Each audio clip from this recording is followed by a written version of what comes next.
everybody, and welcome to the Star Chasers Showdown presented by Ally. This is our second event of the year, and we're kicking it off today on Championship Sunday with Europe. My name is Oliver Bass, joined alongside by Chixa and Taco. And guys, we've had an eventful weekend so far, but today, Chixa, it is time to conclude it all. We got 4 teams left, and only one of them can wear the crown here for Europe. Yeah, I was going to say today we crown a champion, and I could not be more excited. Yesterday, we had a lot of twists and turns. I know our Group B did not go as anticipated in the least. I mean, our top seed failed to convert any series, which is kind of wild. So today, do we get the same sort of thing? Is it different? Is everyone at their peaks? We certainly saw those peak moments and many times. Does it happen again? I'm just excited to find out. Well, before we find out, what we gotta do is take a look back at everything that has happened throughout this weekend. Let's talk about the schedule, the format, all of that jazz. Originally, we gotta mention that today's schedule is actually one of 2 parts of this event. We had an open qualifier last week on July 6th. This week is the main event after all of our teams have qualified here for our second event, our second series. They now play today in Championship Sunday after going through a group stage like you mentioned yesterday. This is the second of 3 events we've got going on, all culminating in our Ally All-Stars event with a live draft on November 1st and a main event on November 2nd and 3rd. This is the event schedule for the year, but the schedule for what we've been going through just individually has resulted in groups from yesterday. We have seen groups from Europe and North America be developed here, with, like you said, Chixa, Group A and Group B being a little bit different in what we would imagine actually coming out of them. Group A, pretty standard. DRS taking 3-0, We Don't Care coming out at 2-1, with Live Fennec, Fox Reaction going 1-2, and All Funny Business going 0-3. You love it when you get a group like that where it just goes 1, 2, 3, 4 seeds perfectly lined up. Then you look over to Group B, and it's not exactly the same here, Taco. As Chixa was alluding to, BS Plus Competition and Puyo Puyo make it out, but it's the number 1 seed in the group in Pasta La Vista, which doesn't even get a series. Yeah, and I mean, they were getting games, so it wasn't a complete disaster. Obviously, going 0-9 is not exactly what you want to see. So getting a couple of games is nice, but they definitely underperformed based on what we expected, based on what we saw in quals, based on really what all of us really on the desk expected out of the squad. But that's sometimes just how group stage works out. One of the advantages of group stage is that it's kind of like triple elim, if you think about it in some scenarios, based on how successful you can be. But for the most part, it's like, no, you have to at least convert some series. You have to be able to at least have some decent head-to-head. You got to keep the games a little bit close, and they were just not really able to. And I think when we saw them at the end of the day against BS Plus, the team that's on top of their group, getting that 3-0 record, getting the +8 differential overall, you really saw the stark contrast between a team that had everything together, felt like everything was gelling for them. They were confident, they were aggressive, they were cohesive, and then Pasta La Vista, it felt a little bit more solo. It felt more individualistic, which did work at times, but other times it's like, I can kind of understand the struggle. So maybe just an off day for them. Hopefully we see a bit better from them in the next Star Chasers Showdown. I have to hope so. The good thing for these ladies, though, is that they are able to get themselves at least something. These players are walking away with some money in their pocket this weekend. Just from making it into groups, you get at least $750 for our 5th through 8th place teams. But for those that have advanced out, our top 2 seeds, as we mentioned, from both Group A and B, are guaranteed $1,500 just for making it into playoffs. Second place, if you can win at least one match here in playoffs, you're up to $2,400. But if you can win it all, you're getting $3,000 here for first place, $19,800 here in our total prize pool combined between EU and NA. Again, I gotta shout out Ally for all the support here and helping this happen.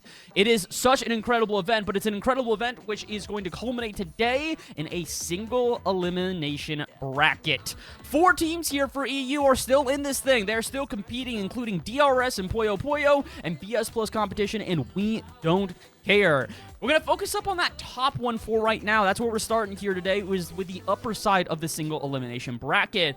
And honestly, out of the 2 matches we've got here, Taco, I want to hear your opinions on which one is going to be the one to focus on. Where do you see the more potential for maybe an upset or for the competition to get a little bit spicier?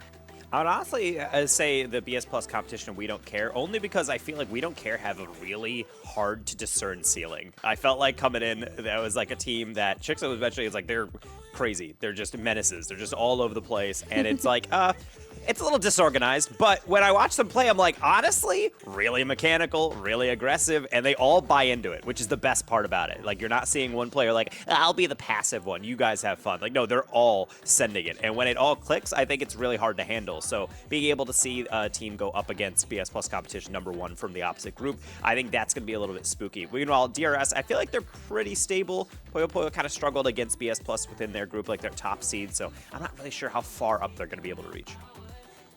We're going to have to find out. For right now, we got to focus on the upper side of this bracket and the two teams that are about to face off. The first one of the two is going to be DRS, Steven, Ravina, and Dux. Now, this is a relatively familiar roster. Multiple of these players have had large accolades, have won event here on the Radiant channel before. The only thing is, it's not exactly the same team they came into the last event with. A little bit of an amalgamation of different rosters that we had seen in EU prior. Even Ravina, who wasn't necessarily an EU player up until this year, has now found herself a new home, and a good one at that. This team is very capable, probably the favorites coming into this matchup, but they are only one of the two teams coming into this matchup. On the other side of this thing, we've also got Puyo Puyo, a team which, Jigsaw, we thought this team could make it here. We didn't necessarily believe it, though. They had to get an upset to even qualify.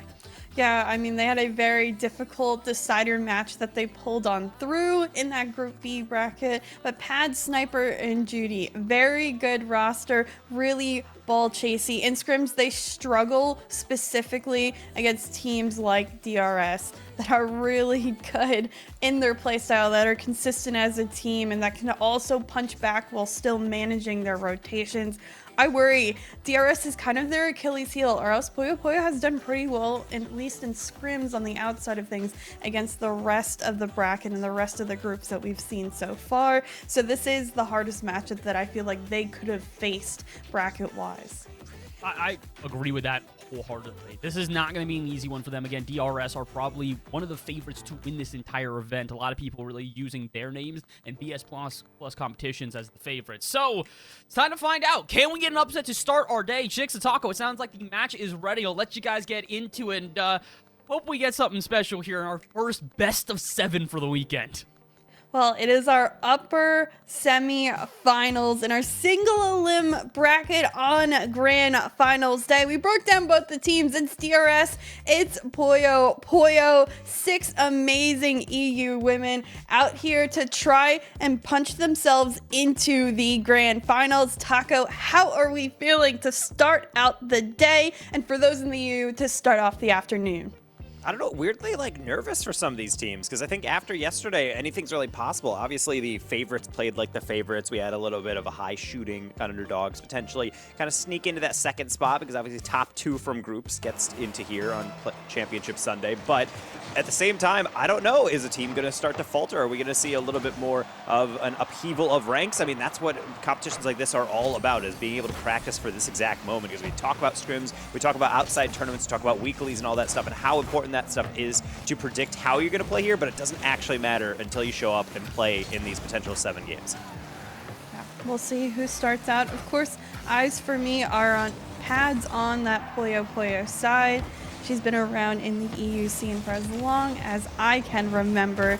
I'm excited to see what she can do. Definitely the pop-up player, in my opinion, on that Puyo Puyo side. As for DRS, we know Ravina is notoriously known for her one-on-one capability. Already starting out there with that flip reset to extend that play further. Shot comes out of it from Steven on the follow-up, and that's a DRS start. That's a really nice scoop, but even worse, Pads actually gets used there by Dux as bumps up into the ball, and then it's just kind of that awkward hanging read that no one is able to get to. Highly unfortunate for Puyo Puyo, but someone's got to put a hand up better sooner than later, because I think that's the first evidence that DRS does not mess around on those open shots. No, and they're not going to give up. They're not going to stop throughout the today. No matter how much of a lead they start to create themselves, they're going to keep on using it.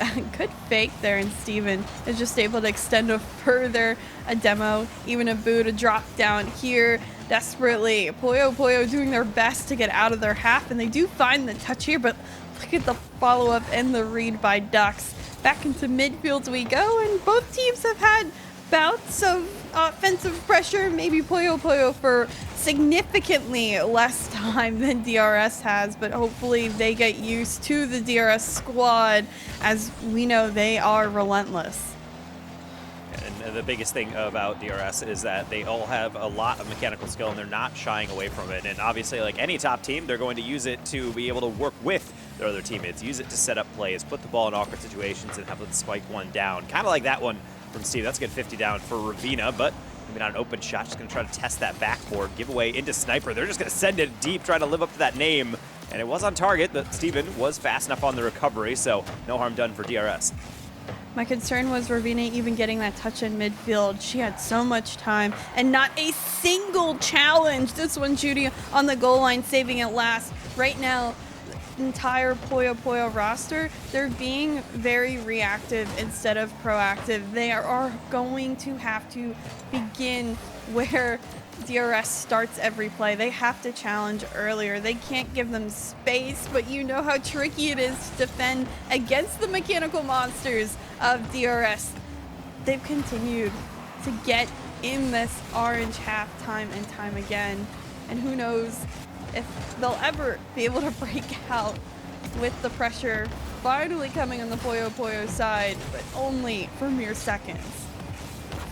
Judy able to take this one all the way around. Kind of dangerous, and that's exactly why you have to be on your best tip-top shape, because you make one slightly off touch, that's going to be gobbled up. Poor Judy just ran out of boost the last second, could not get underneath it to put it to the far corner. Oh, that's such a dangerous touch from the beginning of the corner. One thing that you always tell your team is never put it in front of net.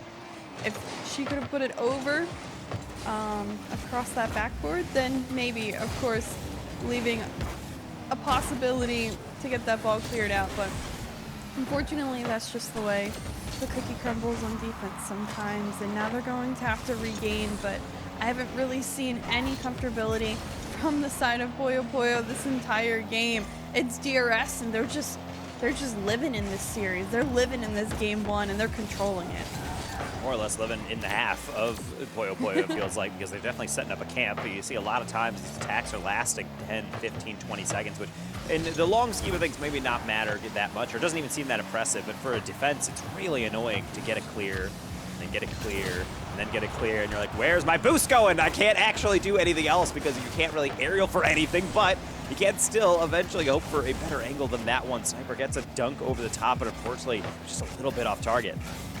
Honestly, probably better that that touch was left there. Pats puts it nicely upfield, so Judy can't get much past of it.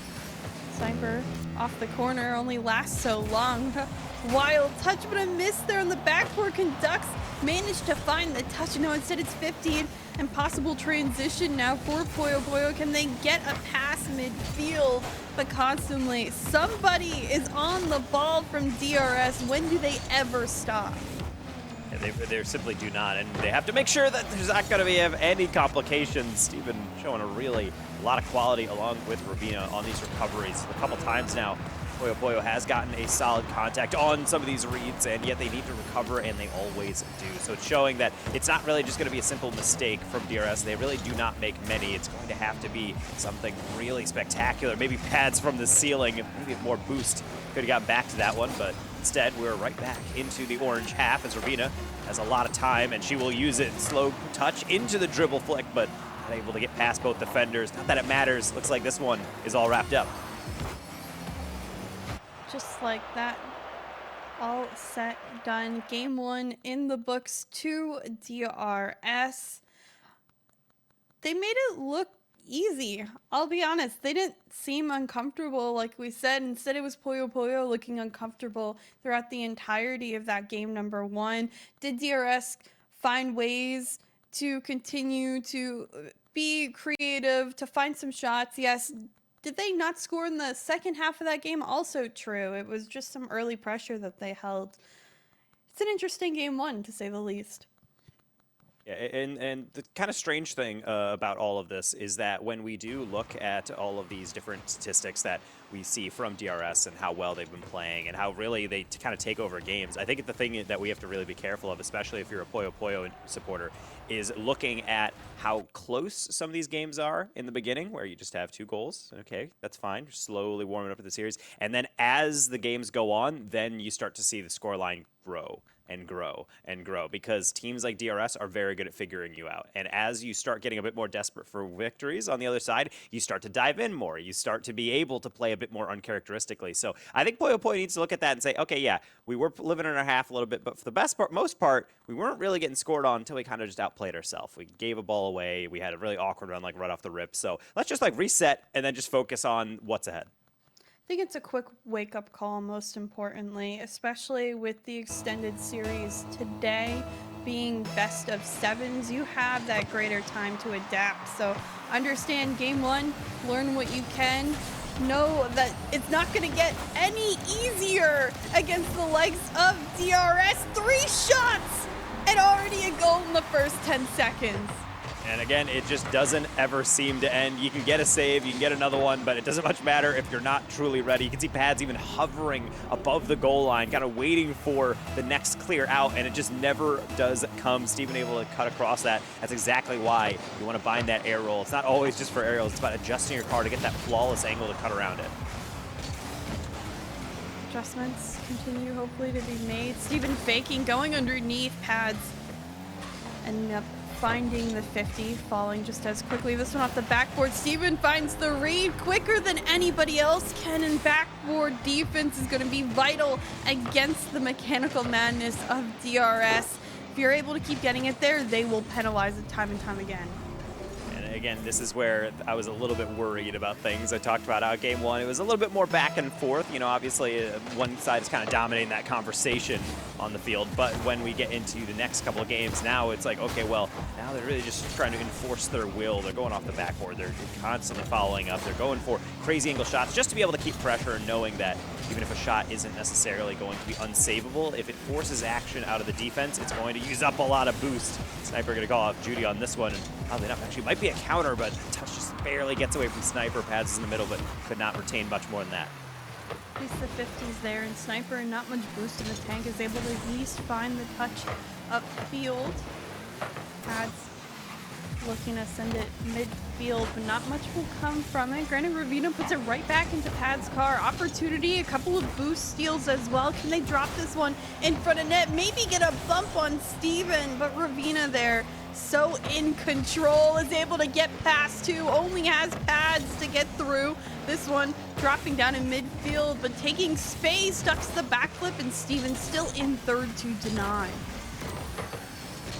Going to lob that one back over. Steven going for a demo. It doesn't hit it. Jude, therefore, pops that one high. That's a really solid recovery. Not only from Ducks being able to touch that one away to the sideline, but then being able to air dribble it, slow it down, let everyone regain. It's tiny stuff like that that makes DRS so good.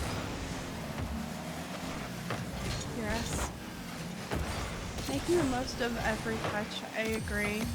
They're often down to the singularity of every touch. They're in the right place. They're with the right power. They put it right on the mark of a teammate. Judy finding the save there. The follow-up by Steven also deflected slightly away. Ducks, though, so much boost in the tank to work with.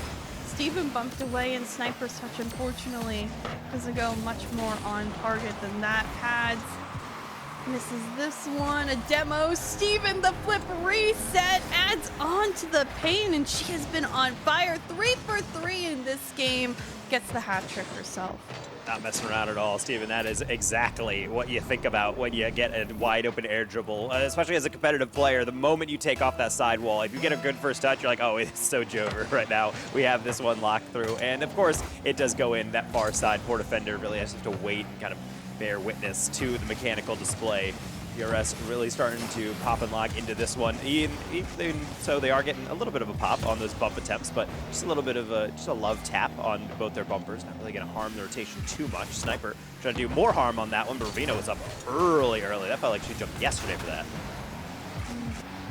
Across the other end. A little bit of defense shown for DRS, but again, not for long. Ducks turns the corner. Double miss in front of net, and that couldn't have been more dangerous for Puyo Puyo. Ravina, though, out of boost here, so she won't extend the play further. Steven finding the 50. Pads, let's get a nice touch out. Can she beat Ducks as well? Gets the 50, followed by Sniper. This one off the backboard. Steven has the read. Pads quick again. Maybe a chance for this one to drop in front of net, but no one's there to follow up for Puyo Puyo. They've been able to get out of their half consistently more and more as time goes on. But the problem is they don't have a follow-up person. Often on these shots, they're one and done, and that one almost one and done finds its way there, but no follow-ups. Sometimes they're just falling a little bit short on the offensive abilities to get there all the way through. How much closer can you get? The effort's there, but the finish isn't. Yeah, this is something where I'd be sending a controller through the drywall in my bedroom, just because there's only so many times you can shoot on this net where everyone is scrambling on DRS, and yet it's still not even a weird deflection. They just get it away, and then Pad's probably the best chance of the game right there with that deflection off the backboard, and then unfortunately it's just such a tough read for like anyone to be able to get to that quickly, coming from the corner, hit that one on target forward with enough pace to beat out the defender. Again, it's just not going to go in. You can't say the same about Steven. Steven, save some for the rest of your teammates. She's got 4 goals on 5 shots. Yeah, her accuracy has been incredible, and I mean, you can't say the assist wasn't there, of course, by the teammate, using the demo, blocking that front post player. DRS, they're in full control. What more can you say? They look ravenous. They're continuing pressure. They're perfect on defense as well thus far. Maybe here Judy can get a bump, but still Dux manages to find control again of her car. A miss here by Steven maybe could open up potential, but nobody was ready. How can you expect DRS to miss any touches? You have to play as if they never miss, because Steven, she never misses upfield. Apparently not. This one, I was thinking, it's going to be kind of a tough angle, especially with Sniper there, but then Steven doesn't have to worry about that because he just dusts the defender anyway. 5 goals, purely stat padding at this point. I guess someone was like, hey, I don't know if I got enough MVPs. I would like to have one after this series, and certainly the way she and the rest of this team are playing, I wouldn't count it out. Sniper trying to get something for the good, maybe a take-home present, but DRS not even allowing this one. Ducks trying to make it even worse. A flick over 1, a flick past 2. The mechanical mastery in 0 seconds. Such a great controlling touch. Gets the flick as well. Twice over. Once over 1 person, twice over 2 people. DRX, Dux, Ravina, Steven. All 3 of them on fire this morning. The shots, the saves, the pressure. I'm glad I'm not on the field against them. I would look quite silly. I mean, I think everyone kind of looks silly from time to time, at least against DRS. Because this is kind of, I don't know to say the mention I said, like, hey, over time they get better as they start to figure out the defenses. Game 2 to game 1, that was not really the transition I expected. I thought this would be like a game 3, game 4 maybe, but right now, Puyo Puyo is really understanding that when you get these clears off, it has to be a full clear. You have to get some solid 50s and slowing things down. And right now, I think you're starting to realize the extent of the damage that DRS can do when they are given a lot of that space, or if you're not being able to top off boost, or being able to pre-jump someone. As we look at that highlight reel, Steven obviously getting that nice air dribble. Other than that, getting some assistance, lead blocks, lead demos, and then it doesn't even need that. Sometimes you have 100 boosts. Sometimes you're all the way back, and it's still just not quick enough. Yeah. The performance is more than we could ever ask for from DRS. They certainly are looking to punch themselves into that grand finals, favored as the winner going into this one, of course, with that #1 seed and having such a dominant group performance. Puyo Puyo, I want to see the fight back. I want to see just the ability to score upfield and to feel that momentum and get that success. All it takes is a little bit of momentum to get the ball rolling, and then eventually things seem to fall into place. A domino effect occurs, and maybe, just maybe, they can get it started in this game 3. Yeah, potentially, and that's really what I want to hope, not only as a caster and fan of all these ladies, but I would like to see just a little bit more on the offense. Steven was not prepared for that one not to be immediately followed, and a little bit of a mind game there is going to open up the scoring. Yeah, great touch. You're right, Steven did not read the bounce in the slightest on that back wall. Because of it, able to get through, follow up on the play. I'm glad Pad stuck with the play, just went for the shot and was able to find success because of it. Now Dux, though, looking for the revenge back. What a nasty backboard And of course, all things come and then all things go, much like that lead coming in from Puyo Puyo. Ducks not messing around at all. Saw Steven's domination off the backboard on the read and said, hey, I can get in on that one. Ducks definitely one of the most decorated EU players in the women's scene, and for reasons exactly like that. Saw the ground game at the end of game number 2, and now, start of game number 3, we're starting to see the danger as she rises to the air. Nice pass in the ceiling. Almost tripped up pads, but gonna have to do more than that. Arena the follow-up on this play. Not much boost, not much power on that ball. Ducks, it's been patient all day today, finding plays, just understanding who she's up against and able to play that defense time and time again. Judy doing her best on the backboard. Sniper will come in and gets the clear out, only to Ducks, who puts it right on the car of Steven, demoed for her efforts, and can't follow up much more in the play. Ravina is there, and full boost still in the tanks of DRS. They always seem ready to make a play happen. They'll retreat in their half, but I think this is just a reset. Hopefully some more pressure comes on through from Puyo Puyo. They go high, but you know, DRS controls the air. Steven able to get a nice little pre-flip into the air dribble continuation. That double does put something dangerous. I don't really know. Arena could have worked with that one, but might as well go for it either way. And that's the advantage of having good mechanical skill, being able to continue out plays, because even stuff that doesn't really have a scoreable nature to it, the other team has to take seriously. You can see that in Puyo Puyo, making sure they respect every single read, trying to get in front of stuff like that. The pass down, they do not in time, but well off target from Steven, fortunately, means that Puyo Puyo be able to defend, and Sniper might have found an outlet to Judy, but chooses boost over ball, not able to get there in time. We're right back into that orange half. And a couple of bumps, Ravina. Also up with Ducks, the shot a little too high. Steven trying to sneak it in. She was great earlier. Ravina finally finishing up that play. But again, everybody in rotation gets a touch on target, and the finish always is found by somebody coming back into that first man role.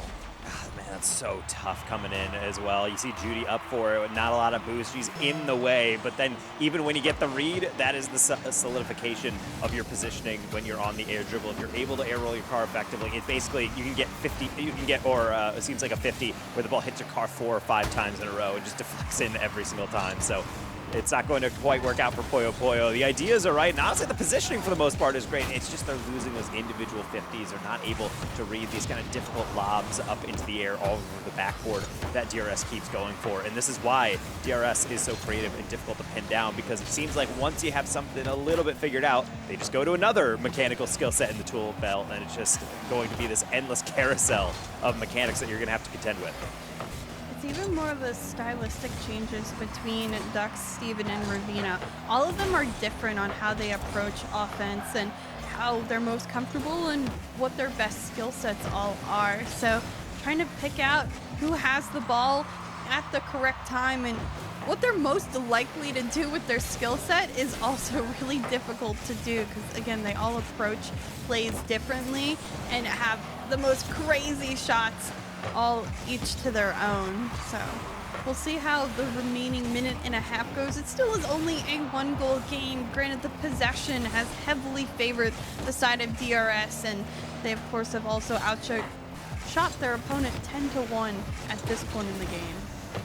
And right now, all these solo challenges as well upfield. I like it from Steven. Even when she does not have the read, she's able to just completely lock down all of the angles that people have, and being able to then just take a 50, take a deflection, hesitate. And honestly, I'm a huge fan of just cutting rotation. Just get annoying touches. Even if it does absolutely nothing for rotation, it makes the other team have to eye roll and say, really? You're going to follow that? Really? Why are you still on the ball? And stuff like that. DRS doing that really, really well. It's why they have so many shots. But more importantly, it's why Puyo Puyo only has that singular one on the stat sheet. So that 1-goal margin must feel like such a gap to close still.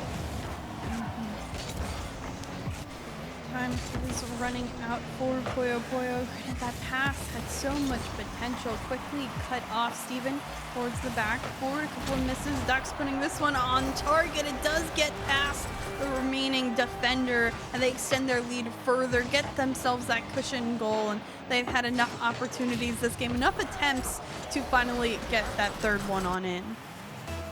being able to then slot that one is something that you're wondering, like, hey, when is that going to go in? DRS have had more than enough chances. Like, why is this such a low-scoring game? Well, honestly, Puyo Puyo's defense has been looking a little bit better. They're covering a lot more options. And even if they're giving up a shot, they're getting the saves, they're getting the continuation 50s, and being able to at least somewhat protect everything. Maybe to get some offense as well. I love that from Pads, taking the mental gamble to be able to outplay their opponent. Pat's doing a wonderful job at making her plays today. I think she's been the only one to score as well for Puyo Puyo at this point. And I know she would be understanding and taking that leadership role as much as possible to put things in her favor. Judy a double demo though off this kickoff sniper, trying to take it all the way, just a little too high, and Ducks as well getting a piece of that ball. Couple seconds, do we see last second heroics? Great touch by Judy. Does she find another one? The 50 straight down to Steve, and this one's still up in the final second. Ravina trying to put it down towards the ground. Ducks will indeed keep it up though instead. This one poking its way out, and DRS take game 3 to go on to match point. And these are some close margins that we're dealing with now. Yes, the shot differential really starting to expand. That is going to be 13 shots coming in from DRS. But at the end of the day, Puyo Puyo keeps it within 1. There was a 0-second chance for a half second that we were thinking maybe if Sniper just had a little bit more in the tank at the end, could have maybe started an air dribble, kind of pass middle, what have you. But DRS is showing exactly why when they came in and we saw them just on name alone after quals. We're saying this could be a favorite to win it all. And you see it in the play style. They're unrelenting on their pressure. The goals they're giving up are just kind of awkward, but ultimately, I don't think any of us are really too worried about them losing control here. It's really on just Puyo Puyo to take this full minute here, really just take a deep breath and say, hey, we're slowly getting there. Let's ignore the differential in possession and really just focus on being at high efficiency on defense, making sure we're not losing that boost. And honestly, they're playing pretty well in transition. They're getting there. They're starting to wake up. Yeah, I think Puyo Puyo is finding more ways to be comfortable against a team like DRS. Do you ever truly become comfortable?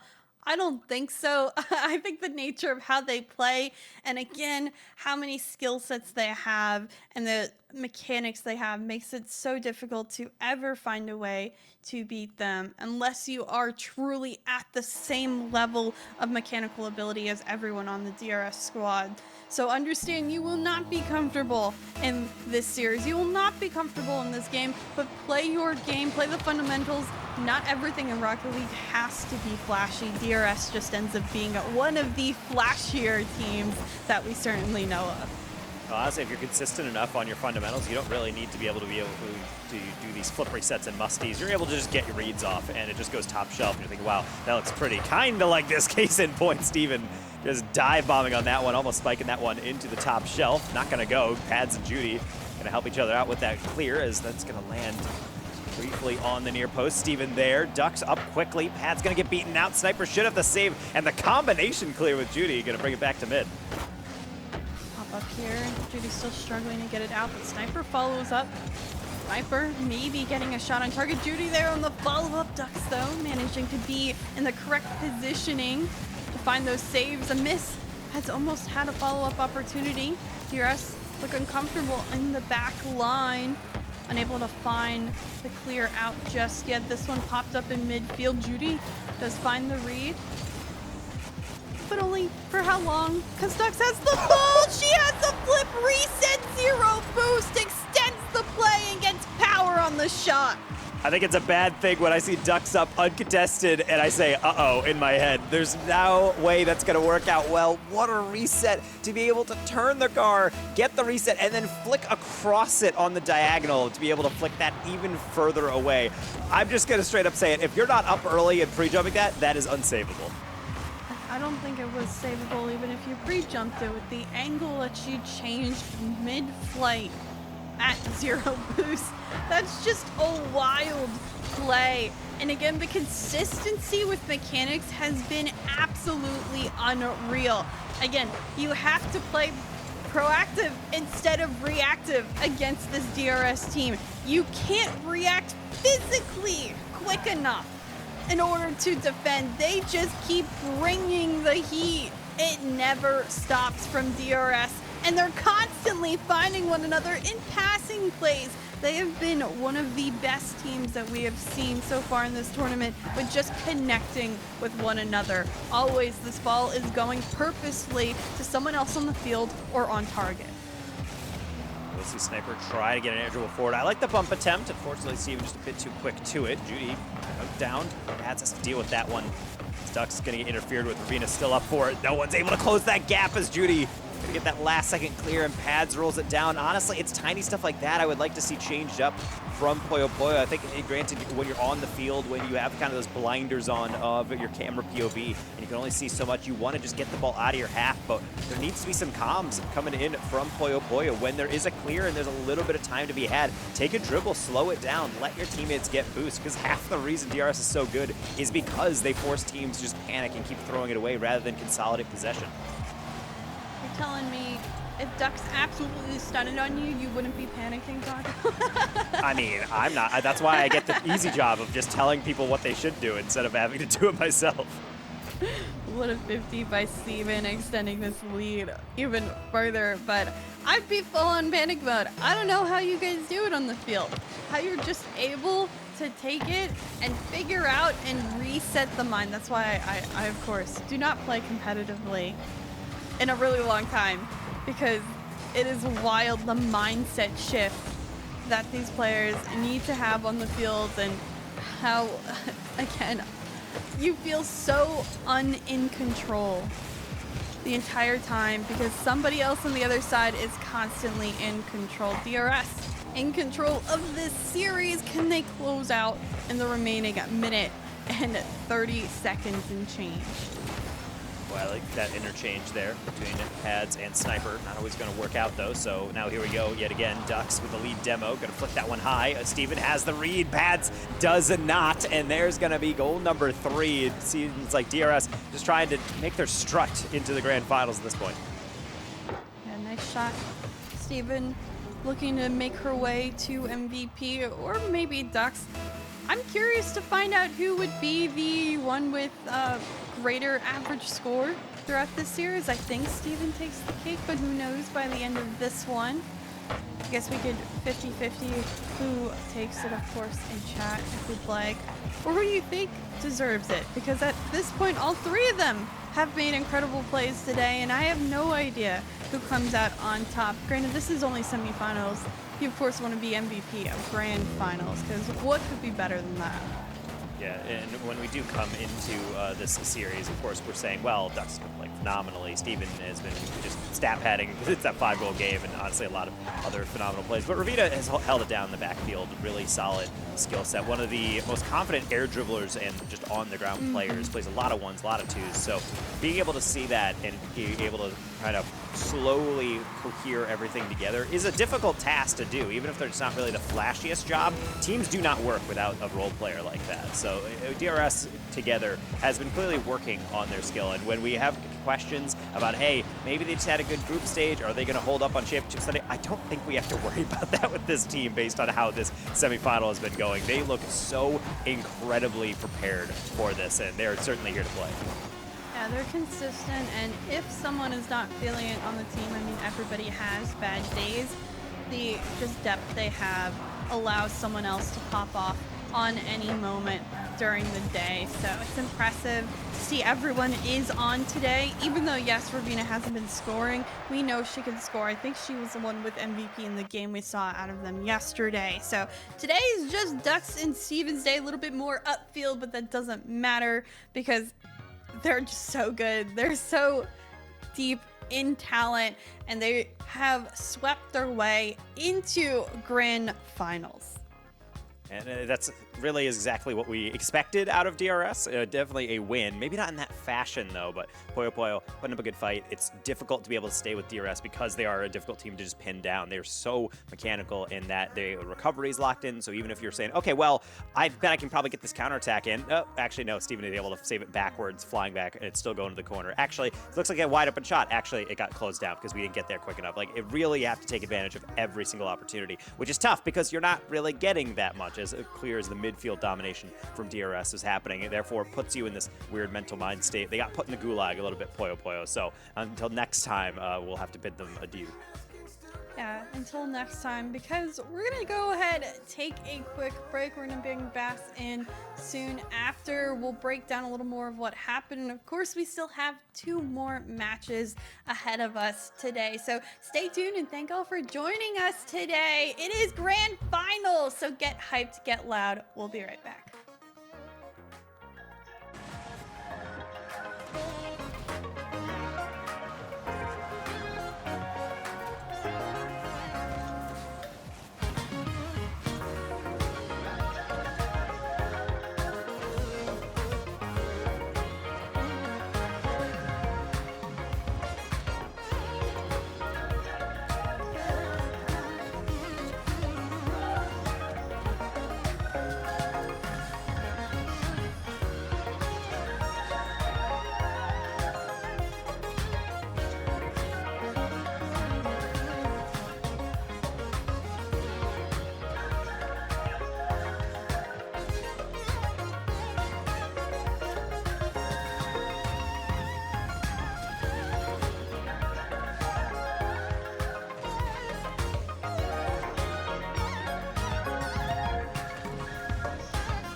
You wanna play your game.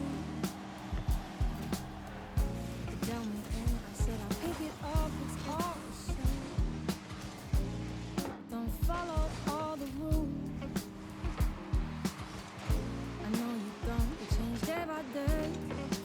Hardly seems that way. How can anybody understand? How can anybody win? 8 points later, I thought it was by time we hit the finish line. 8 points later, I wasn't winning at all, I was just further behind. You played your hand, you showed my cards. I took my talks right from your heart. I laid them down before your eyes. Game over, blow the whistle, we're out of time.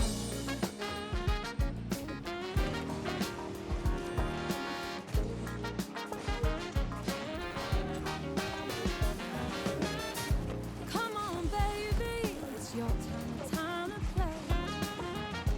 What are you scared of? Why do you keep running away? Come on, just show your hand. Do you even wanna play? It's your idea. You hardly seem to care. Why do you expect me to wanna stay? How can anybody win? It was our first series here of the day for the Star Chasers Showdown presented by Ally, but it's our first series of the semifinals. We've got another one on the horizon. Before we get there, though, we got to take a look back at what just happened. And, Taco, we tried to use a myriad of words to describe what we just witnessed there in that semifinal.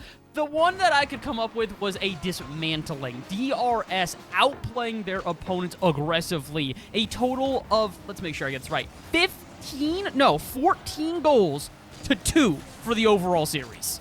Yeah, I would say maybe a more kind of neutral word is convincing from the side of DRS, and that saying, hey, why is this team such a favored squad coming into this tournament? Well, because of situations like this, they can run rampant. Every single opportunity is scoreable for them, whether it's through the air, off the backboard, off the dribble, with a lead blocker, as you can see on the highlight reel. And this is going to be a long one as we're trying to slowly sift through all this stuff, because it's just so incredibly difficult. It's such a task to be able to pin them down, because the moment you stop one, the other one gets a dribble, and the moment you even get a counterattack, it's really difficult to be able to do anything with it because the recovery is so incredibly good. So DRS, I mean, I don't know how much prep they're going into this one, but it looks like they really studied up, and they are not making any mistakes they don't have to. They studied and they flexed a little bit there as well. Mechanically, just a different team. It was unbelievable to see the angles in which they were able to accomplish, and as we look back upon the replays, you can really see what I am talking about. Chixa, I mean, individually, it's very clear DRS have it. I think the only question we have is, can they stop whatever team comes out of the semifinal? But if you're getting shots like that, who's to say otherwise? I mean, I think it's really impossible right now to stop them. We mentioned just their versatility between player to player. Whether it's Steven Ravino or Dux on the ball, someone has some strategy and some crazy attack and mechanics that they're able to pull out. And it's unstoppable at times. We saw Steven, in particular, our Ally Match MVP, finding a 5-goal game in this series. It was wild to watch her play and pop up and have that consistency game after game. I mean, one of the biggest things we have seen as well is that I feel like throughout the weekend, we're seeing players get more confident and keep more possession. 213 touches. It's not as if Steven wasn't, doing things off ball as well. They were just incredibly aggressive in the face of their opponents. The 7 demos are a really good way to indicate exactly that. So, Steven, well deserved to be our Ally Match MVP, but unfortunately for them, that is only one step of the process. As we mentioned before, they're guaranteed $2,400 today. They've overcome that 3rd to 4th threshold, but they've still got a little while to go here, and as we get ready for our second semifinal, it comes up in just a little bit. I do have to theorize, are they going to be able to keep this performance up? I mean, Taco, it was convincing, but like we keep on saying, they still have yet to go up against, I would say, what are the favorites right now in BS Plus competition. I would say between DRS and BS Plus, that's probably a vast majority of people's predictions. Obviously, chat's going to disagree. They're saying, how dare you? I'm a diehard for X, Y, and Z. But at the end of the day, I do think a lot of neutral fans would be coming in and say DRS, BS Plus are the teams we expect to see. I still believe that We Don't Care is a crazy IP. I don't really know what that grand final is going to look like. What I do know is that this DRS squad is kind of built specifically for this. And I don't just mean mechanically. I mean, this team consists of basically the team that came in first and second fused together in the last Star Chasers Showdown. So clearly they knew what they were doing. They knew where the best talent were and said, hey, simple sometimes is sending a DM and be like, hey, here you're looking for a team. Also, heard you're a fan of winning prize pool. Would you like to be able to join up, maybe collab on this next one? And apparently, good idea. I'm a huge fan. I'm all for collaboration. I'm all for roster shuffles. It didn't necessarily pay out for all of the players in this, but that's what makes this all the more difficult. It's cutthroat competition here at Star Chasers Showdown, and that means we got to keep the ball rolling. Second semifinal in the back half of this break. When we return, it's going to be BS Plus competition versus We Do Not Care. You're not going to want to miss it. Make sure you stay tuned. We'll be right back.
Welcome back to the Star Chaser Showdown presented by Ally. Once again, my name is Oliver Bash, joined by Chixa and Taco, as we have wrapped up our very first series of the day, but we've got a couple more to go through here on the EU side. So before we get into it, why don't we take a look at that bracket? Look at where we've gotten here today. We've had our upper semifinal conclude with a 4-0 sweep. DRS taking a confident win through their semis to make it now here to the grand finals as our very first team. However, in order to get there, we have to find out who's going to join them. We've now got our second semifinal of the day in BS Plus competition with We Don't Care on the other side.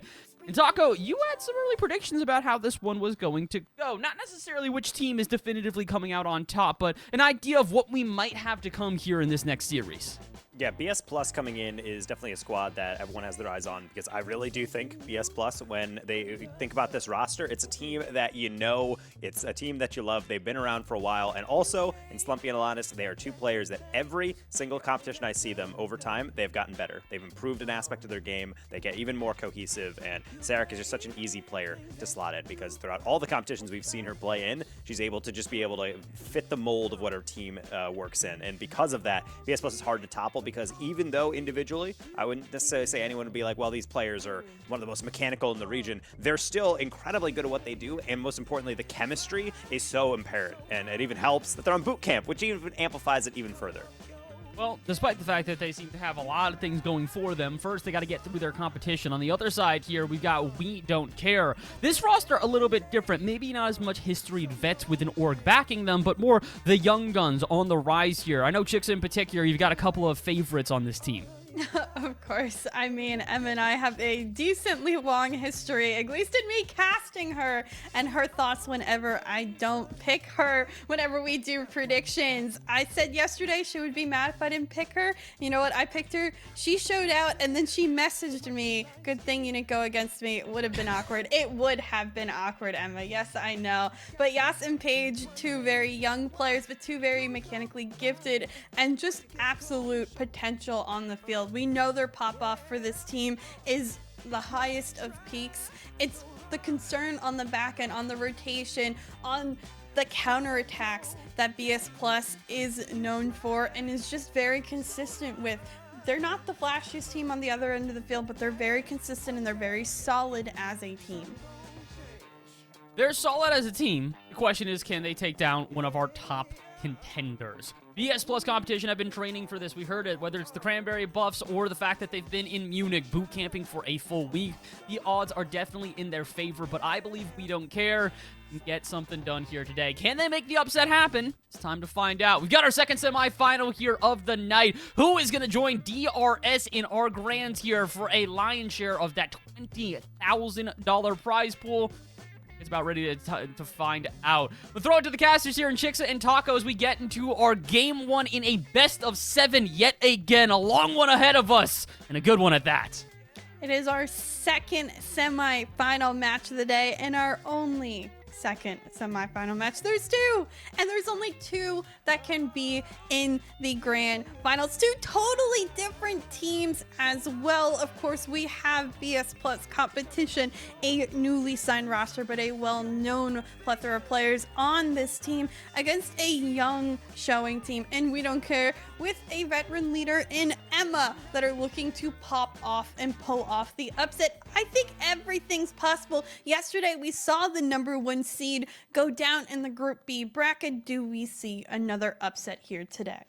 I really do like you calling attention to the dichotomy, because that's exactly how I think about it. In terms of teams on how they play, the way they're organized, really could not find two more different squads, which is why I like Women's Rocket League and also just in general competitive esports, because you do see teams assembled with completely different philosophies and you have different play styles, and sometimes they clash, but when they really do mix together, you find two people that really jive with what you're doing, then it can really create some beautiful Rocket League, and that's exactly what I'm expecting out of this semifinal. We saw, unfortunately, DRS taking a 4-0. Entertainment value is a little rough there, but at the end of the day, on this one, I think it's really a question on who is going to be able to hard counter the other. And honestly, it's kind of a toss-up for right now. That's why it's so interesting to be able to speculate about this beyond us, you know, truly knowing and being actually, I would say 100% confident on what that grand final is eventually going to look like. But Taco, all the sick clips in the last series. But That is no, true. I'm kidding. I'm kidding. But it was great. It was fantastic to see the clips. But this one, I have a feeling will be certainly a little bit more back and forth. So I think it's exciting. But unfortunately, we're just gonna add more suspense to it. There's a little player technical issue, so we're gonna go to a quick break while we resolve that, and you guys will just have to wait for our semi-final. We'll be right back.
everybody. We said it would be a quick break, and it was just that. We're getting all the things worked out on the field, so we have the best match possible, and I'm excited to get things going very shortly. Taco, why don't you recap our thoughts in like 10 seconds, because that's all you get.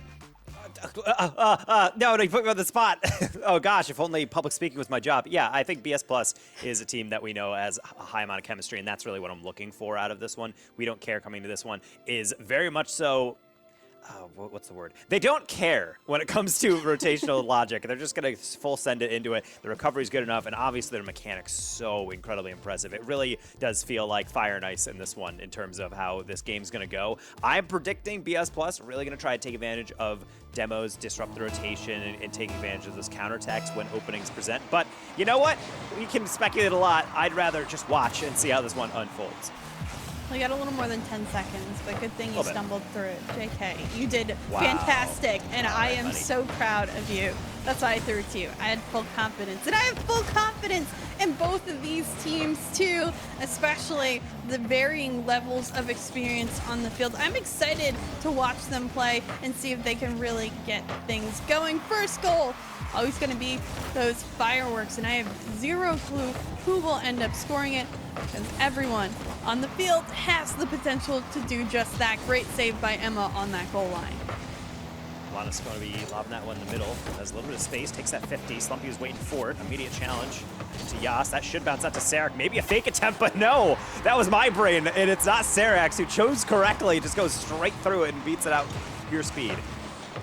Sarek, I feel, comes through in the most times of need. If Alanis and Slumpy can get things going on field, then she very much is fine staying on the back foot, being defensive, being rotational.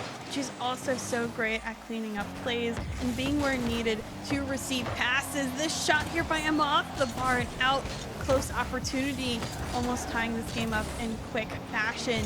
Instead, he'll go back the other way, at least temporarily. A couple of demos coming through to extend pressure by We Don't Care. Yas ends up getting it past Slumpy. Alanis there, a bump. Paige, can she make a play? Almost finds the 50 through Slumpy. It's been phenomenal defense showing up for BS Plus to start. Slumpy quickly up to meet Paige, and Paige did not have that. Neither did Slumpy, just jumping just to be able to respect each other's potential on that read. Like to see some a back and forth, little camaraderie across the ranks.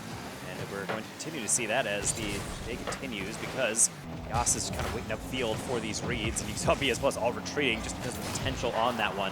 We've actually had a fairly passive opening to this game. We have a first goal, and then after that, it's kind of just teams taking wider rotations, making sure every spot is covered at the expense of leaving a bit of a gap in the midfield sometimes. I think this is the epitome of a feeler out game one. We haven't seen great rifts, and I think honestly We Don't Care. They do care a little bit, so they've leveled back. They understand they're not going to be as ruthless today against a team like BS Plus. They're going to have to be a little bit more thought focused in a couple of their touches. Not all the time, but sometimes making sure they understand that they can't go 110% constantly. That adjustment, I think, will help them across the game today. Of course, they're managing in the defensive zone for the majority of shots that have come through. BS Plus still holding on to that 1-goal lead. Yas beating 2, but can't beat the 3rd. Again, the positional prowess of BS Plus showing up. Right now, it's a little bit lopsided in terms of the momentum each team is carrying through. We see a couple times now where someone will lob the ball forward, but both players rotating back, or maybe one player's rotating up, and then a second player is kind of too wide. They're getting boosts, so they're not really clicking in terms of being able to have their options. So, as you mentioned, maybe this game one is just them trying to feel this one out, maybe getting more comfortable, and then they're going to start kind of coordinating their rotations. Because otherwise, it's somewhat more solo focused, and there's the team influence. That's Slumpy with a lead demo. Lannis into the middle across Sarek, but that's way too much of an angle, so instead, just down the line for Slumpy to be able to follow. Paige, that's a real difficult read. She makes it look easy, but that's only the first one. There's Alanis in the follow-through, and there's the punish. Alanis has some of the best placement of any EU player. Understands that Paige is floating from this backboard and sneaks it right underneath her car and just enough to the left to get past Yas, who is rotating back. Really great job by Alanis to put it where it needs to go and extending that lead even further for BS Plus. Yeah, we were speculating just how much Alanis was hitting the shooting packs yesterday, because every single shot just seemed like an absolute slot. Even the misses were off the bar, so it wasn't really that any shot was going super wide or really off target. So they do get those opportunities. That's what a top team team does. They execute. Yas trying to do just that. That should be a follow-up for Paige. The slow shot actually nearly tripping up the defense, but Alana still positioned well enough to be able to get that one away. Sarak able to get it even further away. This one popped back through to midfield. Then creeping up has been We Don't Care. They've been managing to get back into that midfield to extend their offense at least a little bit longer than we've seen in the past. Good transition out though by BS Plus will relieve that pressure, at least temporarily. Nice air dribble into the 50 by Paige to put it back on the BS Plus half. But for how long? Emma the drop down pass, but again quickly 50 by BS Plus. They've had an answer seemingly for every offensive attack that We Don't Care has thrown at them. Emma playing patient now. Can she beat more than one? 50s with Sarek.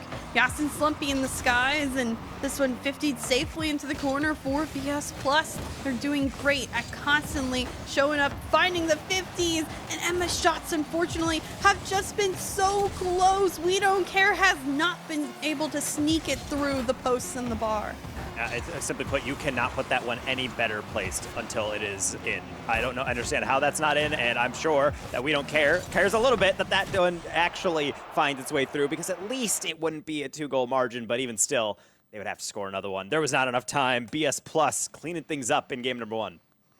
Yeah, huge shout out to Slumpy with the 4 saves. Eric and Alanis doing well upfield. It was kind of the just switch off between players on that roster. Instead of Slumpy scoring the goals like we saw out of her yesterday in the afternoon or in the night of our last series of the day, it was Sarek and Alanis who were able to go upfield. Sarek with the majority of shots. So this team, again, also really great at taking up different positions, no matter who's on and who's off of the day or who wants to play where. Everyone has the ability to play up or backfield. Yeah, I'm really starting to fall in love with Sarak's positioning. I've actually just been watching her on a lot of the fly cam rotations, just because a couple times now I've seen Sarak be able to get the off-ball movement in terms of hitting a ball forward, going for a demo, stealing a boost, stealing pads even from the far side, or on defense, she's the first one to be able to cut hard on rotation and then be able to dive in if she sees a potential We Don't Care floater. Oh, that's going to be pass middle? Immediately on it. Oh, that's going to be an air dribble? I'm immediately on it. It's really nice positioning, because it's not really just because, oh, they're fitting into the rotation. It's that she's predicting things so well, and she's committing to it immediately in comms so that there's no double commits, no confusion, and it makes We Don't Care's job that much harder. You need to be able to be razor sharp, and if you're going to telegraph a pass, then you're going to have to make sure Sarek has either no boost or she's demoed. I will say though, the shot count did favor We Don't Care 9-6. So I think a couple more just slightly better placed shots could have made this game one very different and a different story. I think the potential for We Don't Care is there. Just again, some accuracy concerns coming through, or just some really good saves that they're going to have to navigate. But right now, you have to stop the offensive attack of Sarak. Love the simplicity of this one. Just be able to jump simply up, get the side flick around, and you also get on top of this one so that you can just kind of dribble that one in, kind of slow roller into the net, and that one beats out 2 defenders as everyone kind of converges. That 50 from Slumpy, though, good way to force an assist, and also make sure that it's not the easiest ball to get off your half. Emma certainly getting this one off. Paige was there to follow, but Slumpy, good job to cut away and make sure that danger is quickly dissipated. Sarak, last back right now, holding it. Yasin, good challenge. This one floating. Paige, can she find this shot? What a save by Alanis.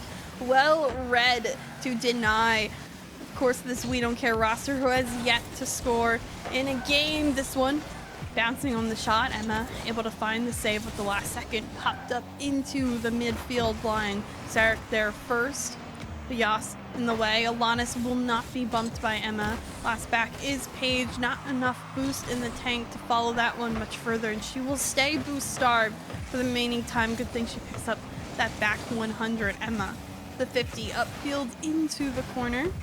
Still trying to get a couple bumps on through to BS Plus, but they haven't been able to again get that much more on target than the single shot that we saw so far from Yas. And now she'll find a second because she beats out the entire defense without them knowing.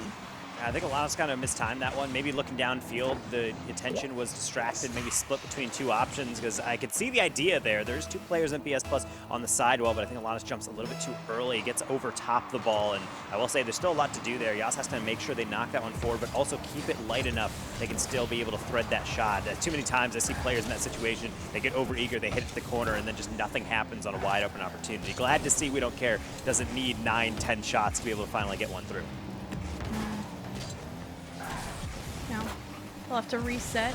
A little bit of an issue. Both players going for that ball, but Emma finding her footing, able to at least extend all the way to the offensive zone. Another double commit. Maybe some concerns about speed at this point or communication, but needing to keep a level head is something we mentioned a lot yesterday, even under pressure. But it's something I think that we'll continue to work through on the field today. Emma able to safely put it into the corner. And thus far, a much quieter game for both of these teams at times, but Alana setting up Slumpy on this one. BS Plus extends to a lead. I like that from Sarek. Spiking in the ceiling makes the clear that much harder, and Alana knows the job isn't to score, it's just to put it so far above Paige that she stands no chance. Slumpy had all day to shoot that one, and of course, she's going to make no mistake. She's 1 for 1 on shots, and honestly, even with BS Plus only shooting 4 overall, 50% shooting is never going to be a statistic you're going to sneeze at. Yas, maybe a one-on-one here with Alanis, but yet again, another save. Phenomenal defensive presence from Alanis in this game, number 2. Has really denied almost everything that's been coming onto net for her squad. Emma receiving this pass, 50. Upfield, Alanis gets the touch and almost the follow-up. Again, the rotation. This game is so much more, I don't know, not like pleasing to watch, but it's been easy for me and fluid to understand. Everyone is making the right adjustments and the right rotations, and we're not seeing those kind of mechanical plays that we saw out of DRS. Instead, everyone's just trying to play fundamentals in this one. It's interesting because Rocket League is a game in which everyone has tendencies, everyone has play styles they like to stick to, but really until the series really begins, you don't know what you need to change and what you need to actually focus on, or really what you're lacking in, because sometimes you do come in a little slow, you're playing uncharacteristically, so I think it's only natural you get a little bit better, but I agree, it feels like night and day. The game number 1 felt a little bit all over the place, a little bit jumbled, and now it feels very much so like the teams start to predict each other, start to play off a bit, and it's like, all right, well, you're using this straightforward approach, you need to experiment a bit more than they have been. Granted, with all of that said, We Don't Care is still experiencing, unfortunately, a lack of change in terms of the scoreline. They really need to make sure they get some more chances. Right now, they're just dealing with playing Ring Around the Rosie as the ball is just slowly echoing across the field, gets rebounded off them again, and they can barely even get into BS Plus half. When they do, this tends to happen. BS Plus sends them right back. I mean, I know you know Paige decently well, and she's been fairly quiet in this series. Someone that I know has a lot of pop-off potential, but her being very quieted on the upfield presence has allowed BS Plus their own upfield presence, and just We Don't Care has been stuck on defense that maybe they're not so comfortable with. So yet another shot going on through from Slumpy, who has now been just so clinical on getting it on target with tons of power behind each and every ball. And with them extending their lead with the remaining 45 seconds left, it's the extra cushion, and I don't know if We Don't Care has enough juice at the end of this one to get back in it. At times, it'll be a little bit tilting to be able to overcome these obstacles for a squad, but you're in the semifinals for a reason. You got to trust in the game plan, but it's especially something that I haven't anticipated from BS Plus, that they're definitely going to take advantage of these counterattacks. That third goal is kind of emblematic of that, and other times you're just going to get the most unfortunate. Alanis technically gets that, but this is the worst possible deflection. Oh, things happen. I mean, sick redirect though, gotta say. Best goals are always own goals, that's what I say. Yeah, exactly. Things happen, but this is one of those mental check moments that we mentioned it yesterday.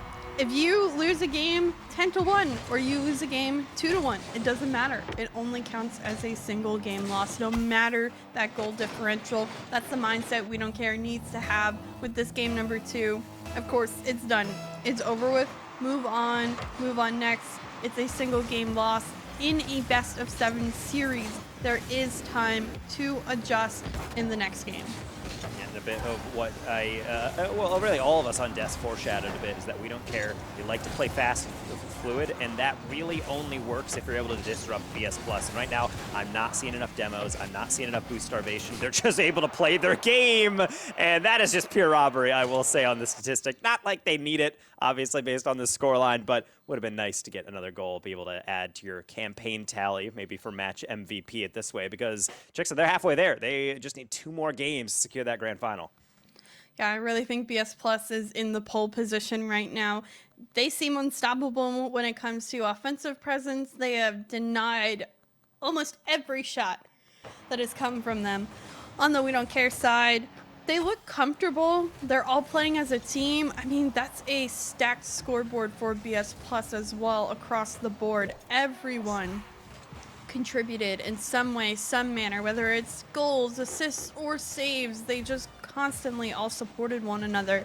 This team feels very solid. We know, again, those fifth pumps are going through as they're all next to one another in boot camp together, vibing out, and I think it's really working to their advantage.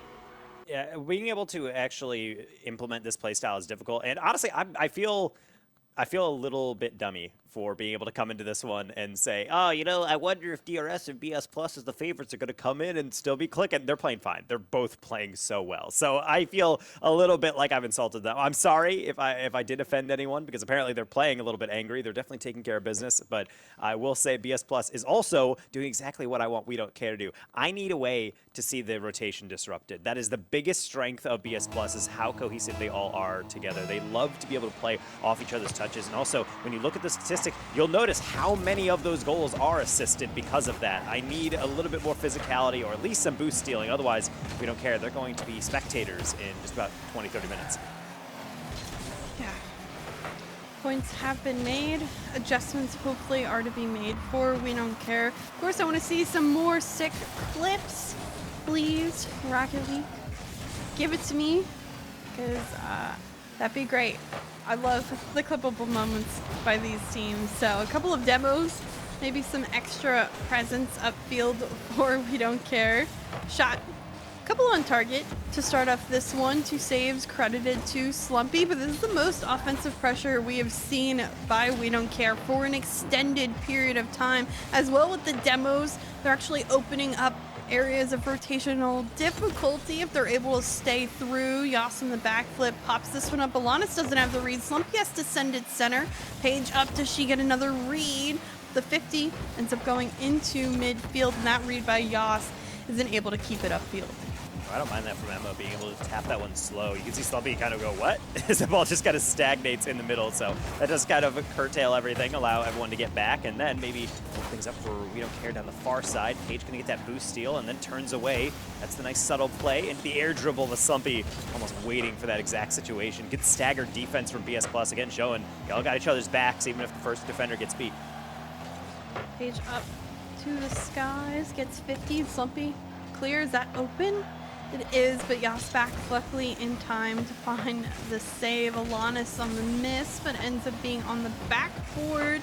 And this is sometimes some of the most uncoordinated play and coordinated play that we've seen. Direct! Just when I was saying I felt it was uncoordinated, what better and more control of a shot could you get?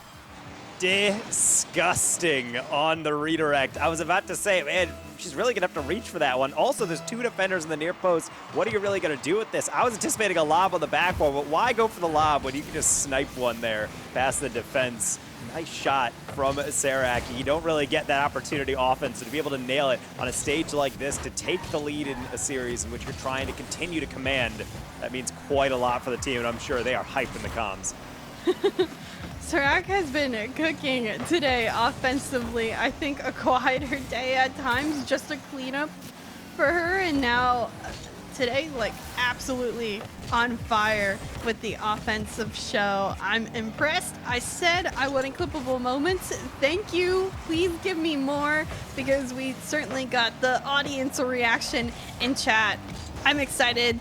BS Plus looking good. I know they have their eyes set on grand finals right now, and they're playing like a team who deserves to go there. Yeah, but Not over till it's over, and we don't know.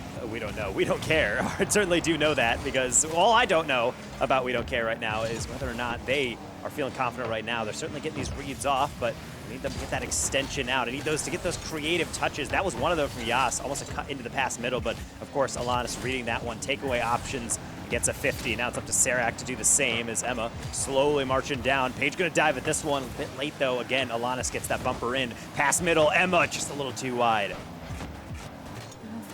Still a 1-goal game, very close game. Yas, good pop, but again, the challenge quick on it. Paige gets the demo, so respawn will be late. Slumpy challenging early. Paige getting over. Emma trying to drop this one off the backboard. The angle's there on the shot, but Alanis well in goal. Able to save that one. And back towards the other end we go. Maybe a reset for We Don't Care. Can they get something going from one end of the field to the other? Paige using all her boosts to get there, but isn't able to connect with a teammate so quickly as that offensive starts. It falls. Alanis winning the 50s. Slippy on the follow-up. Again, another team play between the entire roster.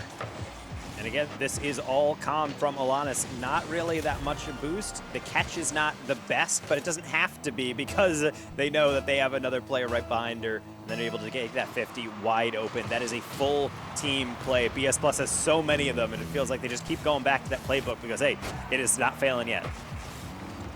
I love to see it. You love to watch. Sarak gets the 15. That one just falls on in. I feel like she feels she's scammed. She couldn't follow up on the play. Wanted to steal that goal, but Sarak definitely well-deserved. Under a minute left, and we may be getting 2 sweeps in our semifinals, which is not what I think we predicted today. Yeah, I don't really even want to get ahead of myself because I know that these are going to be fairly even, but it's one of those series that when you look at the box score, when you start looking at the statistics, you're a little bit more confused because this, by all accounts, is a fairly low action offensive series in terms of 5 shots each, including that last one on the near post. So you'd think that it would be a little bit closer than it is, but the efficiency from BS Plus is off the charts. They do not take a shot unless it's a great opportunity. Case in point, Sarak, thank you for completing that point with a hat trick. Beautiful touch from Alanis. Gets an extra one. Gets the pass in midfield. Sarak's been there each and every time. 3 shots, 3 goals. Execution flawless. Hat trick on it there as well. 50s have just continued to be won. It's such solid gameplay coming out of BS Plus today. They have not made many mistakes, and that is keeping them executing to the highest level. Sarak off the backboard. Do we get a follow-up? A very nice touch, Emma. Maybe she can take one last chance downtown. This one off the backboard. Drop down. No follow-up. BS Plus at match point. And it is, according to one of our hosts, obviously, in Bass, being able to come across and say, hey, by the way, 11-1 so far in the goal differential favoring BS Plus. So when we say that they're playing well, it's not just on offense. It's obviously on defense. They're kind of meld into one thing at times with how fast Rocket League is, but that's why I talk so much about BS Plus and their coordination, because it takes a lot to be able to defend this well and then be able to immediately go right into the offense, into the midfield, and not just throw away possession, but turn that into a situation where We Don't Care is really struggling. You see it off of 6 shots, scoring 4 of those, and doing that pretty much game after game is something that I will never cease to amaze me about how coordinated this team continues to be. Consistency. Name of the game sometimes. Pop-offs, they help, but they can't always be consistent. But BS Plus, consistent game after game. We don't care. If now is a time for a reverse sweep, well, better get things going in game number 4. It's been a quiet day on the goal scoring front for them. It hasn't been a quiet day on the shot counts scoring front, I guess you could say. On the scoreboard side, they have had shots time and time again. Emma, Paige, and Yas all are very much capable. They just need to get it through the back of the net, and that is certainly easier said than done from our side of things, but hopefully they can get something going in this one to extend this series a little bit further. So as we get into the back against the wall portion of our daily scheduled broadcast, we will indeed be seeing We Don't Care figure out what they had to do. 1 minute. Seems like a lot of time, you're just sitting there, but when you're trying desperately to talk through what you need to do, that feels like that flies by. I'm sure that's what it feels like for WDC, and whether or not they take advantage of maybe that time just to get the breathing under control, the heart rate down, we don't really know. It seems like the shot so far, definitely focused on making sure they are on target, but they need faster follows and obviously a bit more sustained offense to break their BS+. Here we go. Defensive stand needs to be made for We Don't Care, and Emma able to clear it out, get the 50 as well with Slumpy. Paige the follow-up in midfield. Yas also low on boost, able to extend further, get a 50 as well to keep it on the BS plus half. Emma trying to work those corners, but deflected away in quick fashion, and Slumpy yet again another 50 win. Yas great control out and a 50 win herself to extend this one upfield. The boost steal, another 50 to pop it. The bump, it's open. The dunk by Paige as well. The effort needed to score. We Don't Care pulls it through. My hands have now risen to the sky in celebration, but they were nearly covering my face. I thought that was going to be a super clean setup from Yas into the middle, and then Paige was not able to finish, but no, positions well enough. Even the first shot, it's not strong, but the follow-through to be able to get that dunk right in, it's exactly what WDC need, and now can they actually galvanize a further response now that they have one under their belt? That alone could do so much for the morale. Especially Paige getting the goal there. Super happy that she's able to find it. Granted, the defense, scary there for a second as it just misses the mark, but I hope Paige gets cooking, gets the momentum here with that. It's not a difficult, or it's not an easy shot. It was quite difficult to execute. And now, it seems like they have a little bit more pep in their step on the We Don't Care side. A lot of clears coming out from BS Plus, but quickly going back into possession of We Don't Care each and every clear. More 50s as well being won, which I think is evening out this game. I mean, they all are called 50-50s for a chance. They're supposed to go half to one way, half to the other. Yas finishing off this play. And I think now it's more of a 50-50 side instead of the 70-30 that we might have saw earlier from BS Plus. Wonderful comms by Paige, getting the reset off the sidewall, going for the redirect, immediately saying, I don't have that. Can someone turn on that one? Who's still in the corner? Immediately turns around, near post slot, bang. We don't care. This is really the play style that we were talking about. How we're calling them menaces, we're calling them crazy, we're calling them chaotic, but it is controlled chaos for sure. And I think you're starting to see it right now. Even BS Plus not prepared for these random half rotations into their offensive or their defensive third. And now, when they do get into offense, they're contending with, as you mentioned, looking a lot more confident, looking a bit more motivated to get in front of these reads and start pre-jumping. Paige already up for this one. Fluffy says, no way, bails immediately. Yeah, straight down from this 50. Alana's the only one with boost on that side. Zarek, shot, well placed, sneaks it on through and finds one for BS Plus. Well, they took care of Alanis' read. Emma bumps her out, but then unfortunately Paige is saying, oh, I thought someone else had that one. No one there for it. And how else is that going to end when you give Sarek a wide open shot? Beautiful execution between two players on We Don't Care. Someone going for the demo off the kickoff strat? Was that a kickoff strat? Was it not executed? We'll have to replay that later, but interesting strategy by BS Plus, I think, off that one. And now they have to manage on the defense. Yas in midfield, popping this one over towards the other end. Maybe, just maybe we'll be able to find a clear, but this game has certainly changed. Momentum, I think, still favoring We Don't Care. He's able to find that clear time and time again. It's going to help them as they're managing to control a lot more space. Yas chasing after one. Paige the follow-up. Slumpy manages to get back and grounded to find the save. That's wild from Slumpy, getting slapped around the goal over and over and over, and still wriggles free to be able to get that save away in the clutch, and then goes down the other end and gets the goal off the drop-down waterfall.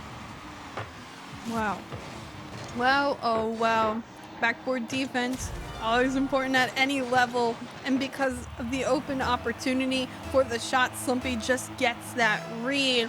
And they tie up this game. 2 unanswered goals to start, and now 2 unanswered goals for BS Plus. Looking to take a third, end the series here and now.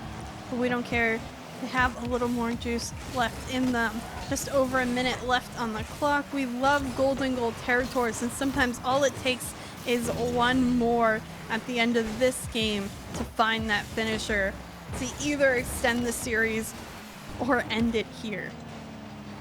Page going to be quickly up to this one, running out of boost. Honestly, a problem that they've been dealing with a lot, using a lot of boost early on, so maybe the refresh is what they need. That corner boost steal, pass middle, gonna be a bit of a giveaway. I was a bit scared. I saw Yas flipping upfield. Clears like that have a funny way of ending a game, kind of a clunky way, and definitely the way that this game 4 has developed. I don't think we deserve a play like that. We need something a bit more dramatic. We need something like Page going for a redirect. Serac just in the way, just in case. Slumpy down to Serac. So in 50 almost instantly. Alanis now picking it up. 50 again instantly. Slumpy, though, manages to find it through. Doesn't get the angle. But some demo pressure coming from BS Plus. The drop down pass. 50. Popping this one out. Slumpy's able to stay on it. Alanis trying to fall and get a bump. Unable to get contact with any cars. Page just wanting this to hit the ground. Granted, the 50 goes into Slumpy. Backboard. Is there a shot that comes on through? This one deflected away, touches the ground, and we get overtime in game 4.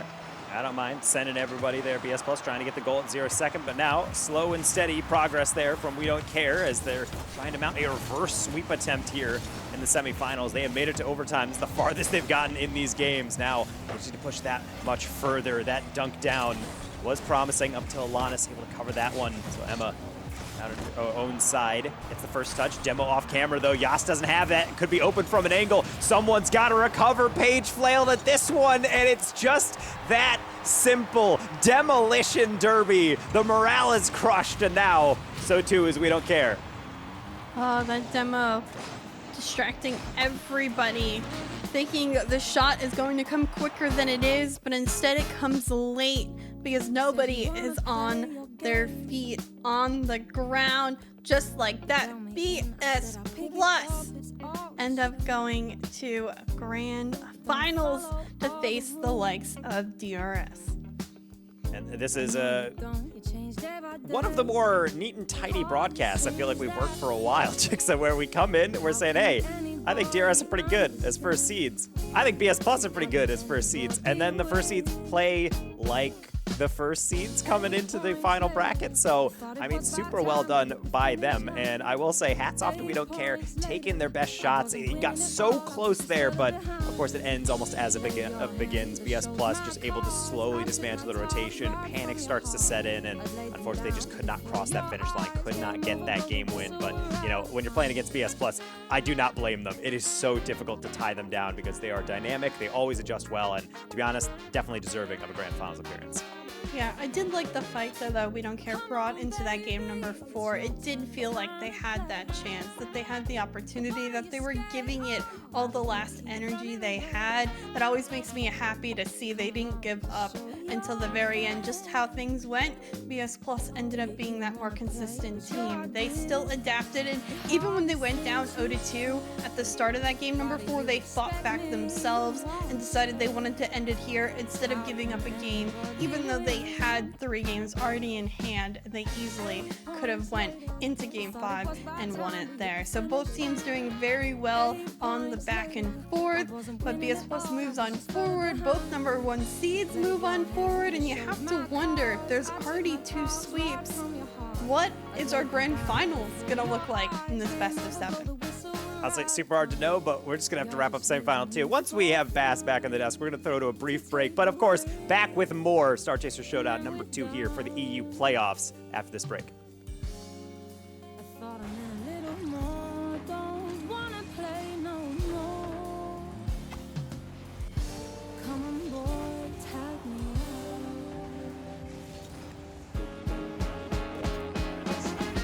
8 points later. 8 points later. 8 points later. 8 points later.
We are back yet again after our second semifinal here on the EU side for the Star Chasers Showdown presented by Ally. And we expected it to be maybe a little bit different than the first semifinal.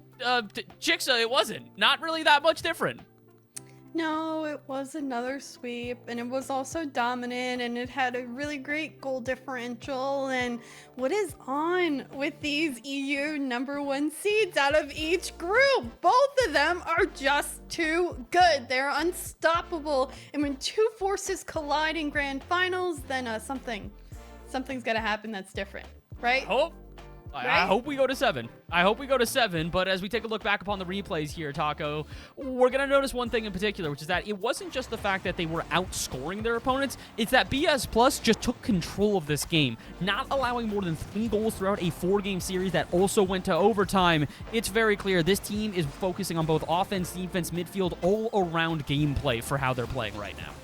The biggest thing for me, and we talked about it a lot on broadcast while the game was still going, but really just how they do not waste chances. It felt like every single time that exact situation on the reel came in, an open shot, it was in. Every time there's a breakaway, it's going on target. Every single time there is a close angle in which they have to get a shot off quickly, they're making sure they're drilling it right on target, which sounds like a bare minimum hoop, but how many games have you watched a team rack up 10, 15, 20 shots, and then the scoreline ends and they have 2 goals? Like, this is a BS Plus team that if you give them 5 shots, like 3 of them are usually going in.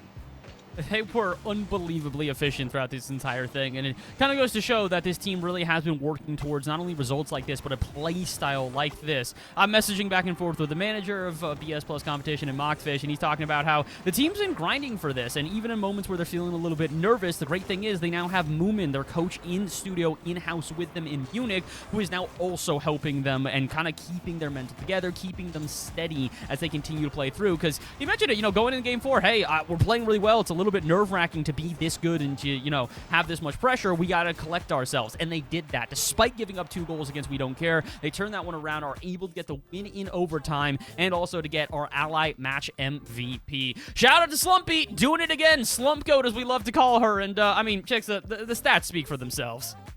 Yeah, mainly the save count is what I'm going to absolutely look at, since Slumpy did score some very important goals during the day, but when it came down to it was the saves in the back end that really stopped the likes of We Don't Care. We know We Don't Care had so many shots on target. In fact, in some games they did outshoot the likes of the team and saves even more. For Slumpy, she averaged somewhere around 3 per game, which is a massive stat to think about. Unbelievable performance from Slumpy and really all of the S Plus competition. And truly, they deserve this win. They deserve this spot in the grand finals. They deserve all the praise that they are getting at the moment, and I hope that it only continues from here on out. And I think we have an interview coming up with them. I'm thinking it is with the entire team as well, which is my favorite way to do this. Let's find out. Do we have, yes, the entirety of BS Plus competition. All right, y'all surprised me with the hats the first time. Maybe I shouldn't be surprised by this. I mean, you guys are the Zebras, and looking fly, if I do say so myself. I don't really have an initial question. You guys have thrown me off. Well, let's just take a second to appreciate the outfits here. This is incredible. Yeah, we prepared in advance. We had this idea yesterday. We were like, when we win the interview tomorrow, because we knew we were going to win, we were like, yeah, we're going to we put the zebra outfits on. It's great. This is incredible. Looking fly, feeling fly, I'd imagine, after a 4-0 sweep through our semis to make it to the finals. Congratulations again on that. It sounds like you guys are confident. You said that, you expected to get back here for the interview. You were ready for this one. You were ready to talk second time. I mean, are we feeling confident? Are we feeling good? I hear that Moomin's now helping you guys. He's in comms. He's coaching. He's doing all this stuff. How are we feeling after taking that semifinal? You ready to take down the trophy as well?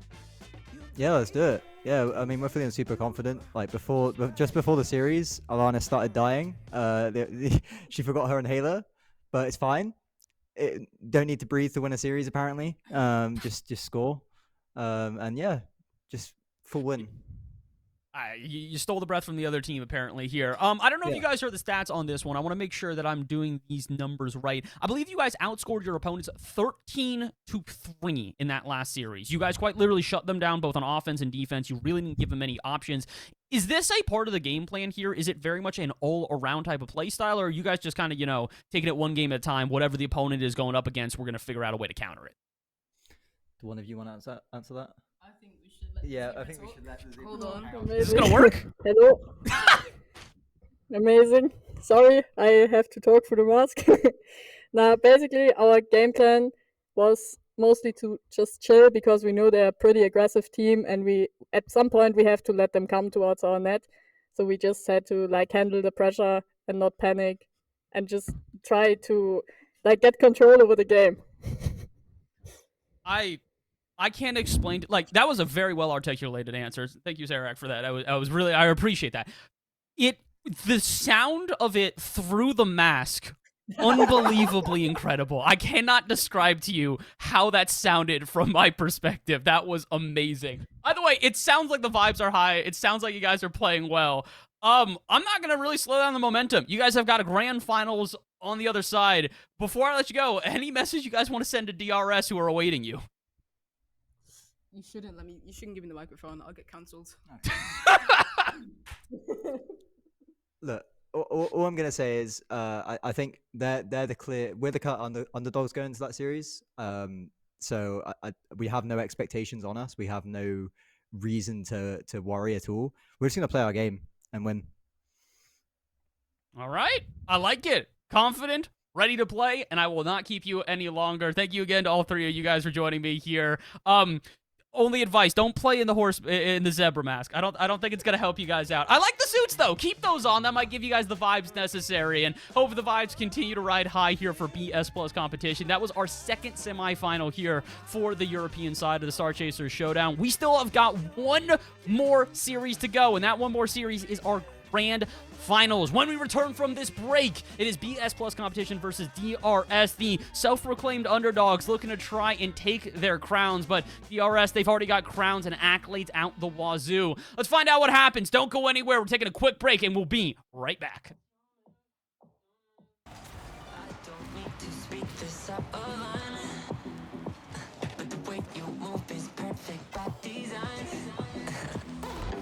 Just like you fell down from the sky.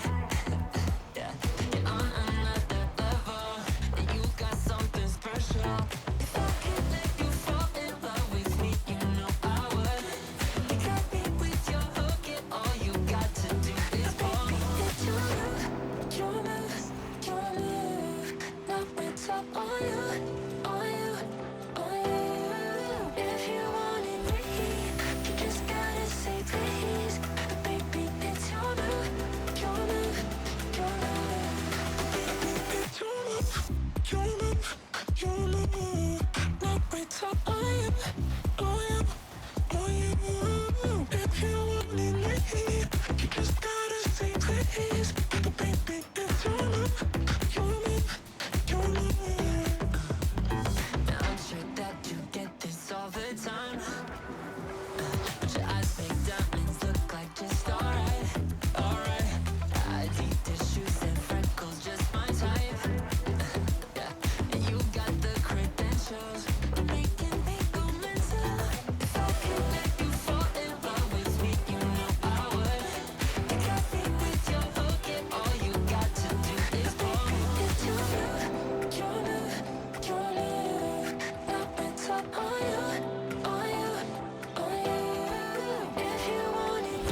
We're back yet again with even more action here for the Star Chasers Showdown presented by Ally, and this time it's one last series to determine it all. We got our EU Grand Finals here. Before we get into our Grand Finals, let's take a look at how we even got here. The playoff bracket started with our upper semifinal with DRS taking a 4-0 sweep against Puyo Puyo, and well, the lower semis weren't very different. Another 4-0 sweep, both teams coming into this one hyper confident. And Taco, I mean, you casted both of these. It's not surprising to see these team hyper confident with the way that they are playing. No, and these teams should come in confident. They are both 3-0. They both got +8 across their group stages, which was the pretty much losing only a single game across 3 best-of-5. So being able to say that this teams were expected is really understating it. These guys, like all these gals, are really coming into this one saying, okay, well, yeah, we know we can play up this potential, but usually when we see that, you know, maybe a little bit of a struggle. 2 sweeps to get in the grand final. They're not playing around whatsoever.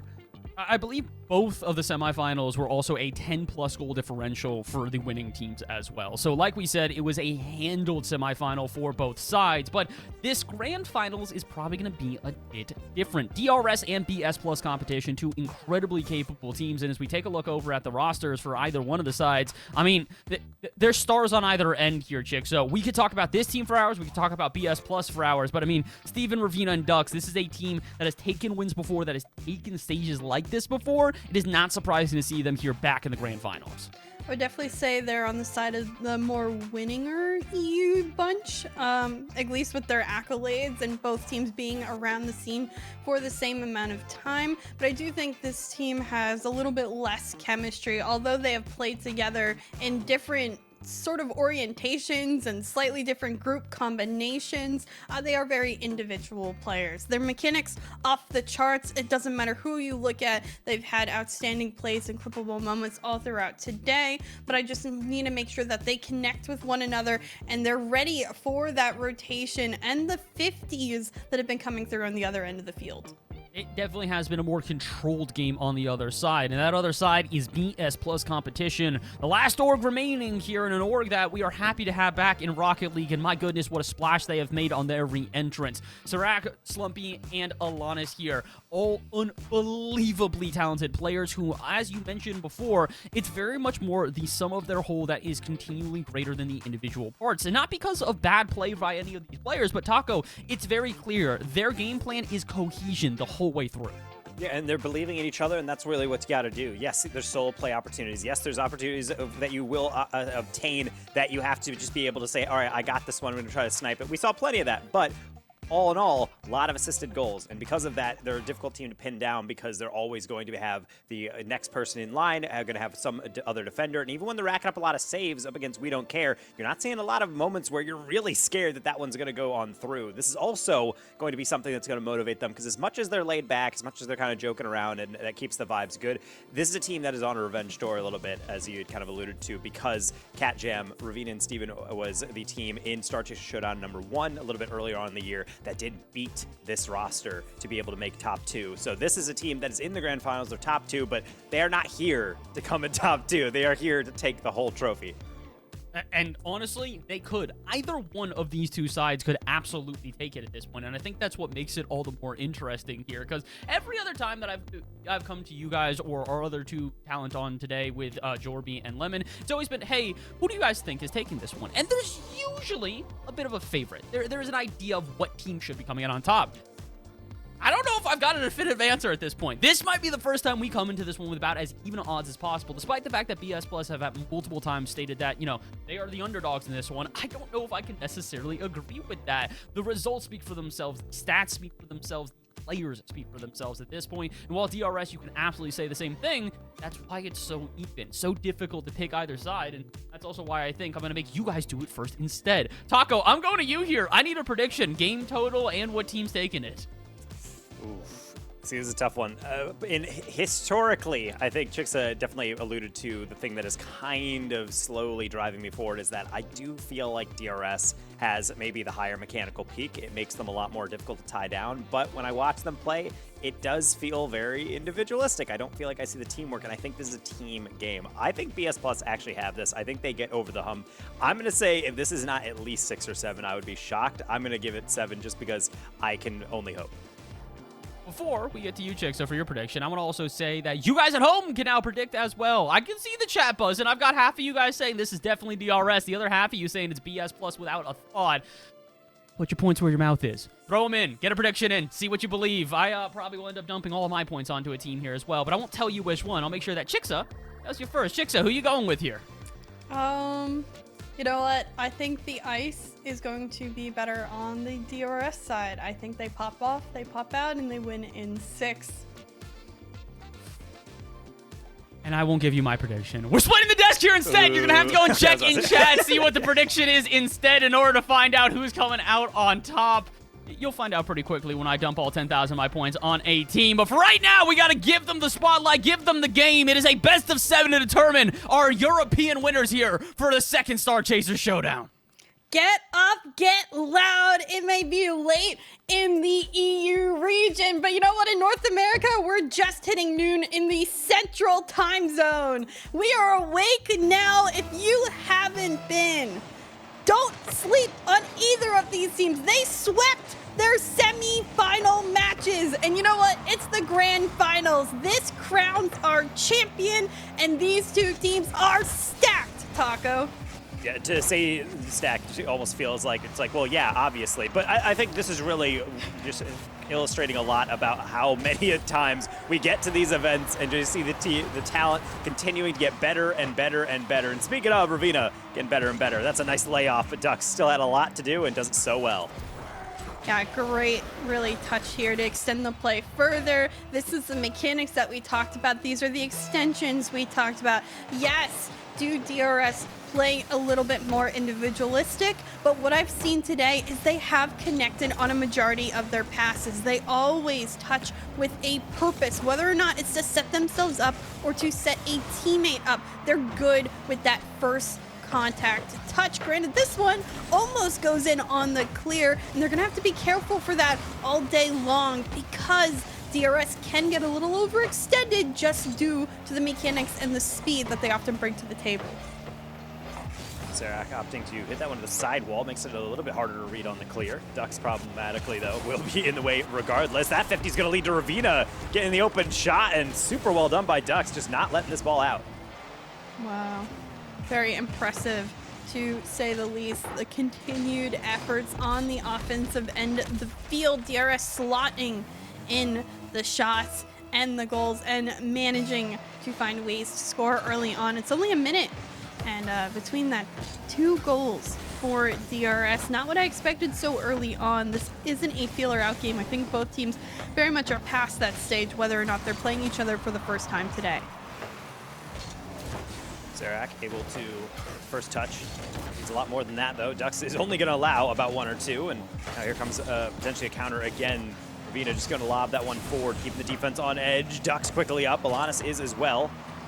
Right now, DRS certainly playing their preferred style of play. Just really throw the pressure on, see how the other teams handles it. And right now, BS Plus, not necessarily panicking by any means. They're still getting their saves. They're still around a lot of these plays, but they're a bit of a step behind, and that's not a feeling that they're used to this weekend. No, absolutely not, Ducks. Steven. Ravina on the 3rd attempt. Alanis having to save it.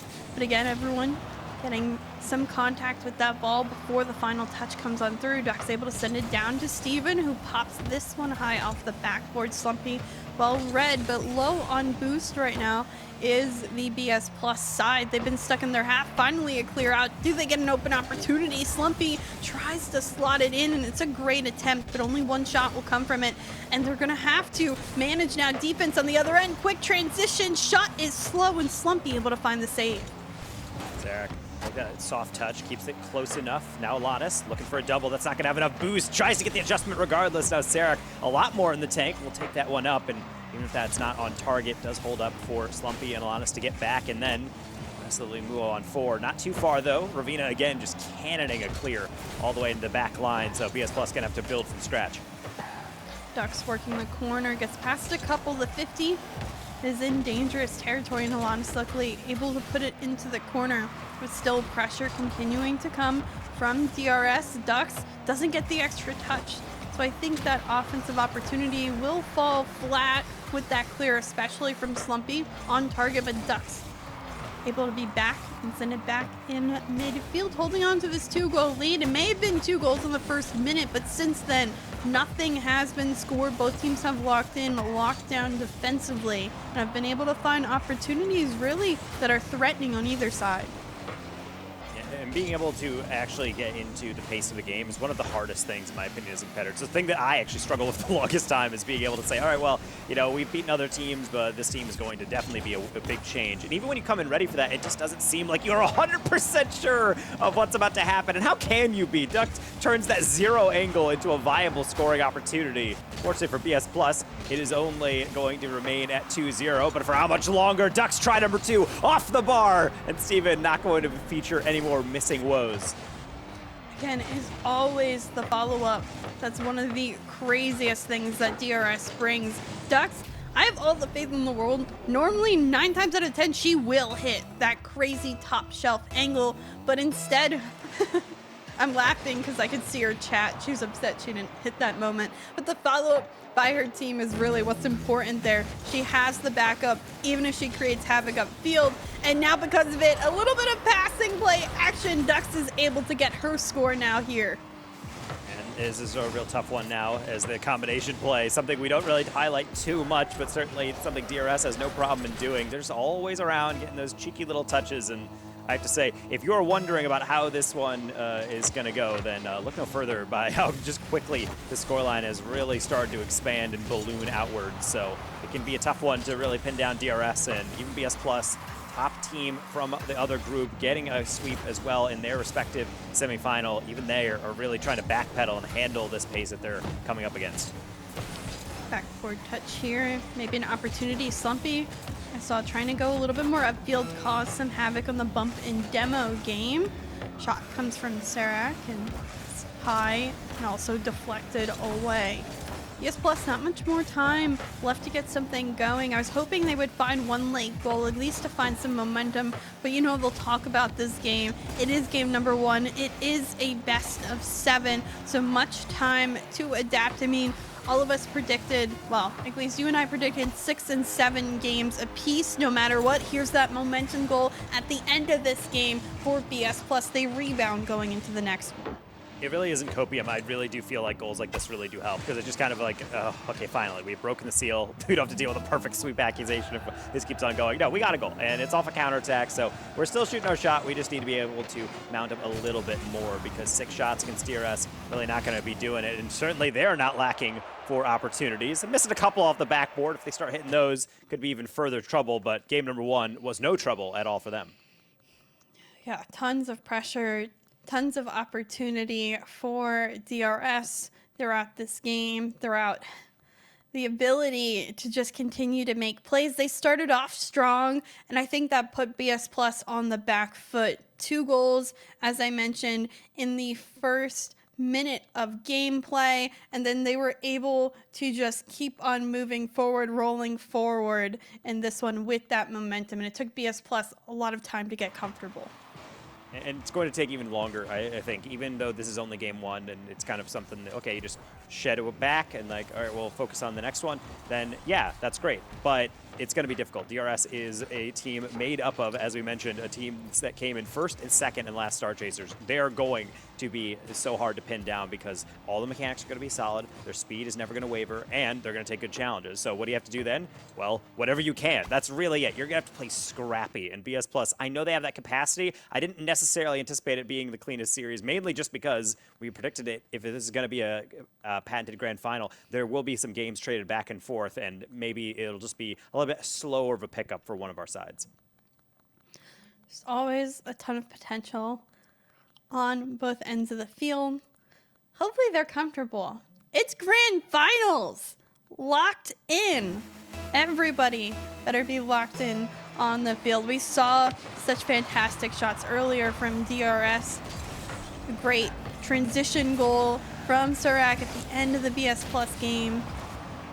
We'll see what happens in game number 2. But I'm excited to find out. I think BS Plus is going to come through with a lot more attack early on. The bump, the aggression, but now the transition. There's a couple blockers ahead, but Alana's coming through with that save, able to deny Iglesias to start.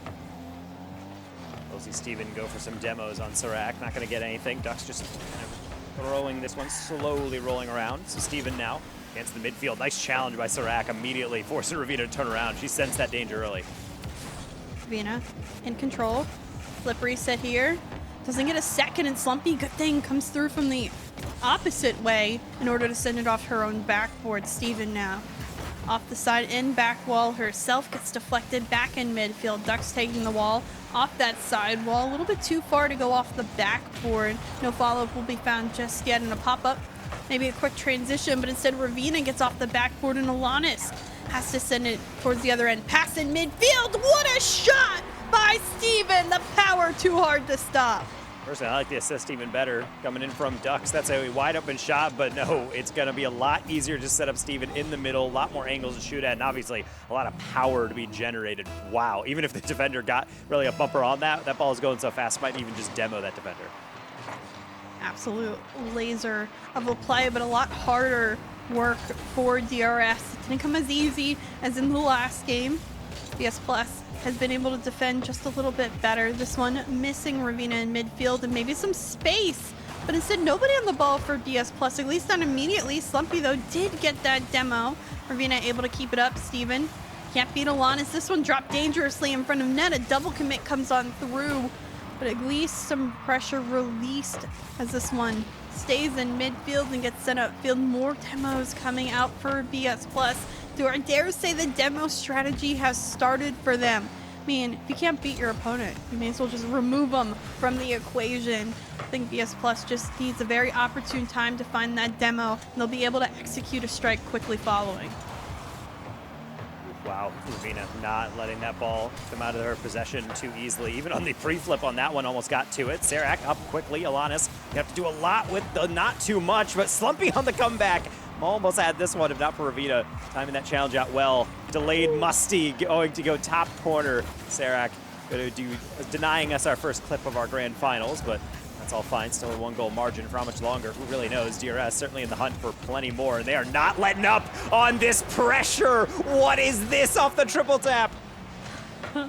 Ducks has been popping off with the clips, and this one sneaks it on through from that back wall.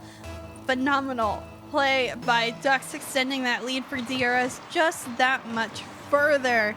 Oh, the mechanics, so fun to watch. I mean, especially when you can't do any of them again.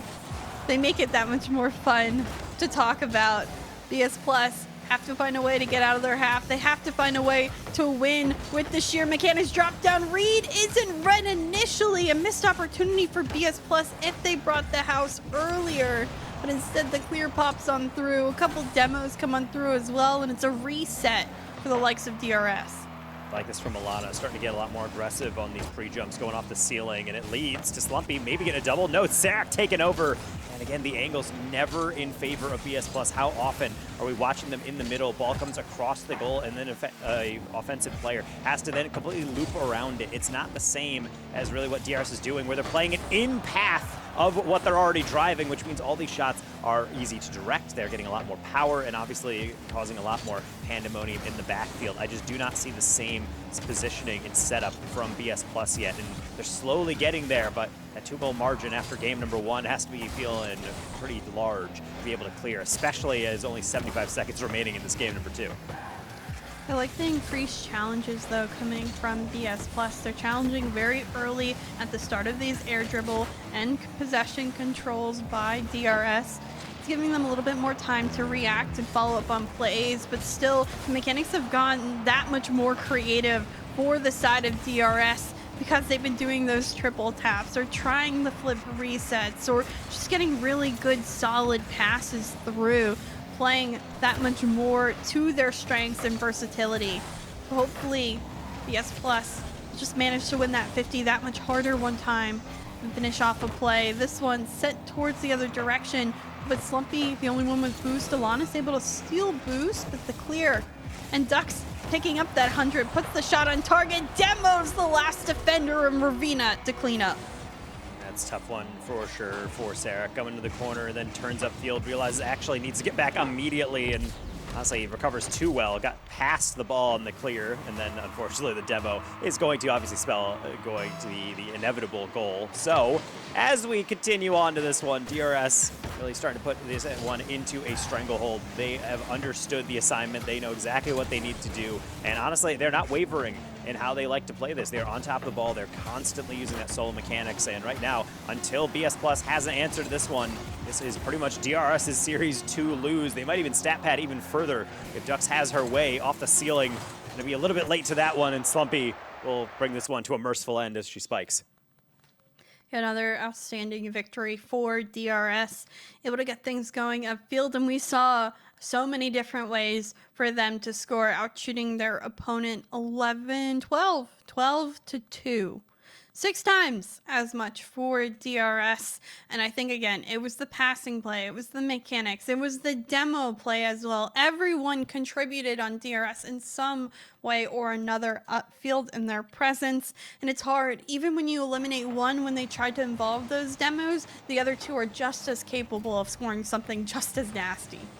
For sure, and that's the thing that you always have to be mindful of, especially now when you look at the statistics. DRS, every single player with a goal, every single player getting over 3 shots, and not really participating in saves because they really haven't had to. Their midfield has been too strong. A lot of BS Plus, when you see those touches, you even called one out where the ball from Slumpy hits the top, or rather from Sarek, went into the top rope, walked all the way back down. Steven didn't have the read, and then there was just no one there. They didn't want to dive in. They were too far away because they're back getting boosts. So there's all these things where they're in between everything they really need to do. They're halfway buffering on all their decisions, and they need to be a lot more decisive. They need to be a bit more aggressive, and obviously I say all of that, but it's so difficult to be able to get in that mindset when already you're feeling like you're playing behind and playing reactive.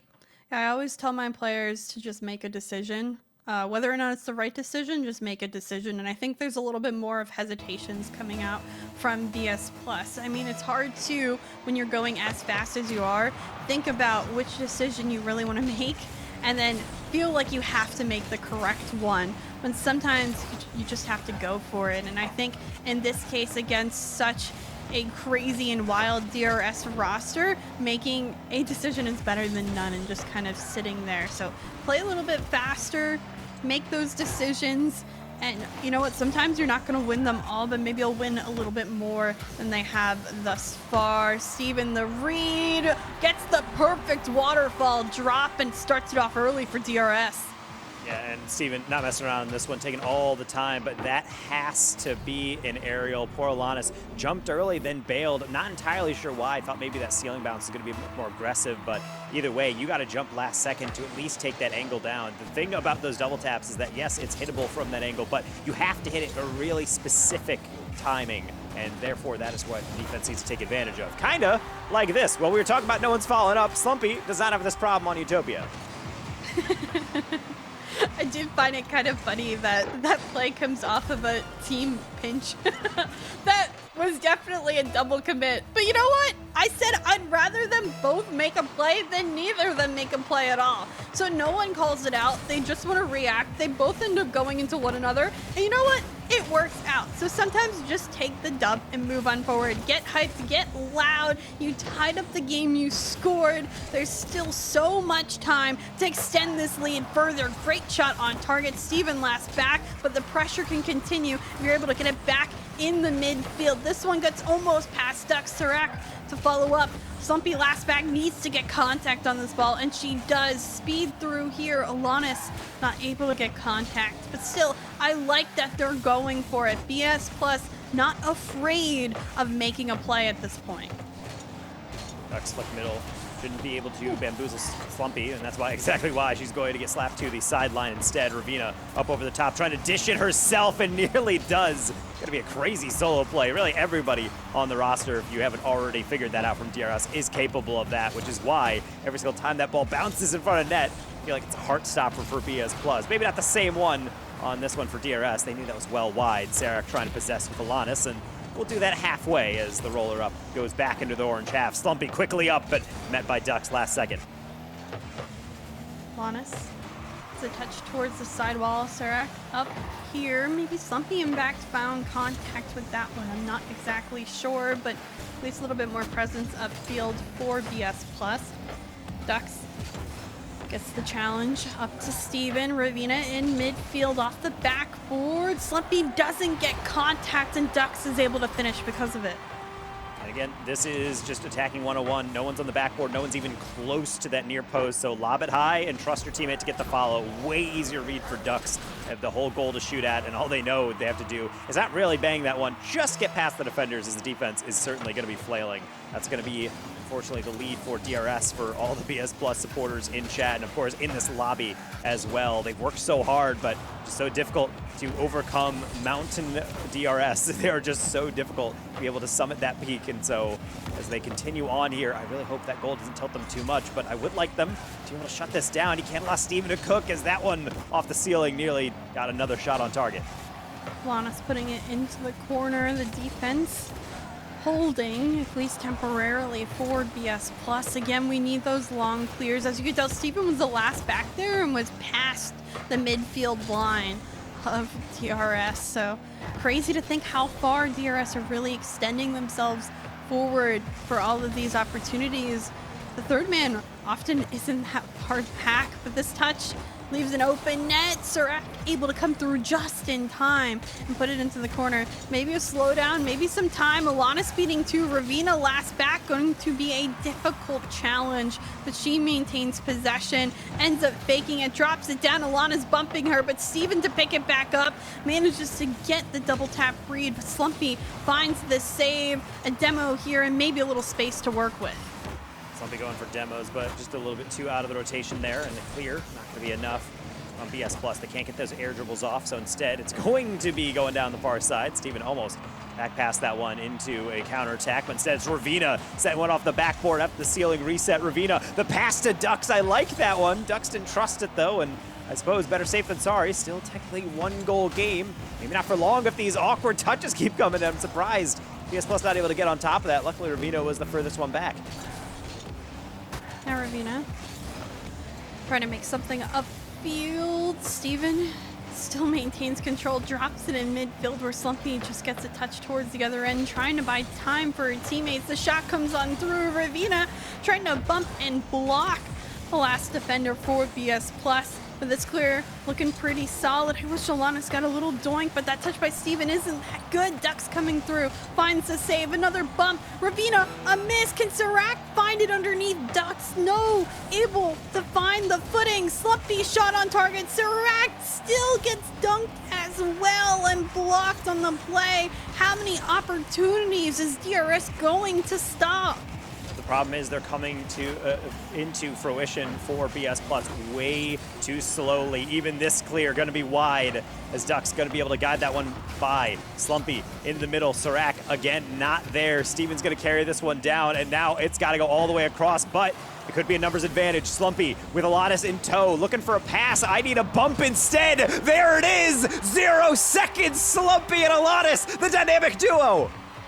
That couldn't have been more of a beautiful play. How many times at 0 seconds you're like, this is what we have to do in order to score, and someone drops the carry. But instead, it's the most beautiful carry, even on limited boost, followed up by the demo play. But Ravina has been the bearer of bad news. How many kickoff goals have we seen from her? In fact, a lot, including yesterday, that ended a similar overtime. All that work for BS Plus for naught, because DRS still able to come on through quickly after the game ends. Chicks, I want to cry. I'm not going to lie. I know. As a neutral observer here, as someone who just loves to see good Rocket League, I cannot imagine anything more soul-crushing than getting a 0-second goal and then trying a trick kickoff that immediately backfires. Like, hey, we didn't even get into the mid game of that OT. We didn't even get to see how that one shook together. And now, to make matters worse, this is not just a regular loss, Chicksa. This is a grand finals game that puts your opponents onto match point. So if we're saying, hey, I can see this go to 6, I can go to 7, I really can. After a game like this, I really can see that. But now it has to be in a reverse sweep fashion. My goodness, I can't imagine what the mood is like in the BS Plus competition room right now. I mean, it's disappointing, of course, putting all that effort into a 0-second goal like that to execute it so well. I imagine the vibes were so strong that early on, but kickoffs are just as vital as every other minute and moment in a game. I mean, I know. We're certainly feeling it here. We didn't want another sweep in grand finals. And the fact is, BS Plus have gotten close each and every time in these games. And now they're just going to have to put that much more effort forward. What do they have left in the tank in order to extend this series further? Because DRS seem right now to just have that unstoppable force to always finish out. I would say the biggest thing that I'm noticing for BS Plus is that they're really barely surviving, I guess, right now in this last game. How many demos was that? We're within the first 30 seconds. I think I counted 3. But either way, they will survive, at least somewhat, as I'm waiting for this follow-through. But the main thing is just that at the end of the day, they were getting opportunities, but they were not coming in fast enough. It would be like a shot, and then the third player would kind of just be driving back and forth, driving in circles, waiting for their moment. And I'm just looking at them, I'm like, someone's got to go eventually. You are not going to beat a team as good as DRS, a team of all SSLs, a team of all highly mechanical players, by slowly getting shots off and picking them apart. You need to really force them to start panicking, double committing, and I'm just not really seeing that pressure from BS Plus. Down the stretch, they were able to be a bit more efficient, kind of the BS Plus that we're used to, but for right now, you got to take lessons from your opponents. They do not go away, and they do not lose 50s. Ravina's so good on the one-on-one plays, beats out the first defender, 50s the second, and Dux is able to clean up. I don't know how we never mentioned this today, but I'm personally a fan of Formula One, and you know, DRS is something they use to adjust their car. It reduces aerodynamic drag and increases top speed and allows them to overtake other cars. I think DRS is also just a funny way of saying they're going to overtake their opponent and they're just that much faster throughout the series, because that's what I've been getting from DRS this entire time. I nerded out a little bit there, yes, but the fact is they're just speedier. What else can you say? They're speedier. And yeah, they are pretty fast, especially when you don't even have to be. Steven has all the time in the world. And maybe Alana's just poking fun a little bit. Alana just drops a what a save, knows that she probably could have been doing better, but I don't really blame them right now. DRS is in the most comfortable positions. They have a quadruple match point sitting here, just kind of saying, hey, even if we lose this one, it's all fine, and they don't believe they're going to lose it. They just got to keep playing their game the way they have been all series long. A little bit of double commit out of the corner there from BS Plus, and unfortunately Slumpy put it in the only place that Ducks kind of predicted there. Ravina came in and going right now. DRS, it's crazy. It's like we're playing half-court Rocket League right now. Yeah, that's been something that certainly we've seen all game. The last defender, unless you get demoed for DRS, has been at the midfield line. Great save by Slumpy, but still pressure keeps on continuing. Good clear out. Ducks will have to send this one over. Ravina in that corner, looking for the initial touch, but instead, her and Steven kind of on top of one another, luckily. Able to follow up just a little bit more. 50 off the corner. Serac, maybe a waterfall shot here, but it's well read by Dux, who's able to put it into the corner.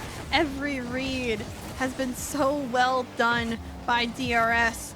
Just, hold on, another 2 minutes and 15 seconds to end out this series. Do we see the comeback from BS Plus in the remaining seconds? Can they find a way upfield to score, to get that pressure? I'm hoping they're able to find something here.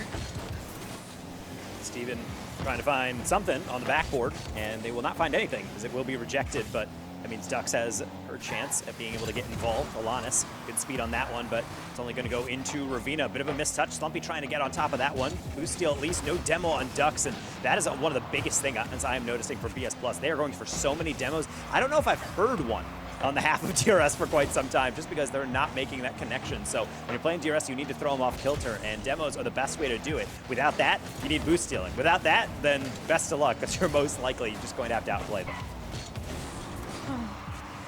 Outplay is just such a hard term at this point in the game. I don't know if anyone could outplay how consistently DRS has been playing. Pop up here. Duck's already there. Down to Ravina, who pops it up herself. Able to follow up because there's boost in the tank. Everyone with boost on the DRS half. Steven looking to be a blocker, but there's the slap by Alanis, and don't count anybody out with the minute that's remaining. I like it. Keep it simple. Get the one bump on Ducks to be able to clear the space for Alanis and then take out the goalie. Ravina gets slapped into the back post. Serac with the bumping quick chat just to be able to 100% spell out exactly what just happened here in the lobby for their opponents. And that's at least something they can glom onto. Obviously, keep it close. They've scored 1-0 second. Hopefully, they don't have to get to that level again if they want to keep this game going. That's a heavy deflection. No ceiling to help out Alanis. Smoke screen. Ravina can't get the touch on the early flip. Steven, this one will waterfall down. In fact, almost has an angle. Ravina trying to sneak it in. Good thing Slumpy recovers. Also sends it away from Ducks. Pop up here. Serac a little late to it. Back towards the other end it goes. Steven, power behind here. Doesn't get the read. Doesn't get the aerial control to find it. Steven, though, bumping the last defender. Alana's picking it up. Gets the 50 win. Does Serac have the deflection? No. Difficult angle, difficult shot. Slumpy looking to hit up Alanis on the back wall, cherry picking that one a little bit, doesn't get the connection again. Alanis shot on target. Ravina there for the save she needed to be bumped. 4 seconds remaining, 0 seconds heroics, all that's left. Serac with boost, tries to keep it up. Slumpy keeping it up as well. Serac into midfield. Steven trying to touch this one down. Instead, Ravina has control. Alanis to keep it up. A miss though there. It'll touch the ground, and BS Plus end up being second. DRS 4-0 grand final victory. Congratulations to our EU champions for our Star Chaser Showdown presented by Ally, our second one this year. And DRS going to be made of former winners and the second place. And now they all get to get a little bit of the trophy. Phenomenal performance from them, sweeping the entire day, not dropping a single game, and sometimes not even getting close. Credit to BS Plus being able to keep this one down the stretch a bit more resembling a grand final. But when you're playing against a team this mechanical, so difficult to pin down, I don't really blame it. I don't think it's the BS Plus we expected to see in this one, but also against DRS, no team is going to be playing like their usual self. You have to ascend even further beyond. Yeah, it's hard to think about even possibly beating the likes of DRS at times when they're so deadly and they're consistent and they're mechanical, and just when you think you've already seen a play out of their playbook, they're able to pull out another. It was a well-fought day for DRS and also BS Plus. Congrats to them for showing up and showing out in their kind of first tournament as a team together here on the women's scene. So congratulations to them just as much so. Yes, and so with that said, that is going to be the conclusion of our bracket. But of course, we have to wrap things up, and we'll bring Bass in for that as well. So we're going to quick break and then come back with the full desk to be able to wrap up the EU side before we get into NNA. Please stay tuned.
see.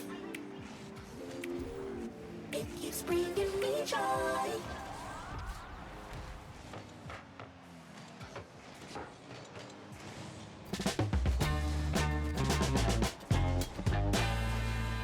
Ashamed, think something new under the sun. You can't take back them things you already done. No. You blame things that you do on somebody else. No. But they all see is you need help. But still you try so hard to cover up your games. You try so hard, hoping that one day something gon' change. You waste all of your time covering up your tracks. Spend all your days running away. You gotta watch your back, and that's the facts. You spend so much of your life scheming and trying to get over. Got you wondering why you come around. All you get is cold show. Yeah, you try so hard to cover up your games. You try so hard, hoping that one day something gon' change. You try so hard. Yeah. You try so hard. You try so hard. Yeah. You try so hard.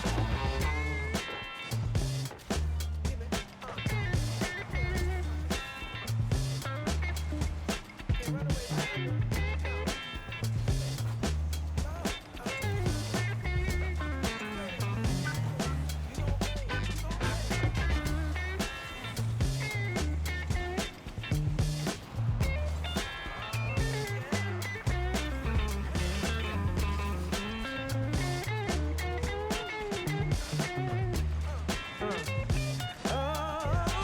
Still you try so hard to cover up your games.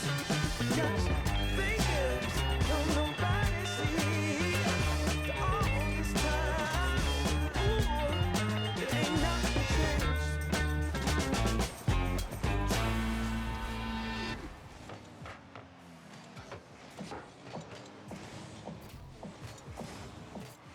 I don't mean to speak this up a line, but the way you move is perfect by design.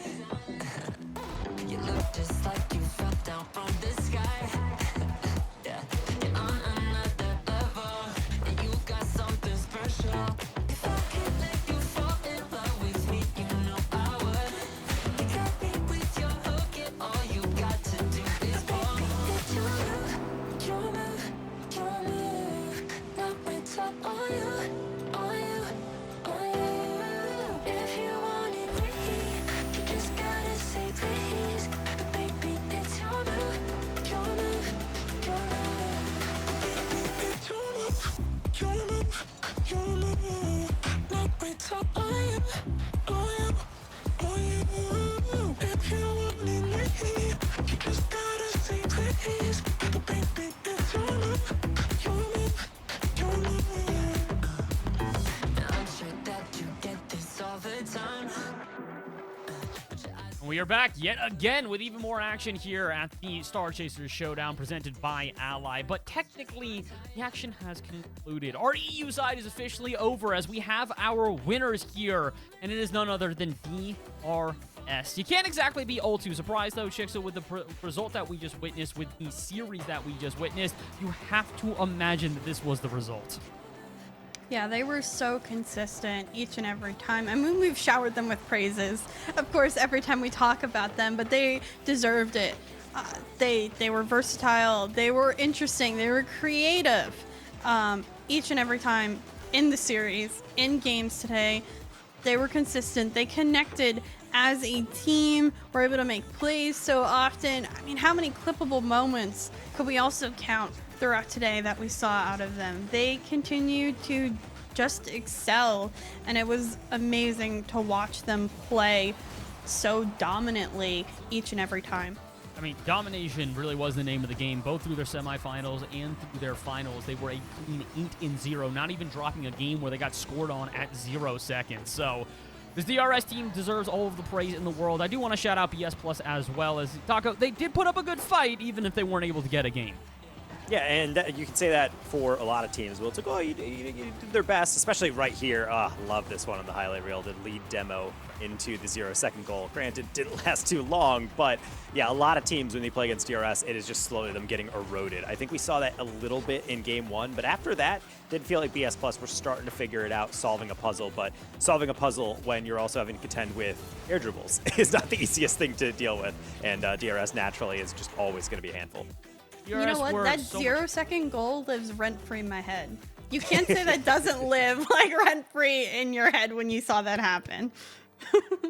DRS were good enough that they also have our Ally Match MVP, Ducks, taking the MVP here for our final series of the European side. 610 score average, 8 goals, 6 assists, 6 saves on 20 shots. The outpouring of offense that this player and the entirety of her team was able to provide earned them this win in a very meaningful way. This was an impressive performance from DRS, and honestly, I don't really know if there's much else to say, but Ducks deserves even more praise than just this. The replays that we saw as we look back upon this really go to show mechanically Ducks was a different level, not only today, but throughout the weekend, Taco.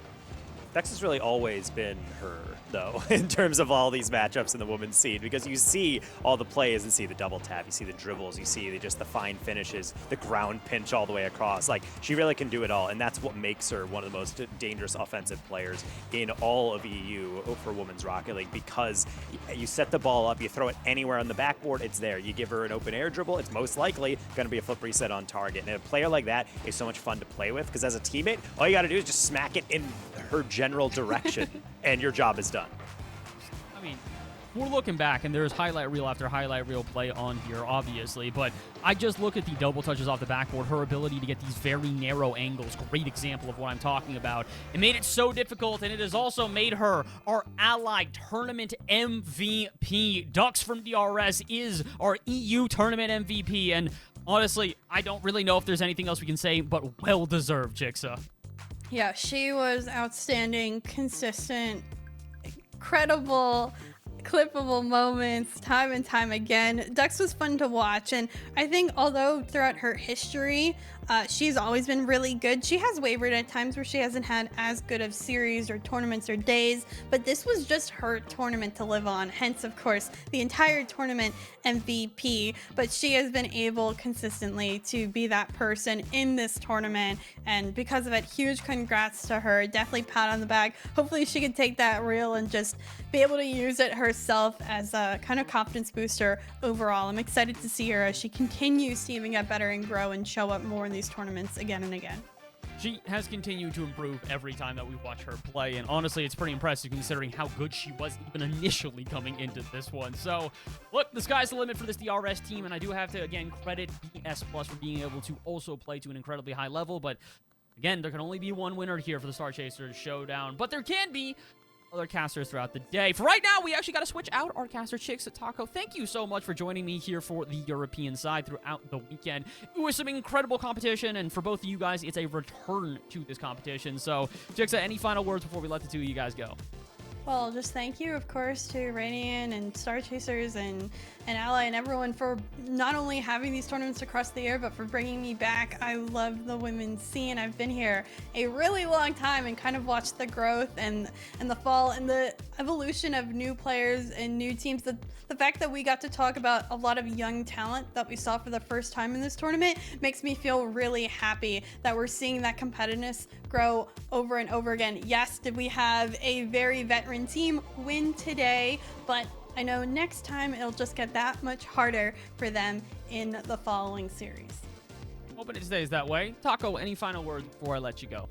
I mean, same as Chick said, just have to echo that. It's great to see Radiant, of course, being able to run these Star Chaser Showdown. Shout out to Ally for making them possible. And then obviously, shout out to the production crew, all the admins in the back, and our producer as well. Lovely hitting all of our timings, making our job as an on-air talent a lot easier. But of course, the players for continuing to up their game. Every single time I see every single player in these rosters, they've added something to their arsenal. They're improving. The scrims are getting better. Rosters may shuffle, and yet the regions, both NA and EU, keep ascending. Hopefully, NA is an entertaining end to Star Chaser Showdown because it's been a blast to be able to be trusted to tell the stories of all these teams.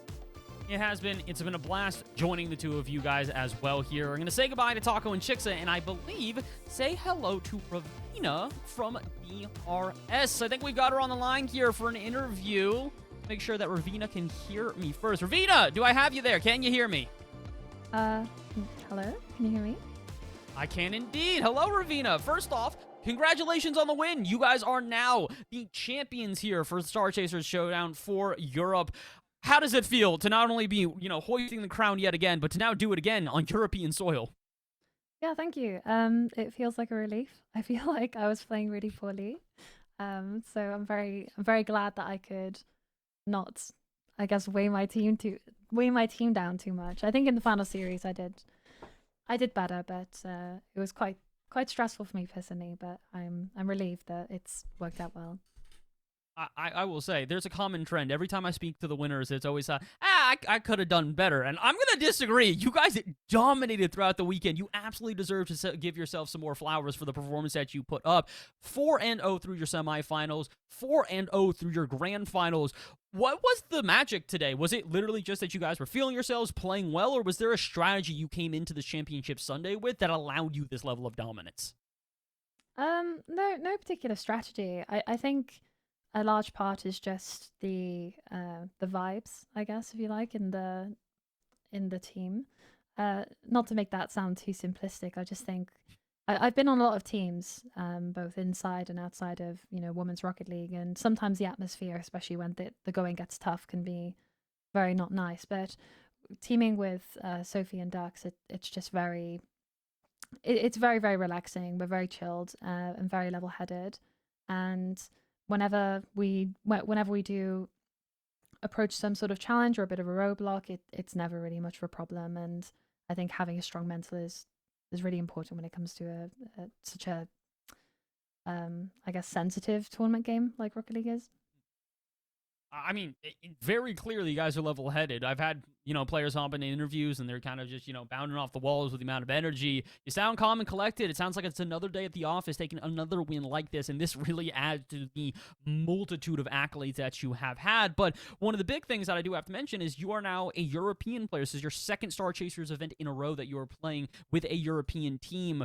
Do you mind just sort of elaborating a little bit more about the decision to do so? Because we have seen players go back and forth between regions. Is there a reason that you ended up playing for European teams in particular, or was it just sort of the circumstances were what they were?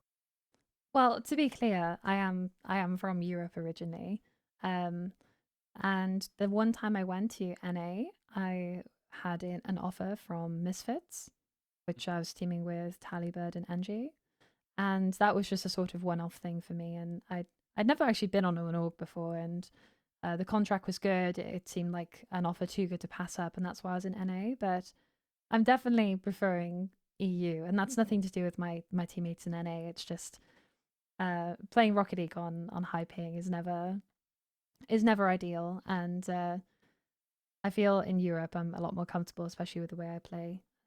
But here in Europe, it's also very interesting because a lot of the top players I'm already very accustomed with because I played the early seasons of WCB. And so there's a lot of familiarity in there, but then also with that familiarity when it comes to trying out for teams and trying to find a team of 3 when there may only be like 5 or 6 eligible people in your eyes, it's like it can feel very competitive while also very friendly, which is an odd feeling, I guess. But clearly it worked out this time, so very happy with that. I would agree with that one. I would absolutely agree that it worked out this time. You guys are the Star Chaser Showdown champions here for Europe. This is another title to add to the large trophy cabinet that you are absolutely acquiring at this point. Ravina, once again, congratulations on the win. Thank you for hopping in the interview with me, and go and celebrate with your team. You absolutely deserve it. Thanks, man. Have a good win. All right, that was Ravina from DRS, our champions here for Star Chaser Showdown for this European side. We are not done with the day yet. And although Europe is starting to come to an end, we have to thank the people that are making all of this happen. You see them. They're right above me. We want to shout out Ally here and really make a huge emphasis because Ally is on a mission to provide more opportunities and events for women in the Rocket League esports scene, aligning with Ally's 2022 pledge to reach a 50-50 media spend across men's and women's sports, including esports. They're helping everybody. They're helping the scene out. They are helping this scene out in particular. Ally is a huge sponsor, a huge partner to thank for what we have here today, and we cannot thank them enough. And because of their support, we got two sides to this broadcast. That is everything for Europe here. We appreciate you guys tuning in. Shout out to all of the competitors throughout this entire weekend, but we've got more competitors to go. We're going to take a little bit of a longer break here. When we come back at 12 Pacific, 3 Eastern time is when the next matches will be kicking off. And when they kick off, oh, you better be here. North America is on the other side of this break, and I better see you guys there, so do not go anywhere. When we return, it is the Star Chaser Showdown, partnered by Ally, North American side. You guys are going to want to see it. You're not going to want to miss it. Stay tuned. We will be back in a little while.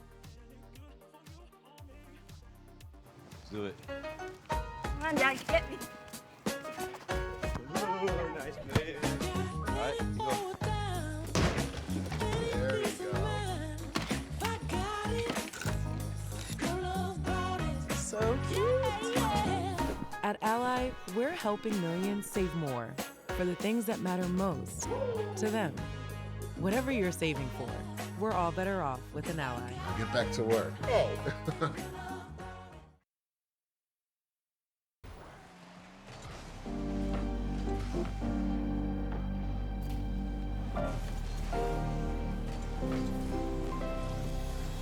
This is never gonna be any good for you or me. Every single time I look at you, I'm confounded with the truth.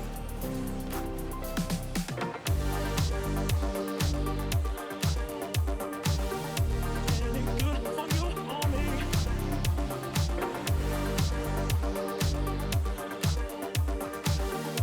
Any good for you or me.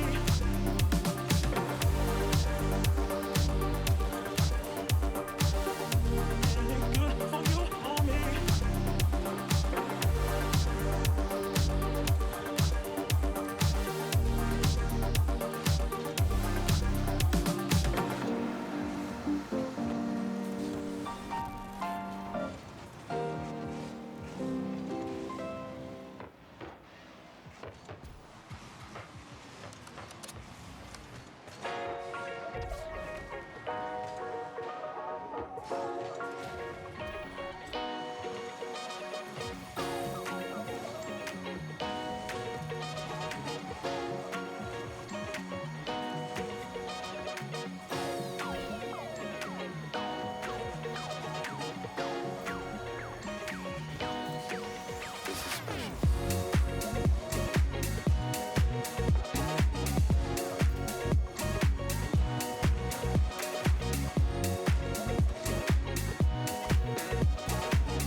steps back.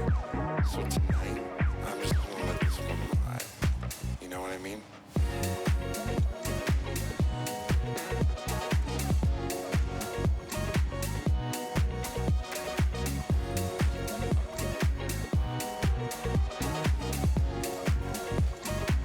One unique, one special.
sometimes funny me.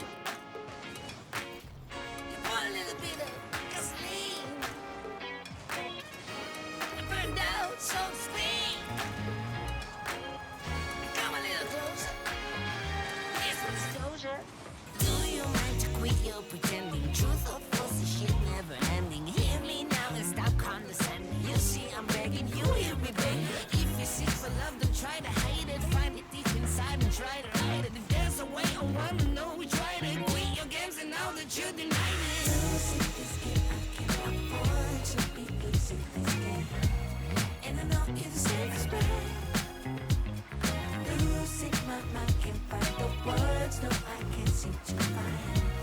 But I'm really trying to get. Read the line and take a time and choose. Whether we green or yellow, whether we deep or shallow. Please me now, cause we're about to lose. Whether we buy or hello, whether we stick or jello. I got rules and make amends, but can't go through the same regrets. It could feel so good on mine. Not my love, I gave.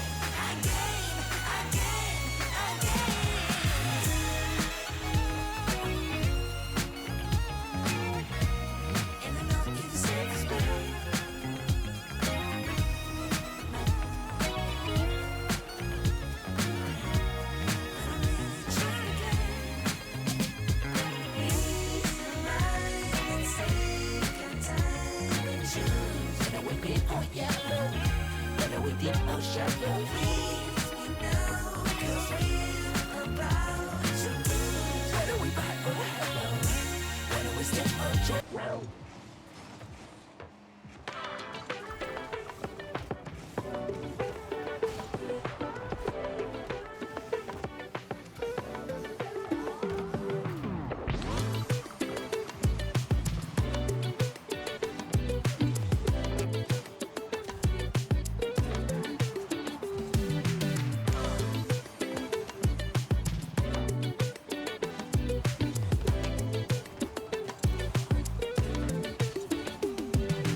Cause you wanna play your game.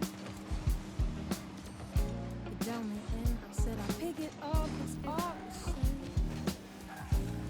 Don't follow all the rules. I know you don't, you change day by day. Hardly seems that way. How can anybody understand? How can anybody win? 8 points later, I thought it was about time we hit the finish line. 8 points later, I wasn't winning at all, I was just further behind. You played your hand, you showed my cards. I took my talks right from your heart. I laid them down before your eyes. Game over, blow the whistle, we're out of time.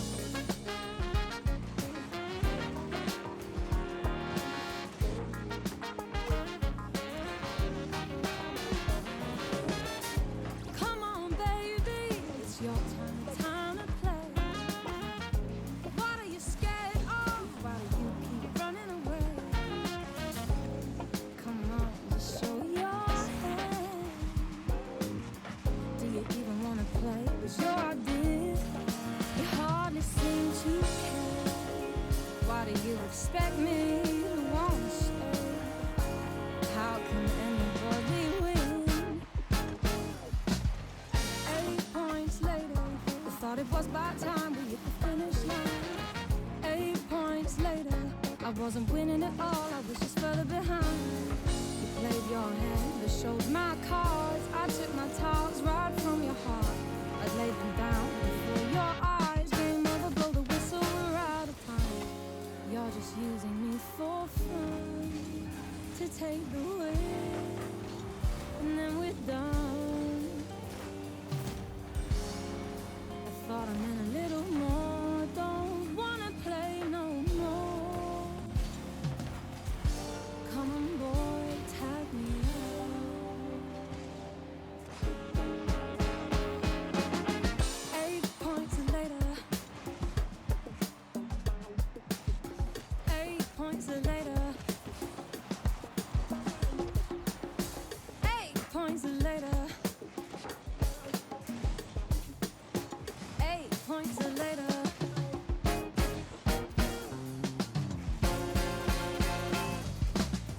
8 points later, I thought it was about time we hit the finish line. 8 points later, I wasn't winning at all, I was just further behind. You played your hand, I showed my cards. I took my towels right from my heart. You laid them down before my eyes. Game over, blow the whistle, we're out of time.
keeps bringing me joy.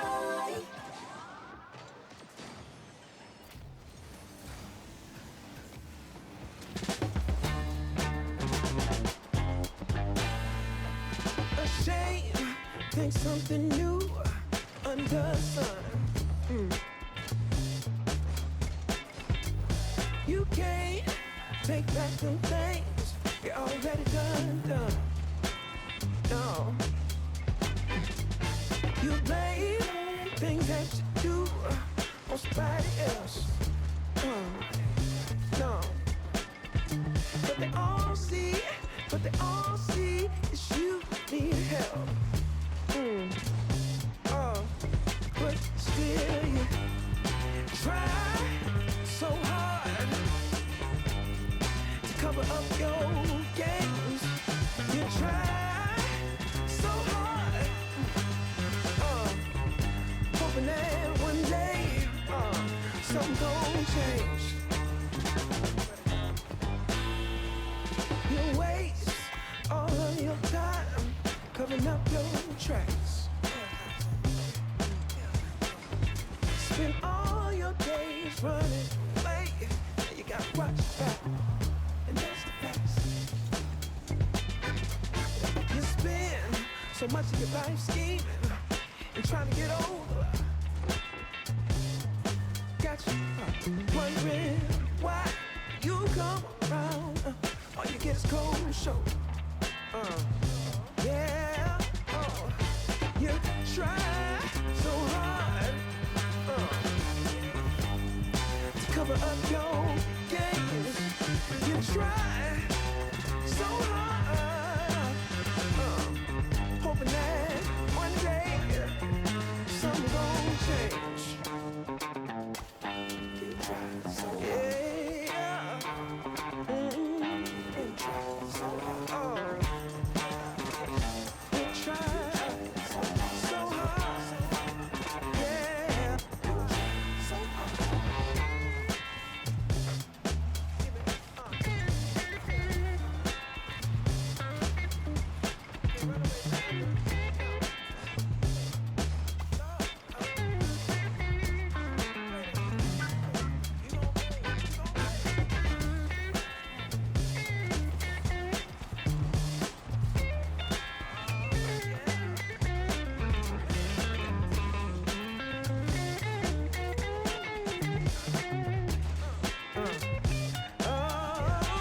Still you try so hard to cover up your games. Got you thinking don't nobody see that all this time. Ooh, it ain't nothing changed.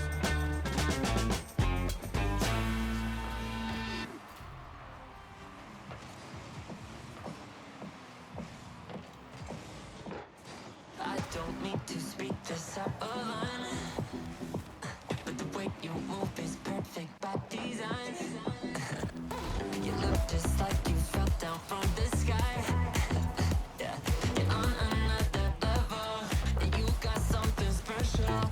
If I could let you fall in love with me, you know I would. You got me with your hook, and all you got to do is pull. It's your move, your move, your move. Now it's all on you, on you, on you. If you wanted me, you just gotta say please. But baby, it's your move,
fine, couldn't close.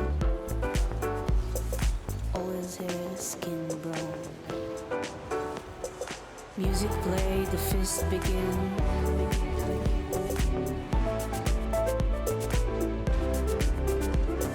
Fills the air, steps quicken.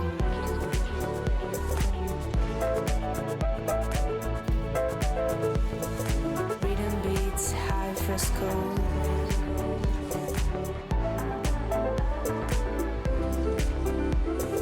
Glory note between these walls.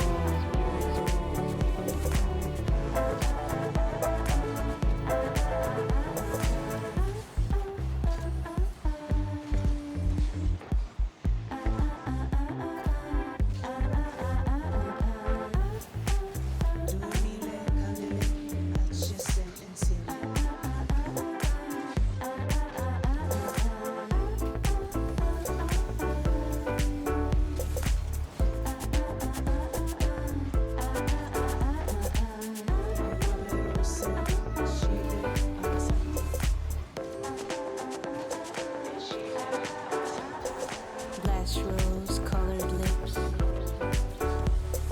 Thousand candles glowing face. Music play, wind is blowing. Light as a feather, bright as the morning. Music play, the fist begin.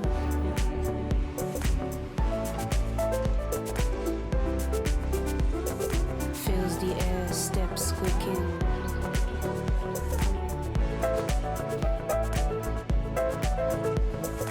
Rhythm beats, high fresco.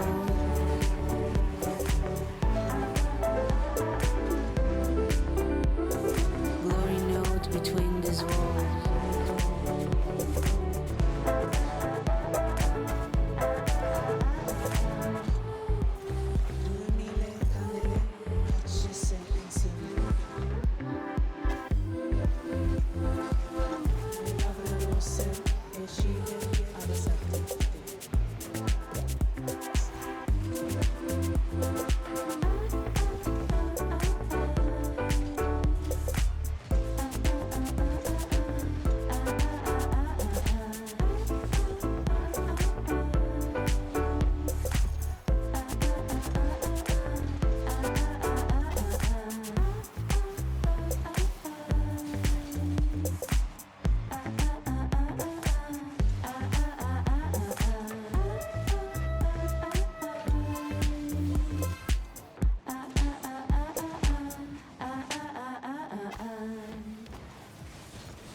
This is never gonna be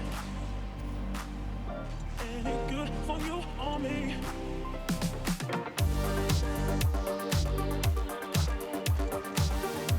Any good for you or me.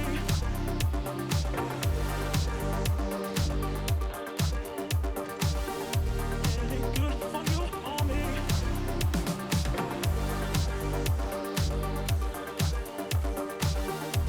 Any good for you or me.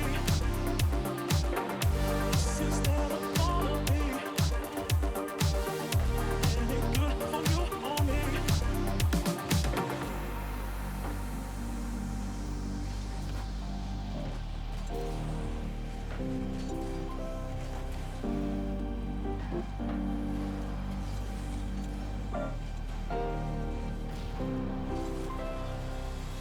This is never gonna be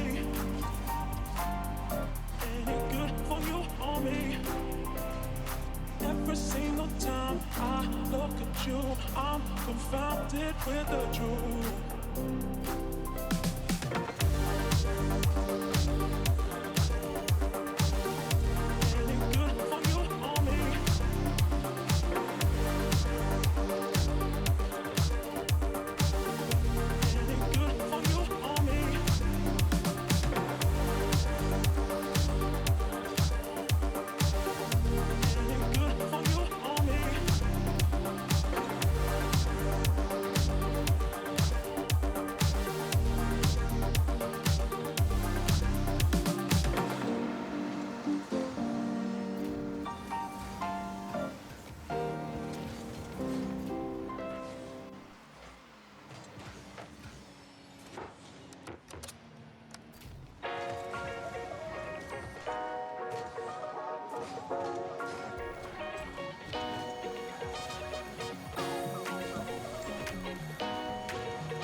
I get ahead, I end up going 2 steps back. So tonight, I'm just gonna let this one ride. You know what I mean?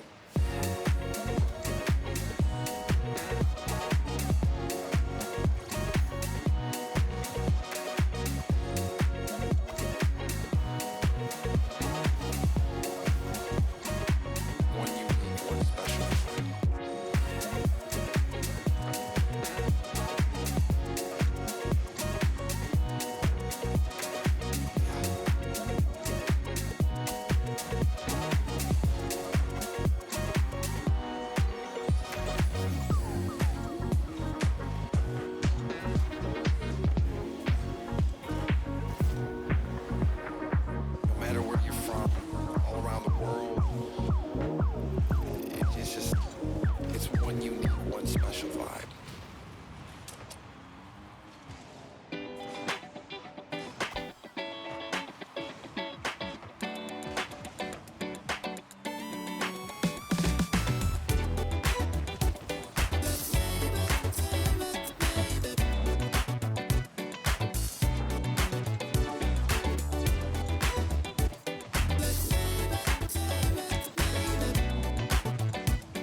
Hey everyone, I'm Sanoki, and I'm a player for Vera Momentum.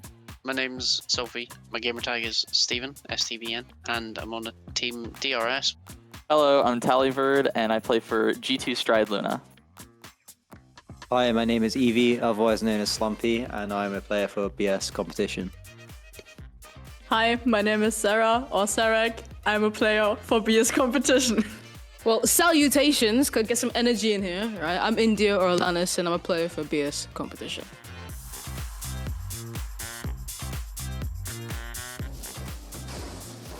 Oh, nice landing. Okay, easy flips back. Oh, Pogo. I can already see a terrible card design. Looks like my recoveries, dude. Oh my. Some really awkward speed flips, but I mean they're not doing bad. It's a disgusting green. Okay, good save. We like that. I mean, it's like my two lobbies. I think so far so good, except for the weirdness going on everyone else. It looks good so far. It looks very similar to my ranked 2s games. I mean, it's really not that bad. It just looks slow. Okay. Reset? I would Okay. say GC. I'm gonna say GC1. See, I don't think it was just not a bad shot.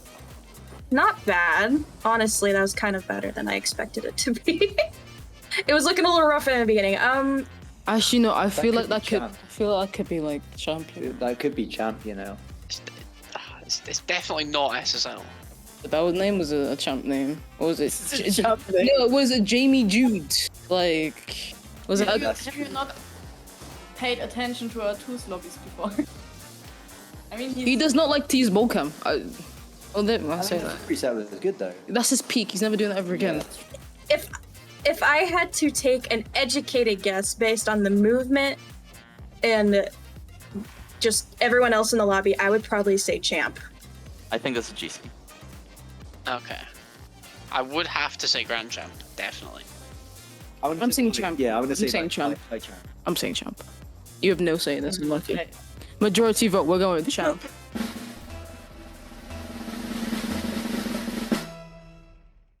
Oh my god. You see, it's always hard because C3 and GC1 are like the same thing. Oh, let's go.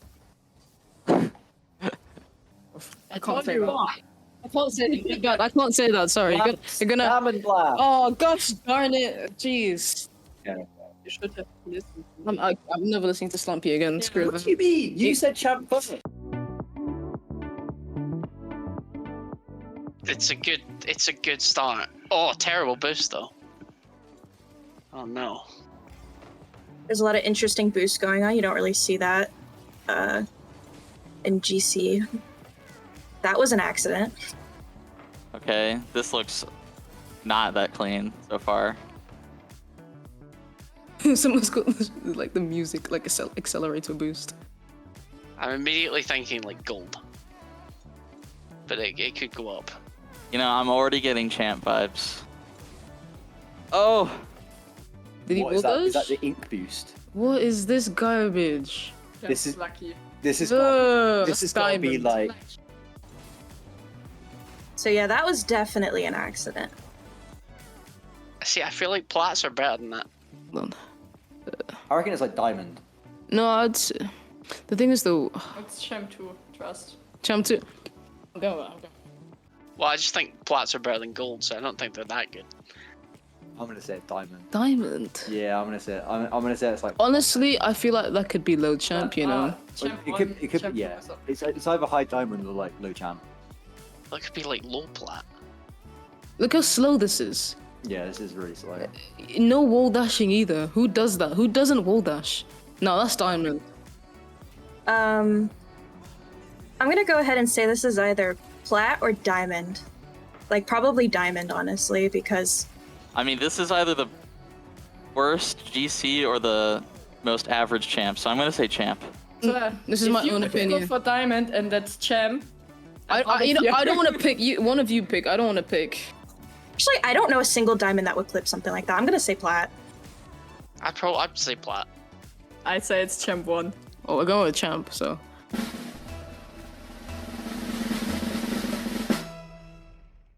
What? Bro. Bruh.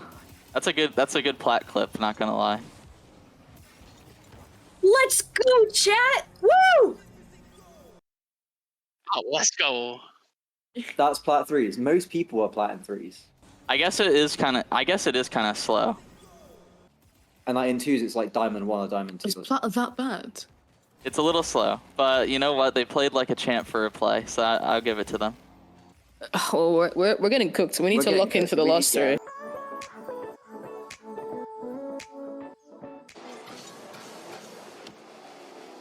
Okay, he got to it without ball cam on. I see alpha boost. But you can't aerial. Wow, any ball cam users? There we go. God, this looks like me flopping around, bro.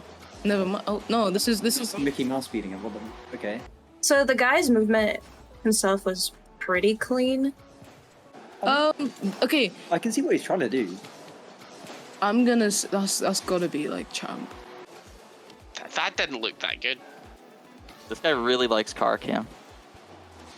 Diamond, purely off of the fact that it's a different clip, I'm gonna guess it's different ranks. I mean, actually, might be onto. It's a good car design. This is the hardest clip so far. What in the world am I looking at? That's top 100 right now.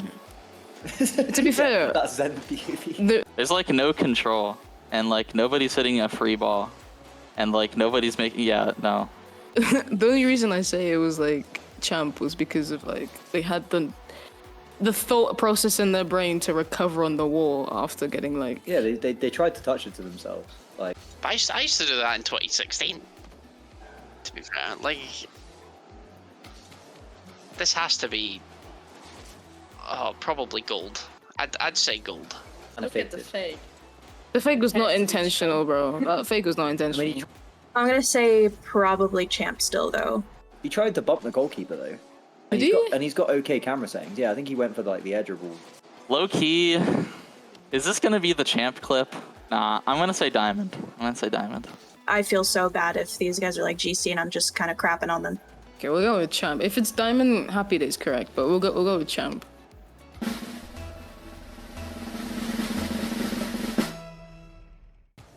Okay, let's go. That's what I thought. Wow. Okay, well, put the plats in champ and put the champs in plat.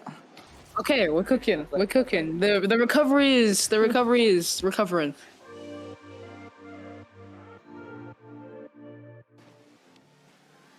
Oh, whoa! The camera settings. Why have they got the flipping chat on? What is this camera setting? Oh my! This cannot be good. This can't be good. Love that. Oh my god. My eyes. Immediately tell me that this should be bronze. This has got to be like silver or gold. No, that's gotta be gold. Yeah? Yeah. Bear in mind, I got camera shake still on. Driving in the direction of the ball, it has to be gold. Oh! I think this is probably silver. No. Oh, gold or silver. This save is. I mean, he got it. That's the. I don't think he was trying to get it. He just landed on the ball. Okay, good save. It was just a save. Okay. It's definitely lore. Because he didn't mean that. Yeah. So this one's hard because the starting rank in Rocket League is like gold. So this looks like bronze, but I have to say gold or something. Yeah, are we saying gold? I'll say gold, yeah. Yeah, let's lock in gold. That's like bottom of the bear. That's gotta be like bronze or silver. I don't know. I'm gonna say silver. This looks like my dad playing. This is what it looks like when my dad plays. I'm gonna say silver. And his teammates driving at him, and they're bumping each other. I'm gonna say silver. I'm gonna say silver because like no one's bronze.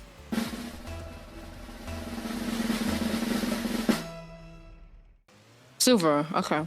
Okay. I mean, If it I had was- to be silver or gold. It wasn't any higher than gold in Right. any way. Yeah. Okay, see, I'm not wrong. I'm not wrong. See, Okay, that was because that gameplay's terrible and the camera settings are terrible. We gave them the benefit of the doubt. I think they deserve gold. Okay, I think that's a bit. That's a bit ambitious. If they're watching this, I hope you get gold. Yo, shout out my dad for looking exactly like how this is played. let's see this banger. Oh yeah, I love that recovery. So I'm looking into this. Oh my god. Oh no. Now we are in gold. Now What are those camera settings? Oh. Oh god. With bad camera settings, bad car. Jeepers creepers. Alright, well the cam settings are terrible. You can't even see the front of your car on your screen. Bad wheels, bad boost. What is going on? They're like bumping each other and hitting the ball and everything. Bro! Jump. Oh, what a save. Alright. I like the save. Is that an own goal? Okay. Score. Is that Score. is the clip? Bang it. Is the clip the same? He didn't even flip. Oh my god. He got lucky. That's one of the saves of all time. Oh my goodness. Okay. Okay. I reckon this is gold. You think? Flip. Hit the ball. Flip. Okay, he's done a flip. Is he gonna? Ooh, is he gonna get the open net? I feel like you wouldn't give me silver twice in a row. But that can't be anything higher. That's terrible. Genuinely, sometimes I can't even score open nets. Good for him. Honestly, I'd say diamond. You're gonna? No, sorry, plat. Sorry, plat. He's panicking. They're all just smacking the ball around. I'm sorry, but I refuse to believe that's No, diamond. trust. I mean, I'm just saying diamond is my own individual guess. You two can. I'm gonna say collectively. I'm gonna say that's gold. Yeah, same. So okay, they're locking in gold. So. If that previous one is silver, I'm gonna metagame this and say this is gold. I'm gonna say it looks like gold. I'm gonna say gold. No, I can't bump up to gold after that miss, actually. Silver. Silver again.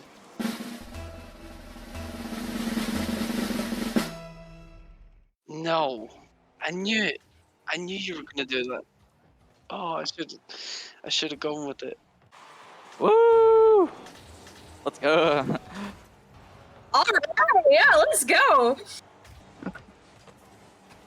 It'd be funny that was diamond actually. You guys picked insane clips for the good, bad player and terrible clip for the good player. Thank you so much, Radiant, for sponsoring women's events and supporting the scene. Every one of us thanks you from the bottom of our heart. Really appreciate Radiant and Ally putting on these tournaments. You know, it's kind of what we need, you know, to help grow the scene. Fantastically organized. All right, thank you, Radiant and Ally, for hosting this tournament. Thank you guys so much for watching. Shout out for Radiant and Ally for putting on the tournaments for the women in the Rocket League space and scene. I wish everyone playing today a good luck. And hope everyone has fun. We'll see G2 stride Luna on the pitch later. Surely grand finals.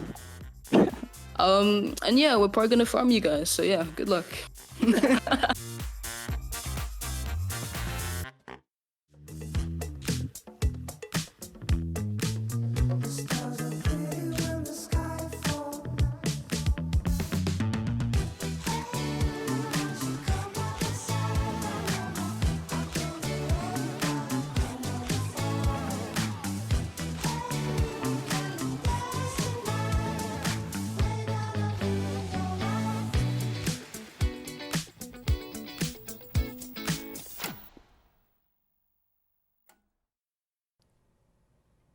Welcome back, everybody, to the Star Chaser Showdown presented by Ally. It's North America time. We have wrapped up EU, and it is now time to kick off NA. However, I've also got to introduce... I'm not really sure what's going on right now. We got Lemon, Kiwi, and Jorby back with me again. I'm going to ask if you guys are vibing. I feel like the answer is a definitive yes at this point. I mean, you're both dancing, like, literally, it's been 5 seconds. Yeah, I would We're say cat jamming. objective yes on the vibes. You know, vibe check is great. We got the NA side ready to go, geared up. We got an insane match to start it off, Bass. I am more than excited, Lemon. He's pumped. Yes. I mean, you pumped? We had good music for like 70 minutes. I had to round up. And then I was jamming the whole time. And then we were trying to guess the rank of the clips. How did we do again? I think we were pretty good. We only got one wrong. It was the plat clip we got wrong because they definitely looked like they were Diamond 3. The plat and the silver clips were very difficult to try and figure out. You know what's not hard to figure out? The groups for today. We're looking back upon the groups from yesterday so that we can focus on what is happening here today. Because, folks, we've got ourselves a long road throughout this weekend in order to get to the playoffs today.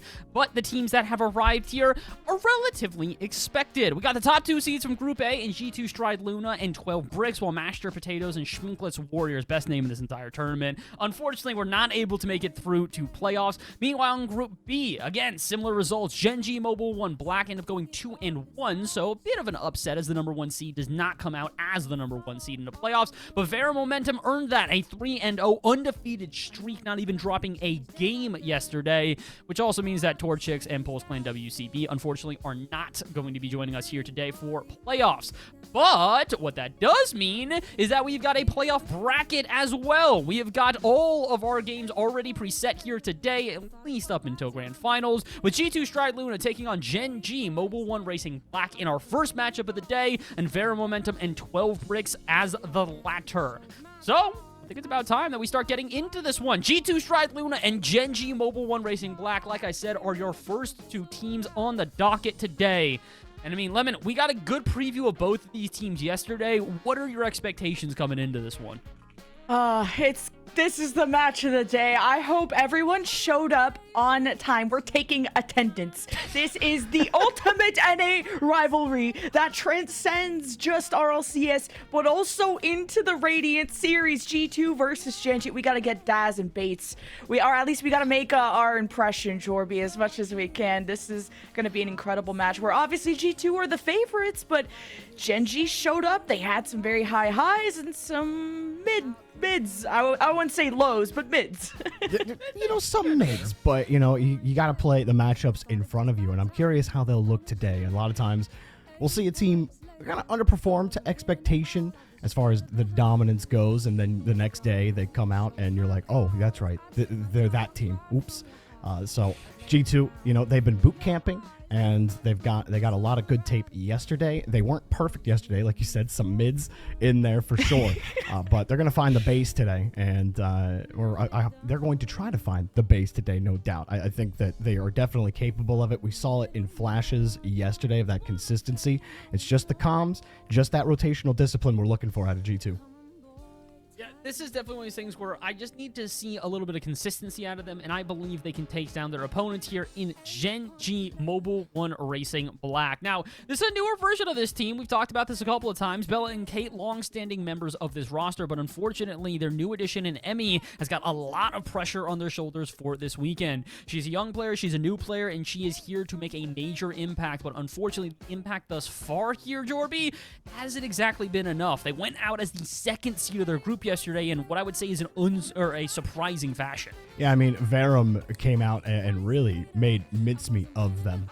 Everybody was quiet on Gen G in that series. My biggest criticism out of that series is they just need to find a way to be more creative on offense, not having to rely on solo plays, not trying to out-mechanic the other team. 'Cause now at this stage in the tournament, especially against the likes of G2 and Verum, like they learned yesterday, if they don't have the ability to mix it up on offense, then they're going to get singled out. They're going to start losing the battle. And so that's the one thing I'm looking for Gen G here is that creativity. I think they've got it. I think they've got the creativity. The issue is that they're going to need consistency. Like we said, it is a single elimination bracket here today. You get one chance at this one. A little bit extended, though. We do have best of 7 instead of best of 5s like we had yesterday, but still, there's not really a lot of room for error. And that's probably the biggest thing that we've seen here, Lemon, is that if players are not on for the day, it can be detrimental. One single piece of the puzzle missing can quite literally bring down the entire team. Yeah, I feel like there's that factor of how resilient are you throughout the series, how composed are you as a team, and these two teams have a lot of experience together, but then, you know, you have Gen G who just added Emmy. After an extensive time of trying out different people, this is who they landed on, and I don't think they could have picked anyone better. Emmy looked incredible in her very first match with Gen G. They feed the ball to her too, and she's scored almost every time from it. So that tells me Gen G have such a level of trust in this player. They've gone through so many trials, and this is the one they landed on. This is the best Gen G we can get, but will it stand against G2? But we heard from Karma yesterday how they weren't even satisfied with their own performance, whether it's individually as a team. So what's G2's peak gonna look like if that was just their first form yesterday? Time to find out. We got the game ready. Our first best of 7 of the day between G2 and Gen G. I would say take it away, Lemon and Jorby, but instead I will say take it away, T-Bates and Daz. Let's see your best impressions. Gen G Mobile 1 Racing. My God. Pipe down, Bates. You already started. Listen, all you do is yap. But look, everyone knows, you know, you can yap all you want, but the fact remains the same. G2 gonna take it. And let me tell you, you think they're gonna get around Avenger? Think you're gonna get around Karma? Karma been around since the dawn of Rocket League? No, absolutely not. All right, I'm done. How was that? Chat. That was pretty good. Rate that out of 10. Actually, rate that out of Bates, and then I guess rate yours out of Daz. How many Bates out of 10? Yeah, how many? I don't know. How many Bates do we get there? I hang out with these two way too much. 2024. Well, let's get into game 1 of our first semifinal. One step closer to the finish line. G2 versus Gen G, and I really think this is going to come down to an Emmy versus Talibird. But look at Avenger up behind, trying for the redirect right into Bella's hands. You know, Avenger is definitely my player to watch. You know, Talibird, kind of get the expectation. Karma, the expectation. Avenger, there were times she popped off yesterday and ended up being the difference maker. So we'll see how she does in that midfield. Right now, G2 fighting for that midfield possession. Avenger playing that close second. Bella gets around her. And Gen G will break back out. Karma stole the corner boost, was looking to be physical on the front line, so I'm liking G2's pressure, and they seem like they have a coordinated plan. So far, G2 will lose that hold that they had on the blue half, but Talibird with a great follow-up touch and the second one to put a shot on target. Here's Avenger stepping up. Karma's been demoed though, and Avenger was trying to push Emmy off the ball, but she wants retaliation, and the counter-attack is true for Gen G. Good carry here from Emmy. Have to get through the defense somehow, get the reset, hold the challenge as they came forward. Emmy on the right side of the ball. Ended up timing her flip right as that challenge happened, and I don't think that the orientation was perfect, but you still got the 50 the way you wanted it. And then Bella, of course, hopping over the defense afterwards, but Emmy breaking open the gap, and that's exactly what we wanted to see out of Gen G. Emmy yesterday against Verum had gotten shut down, but if she finds a way to break through as that can opener for Gen G, then G2 might be in some trouble here. They do get the midfield. Emmy back with a full tank with the clear. Yeah, G2 seem like they'll make space by force as Emmy kind of sneaking up, harassing a little bit. As Bella back past 2K. Gen G want to extend this lead, but then this touch just goes to Avenger, and Karma gets a demo in the net, and K with a touch to delay, and Emmy tries to clear. So for Gen G to buy those precious seconds when the net seemed vulnerable is everything. But G2, Karma went to strike for the fences, but Bella puts it to the side. Now Karma is going to try and maintain possession for G2. Felt like there may have been an opportunity earlier when Emmy got bumped. Talibird could have taken a shot on net, but still felt like she had to avoid a potential bump, or a pull bump, if you will. Now Gen G not able to handle, or at least handle the clears to keep possession. G2 get the transition. Avenger's shot not on target. Emmy keeping the touch close. All of G2 back off. The first and second in the rotation end up pulling behind the midfield line. No one going up to challenge Gen G on the point. You've got to find ways to make sure you always have a presence in the midfield. Handling business well here in the corner. Avenger gets the clear out downfield. Now they can set back up. Well, Gen G have already had to put up 4 saves in the first half. And 2 shots, but 1 managed to cross the goal line. G2 having to play some defense here. Even Bella steals the corner boost, and Avenger uses all of hers just to try to get a hand up against Bella on the other side. So Gen G starting to look real threatening. Karma may have a lane to her own, and she has enough boost to dribble this forward, even go below Emmy. It's a great fake, but Bella is stoic in the net. But Gen G need a moment to relax. They've really been pushed to their limits as Avenger wants to fake this to Tally. And this is where G2 could get something going. Now, Tallybird had really been stuck for a while, sitting as third woman. Couldn't find a way in. Gen G weren't really giving anything to look at. She's only been able to keep possession when her time has come. Tallybird just hasn't found any angles, and Gen G might have left one on the table. That could have been insurance. But Emmy, just too much pace as she came across the box. Too high. Gen G, there's the dunk. They'll pick up that insurance regardless. It's not the first time I've seen G2 get scored on from just a ball sailing over their heads, thinking they had safe possession, they had safe control in the midfield, and just a 50 that goes around into the back of their net. G2 have to really be careful how they transition into that midfield. Yeah, that and how Emmy miss, confident they are. Yeah, that Emmy miss really gave them confidence to move down the field. Karma was looking at the challenge in front as well as Tallybird, and yeah, like you said, just have to make sure you keep your camera on a swivel, your awareness doesn't fall in that situation, and keep those comms up. That was something that hurt G2 in the down moments yesterday as well. The Karma will flick it around 1 and try to get this set up again for G2. Oh, good bouncer towards Emmy. Karma ready to receive, not the best of touch, so it floats behind her, and Emmy takes back over, tries to keep up the pace, couple of touches. And Kate, be ready to start another round of this, but no, it's a retreat from Gen G, but good presence and good time to kill with 20 seconds left in G2.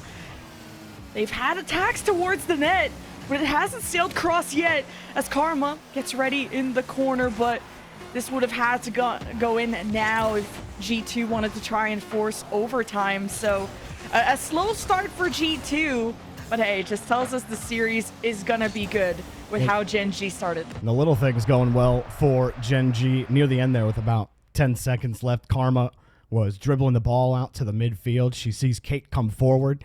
Kate aggresses like she's going to challenge and pulls off at the last second. Karma gives up the ball, and there's really nothing she could do after that. The rest of G2 were still behind, waiting for any kind of challenge to happen. So Gen G, really not anything too complicated here, Lemon. Just take the challenge, you get the transition, and their ability to carry the ball. Not just Emmy, but Kate and Bella as well is definitely a struggle right now for G2. Tallybird has not been able to come online. Avenger has been good in the midfield, but they just don't have that ability to actually take possession and hold possession, get those continuing shots. It's just those slight miscomms, right? The ball over their head. The second and third woman going up with the challenge, not knowing where their third is. So it's just being able to keep your camera on a swivel in those moments. G2, the same things plaguing them here, but it's a best of 7. You got some time to figure it out. I don't think Gen G were doing anything too complicated against you. Just a matter of getting the comm issues right. Excuse me. Yeah, and we heard from Carmen yesterday that G2 have been boot camping for this tournament, and for moments like this, the ultimate rival, the rematch of the championship of the last Showdown with minor roster changes. That was almost a minor dunk from Karma. Great aggression from G2. They really limit the options that their opponents have to score on them. But yeah, just one bad 50 in the midfield and whatnot. 2-0 wasn't a crazy lead, but Karma gets 2, plays the mind games, slots it in the bottom corner. Make the most of your opportunity. Emmy came up for the challenge. She got none of it. Tallybird wins the bout. And then Kate is left all by herself to defend that, and Karma's got advantage. She's got the left side of the net. An easy goal for Karma, but a great pass and win in the midfield from Tallybird. And then the aggression continues. Look at G2's pressure off the kickoff. Kate beats Tally to it. Avenger can't use the backboard. Bella has to use all her boost, gets it to Emmy. This is a quick transition that Tallybird returns to sender. Now the ball remains in the air. Everyone investing resources to try and find an A goal, and Bella gets it! Emmy is absolutely lethal here on the back wall. Wins the 50, gets the little finesse out ahead of Karma into Bella to tie it up quickly. And that's how you respond. That's the playmaker on Gen G. Good job from Bella being ready for it, but Emmy, the one to set all of that up. That ball stayed in the air for so long, G2. They really are one of the most mechanical teams in North America. Not saying being in the air is mechanical, but that is where they can shine the most. How they dribble, how they pass, and redirect in mid-air. G2 may have found the recipe or a weaker point in Gen G's defense. We'll see if they can do it again, though. It could just be a flash in the pan. But we have a tie series. First goal for G2. Karma popping it up. Bella leaving it right in the box to Tally, and the rest of G2 that clear.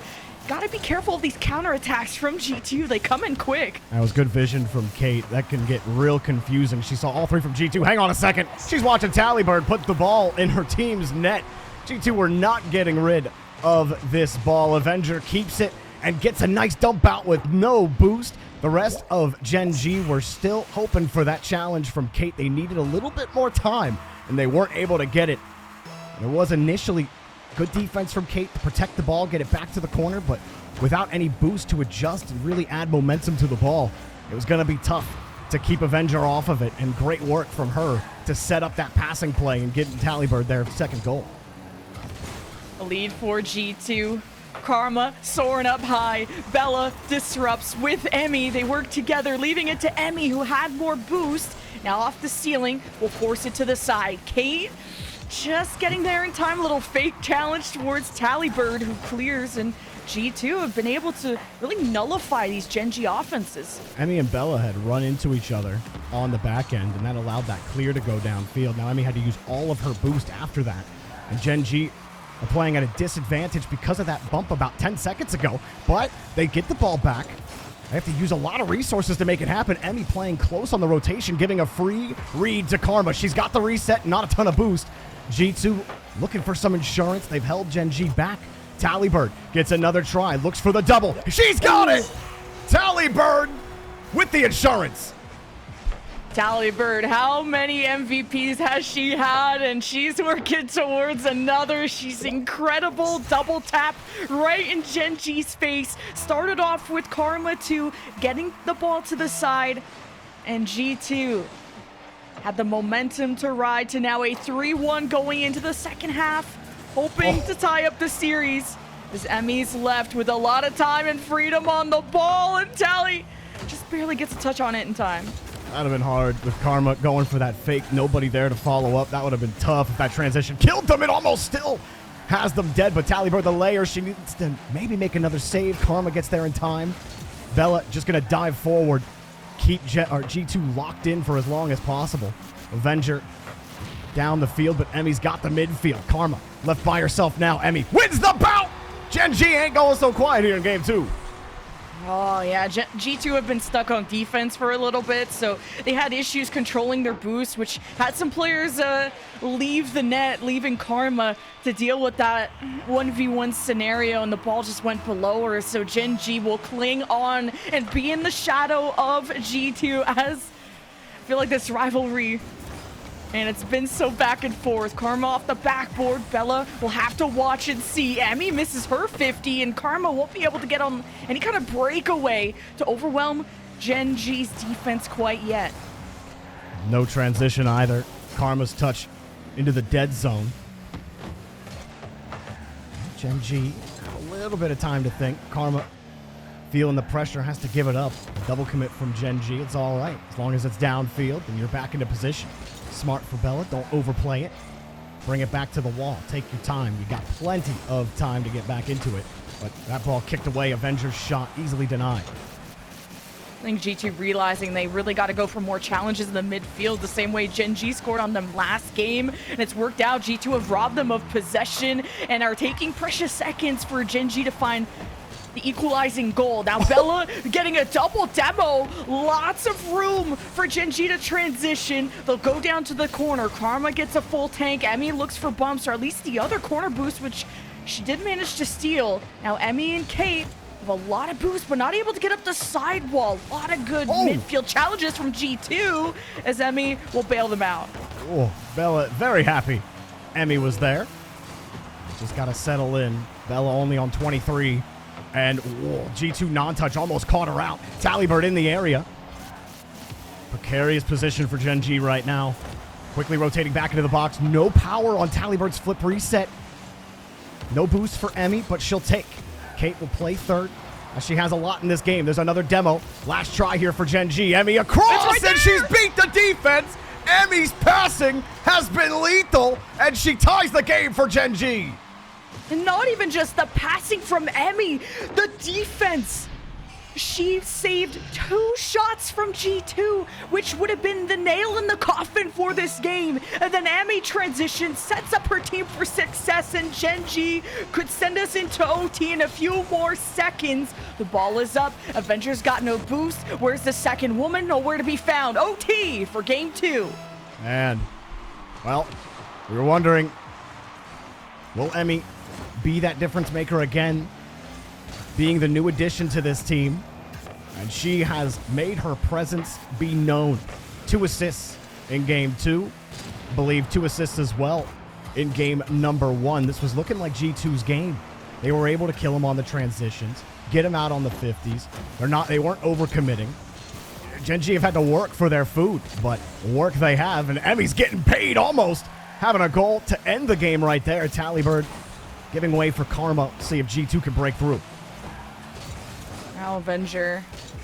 No, it's Kate there first. A bit more boost and more speed to work with. Emmy just timing at the ball, but Tally very much there first. Karma off the ceiling to Tally and can't bulldoze Kate into her own net. But Karma's on the chase. Kate and Emmy lead the charge. Gen.G trying to adjust. The 50 stalls against Karma, and now Tally wants to lead G2 to a successful OT, but without Avenger, G2 are going to lack the firepower to get through. Patience, name of the game for Gen.G. Making sure they understand how G2 are challenging the ball. They aren't flipping early into it. Their timing has been good. They haven't been able to transition, but this is what you want to see from them on defense. This little fake touch from Gen.G's defense too. G2 have been throwing themselves at the ball eventually. This aggression has rewarded G2 with so many goals against their quarterfinal opponents. So Emmy, though, almost that second touch. No, Avenger denies, and look, Karma sends it down. Avenger playing downfield, but Kate there in time. Now Emmy, it's a lot to work with, just pinches it down and almost towards the post, and Kate couldn't get this away from Karma either. Just trying to steal the boost, get out, give a clear lane to Bella. Back to Emmy. Oh, the pinch, but it was on the ground. And so ran right into the orange bumper. Emmy holding the ball. Got it back to Bella. Karma stays with it. All of G2 desperate to get this ball out of the corner. But Bella finds Emmy with 0 in the tank. She's still getting those 50s through. Talibird feels the pressure with the fake challenge coming in from Kate. Got it across. Emmy will have to wait as Bella goes first. Bella and Emmy trying to connect on the pass. The midfield is open. Avenger will progress, but the touch goes right to Bella. Great reads on defense. Karma waits for Talibird to make the space, but Gen.G successful in the clear. That's not a great touch from Avenger, and Emmy almost capitalized. But a couple of scary moments, too, on the other side for Gen.G when they try to connect on some of those passes. Bella and Emmy haven't gotten every touch, and while their challenges have been great and they've been playing this smart, all it takes is one mistake for G2 to just march down the field and take this game. That one. 3 minutes. Yeah. This is no joke. Tally, though, what a great pass to Karma. No, it lands on Emmy's hood. It's going in fast. Emmy with another touch! And rolls in! Gen.G 3 minutes later, take OT! And they were just overly aggressive. Second and third woman sitting upfield. Nobody thinking about the net. And so Avenger has to race back with the big clear. She feels the hurry up. She feels the panic. She backflips. And the goal easily goes in. Gen.G, 3 unanswered goals. And who else other than Emmy dropping a cool 941 in game 2 to cap on that 2-0 series lead now for Gen G. G2 so close. Such a better game from them. Just that one clear down the field. Such a powerful clear. And that's all that it took. Emmy almost had 1,000 score there. I like to round up by a lot, but 5 saves, 6 shots, 2 goals. Holy cow, did Emmy do work. And that led to that tying goal that sent us into this very long OT. And even 13 shots later out of G2, like they also hustled, knowing that this was winnable, knowing that they could salvage OT. What an incredible showing also by G2, but it will be Gen G leading the series now 2-0 and starting to get into dangerous territory if you're a G2 fan. I mean, it is scary, especially when Emmy's playing as well as she is.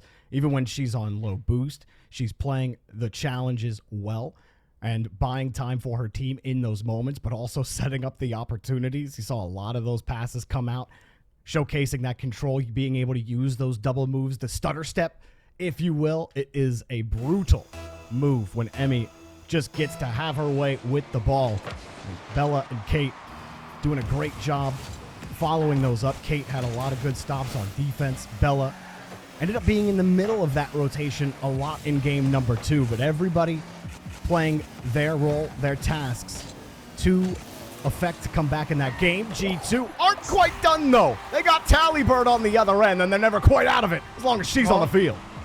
They're not done. They're just getting started. Tallybird, she's so comfortable in the air and off the ceiling. And the solo potential from this team is so good. Like, even Karma won with the mind games, dangling her opponent in a 1v1 in the last game. G2 have really found the bread and butter of their offense. Gotta watch out for Emmy, though. And Tallybird, what a great 50 to stall that out. Kate just gonna buy time, try to make it awkward. This is awkward for G2. Avengers challenge into Karma. Not turned the way she wants to be. And Emmy, there she is again with the back pass over to Kate. Bella at the midfield line, jumps early, hoping to freeze, but instead gives Karma a free goal. That usually doesn't happen to Gen G. There's usually always someone there. Yeah, Bella just misread. Boost. She just misread the clear. I think she was seeing something a little different. She jumped to attack the ball. She didn't expect it to have as much momentum towards her as it did. Because you see her jump, she's jumped early before she actually had the read, and she ended up double hopping to try to recorrect, but by then it was already too late. You're right, someone usually is there. Bella was just miscalculated on the read. Minor slip up, but this is getting to be a more serious lead with only a minute going by, and now G2 are demoing everyone. There's only one left, and Bella will do her best. G2 now approach off the backboard, swinging. Karma denied, and Emmy even gets the follow-up touch. Good recovery, but Avenger will buy some time. Karma's grabbed some boost in that moment, even dodges Kate. Emmy's next. Karma tries to go below. Emmy with a great read. Now Bella hopes to get something going for Gen G, and Kate barely has a handle on the midfield. She'll get the second touch, but not much progress for Gen G. Did make it more comfortable for Emmy, though. But despite being unable to actually push it through, you did get Emmy a full tank of boost, have her in position. It's all about that battle of attrition. And if you can't break through, try to use those layers to break down G2's defense. G2 aren't letting it happen, though. Avenger aggressive there in the third. Get the ball downfield. Easily pops it over. Bella and Kate trying to figure out where to go with this. Kate will play it tight. Karma underneath. That gives a free touch to Bella. Right back into Karma. G2 are a little bit stuck on their half. Tallybird, not a great touch. Wasn't expecting it. Karma with a flip to at least get it out from in front of the net. G2 will dig themselves out of this hole, but you're not even out of the woods yet. Tally keeps it off to the side. Bella looking to harass. Emmy taking boost. Meanwhile, G2 are on the counterattack, and Kate floats up, makes the initial save. Karma's overwhelmed by 3 as Avenger waits for their moment of how to get involved. Counterattack, retaliation, Gen G continue to steal boost, hoping to dwindle G2's pace down. Do love the patience when Gen G do get on to defense. And Kate sees that rebound coming, but she knows nobody from G2 is around. She can let it bounce. She can play it safe, and Gen G can rip the grounder the whole way down to the back. Emmy gets credit for the goal, but pinches it together here with Bella. Just G2 were so committed, and they threw everything at Gen G to score in that moment, whether it was a double demo, going downfield, taking their boost. It looked like a great start. Now Gen G get punished in that moment for it. G2, though, under fire. Here's Kate going up high off the ceiling, landing in the box. Emmy tries to take a shot from the right side. Too many cooks in the kitchen. A lot of traffic for Emmy and Bella to work through. So they'll retreat to get boost. And seeing Avenger look awkward on the ball makes it so Emmy goes for the demo. And now Bella and Emmy have a sense of leadership to go and really test G2 with the fakes, but they read it well. Karma got a hold of it. Gen G's lax rotation may come back to bite them here. Bella gets there, has to use the boost. Emmy sees that. I wanted to play it quickly, but ended up losing the ball. G2 force it to the opposite side. They get the demo. They need some insurance. Avenger going for the bump. Misses contact, and here comes Gen G. And Gen G, they got one goal going, but there's only 1 minute left before G2 start creeping back into the series. And Tally wanted the bump on Bella, who makes the save. Now G2 could go in for another opportunity, but Karma missed the corner boost, so Tally can't get the double. It's a tough angle to hit, but it buys time for Avenger to keep the pressure on. Karma has more boost to work with, will come off the sidewall to fake against Emmy, but G2 can't find the gap. Oh man, but as long as they keep it filled, it might not matter. Tallybird gets the pop up. Bella has to wait. Karma jumping back at it. G2 will not let Gen G out. Emmy has no boost, but she gets back to the grab. Close enough. Bella's got a demo on the other side. Karma, a full tank of boost by herself. Emmy grabs the midfield. Bella decides to go in right behind on the wing. One demo. Tallybird left with really low boost. Emmy kicks it high. Kate's in the area, but there is Avenger to stop them as time expires, and G2 get their first game win. Woo. Close, very close though, 2-1. Just when Gen G were starting to make the comeback.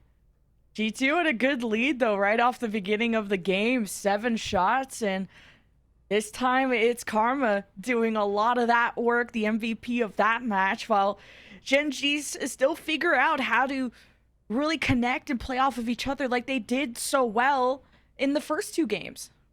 Yeah, G2, great presence in the midfield and no fear on the challenges either. Just making sure that Gen G had no route out. Gen G trying to control the ball, trying to use that ball security to their advantage to win those 50s like they were in the first 2 games.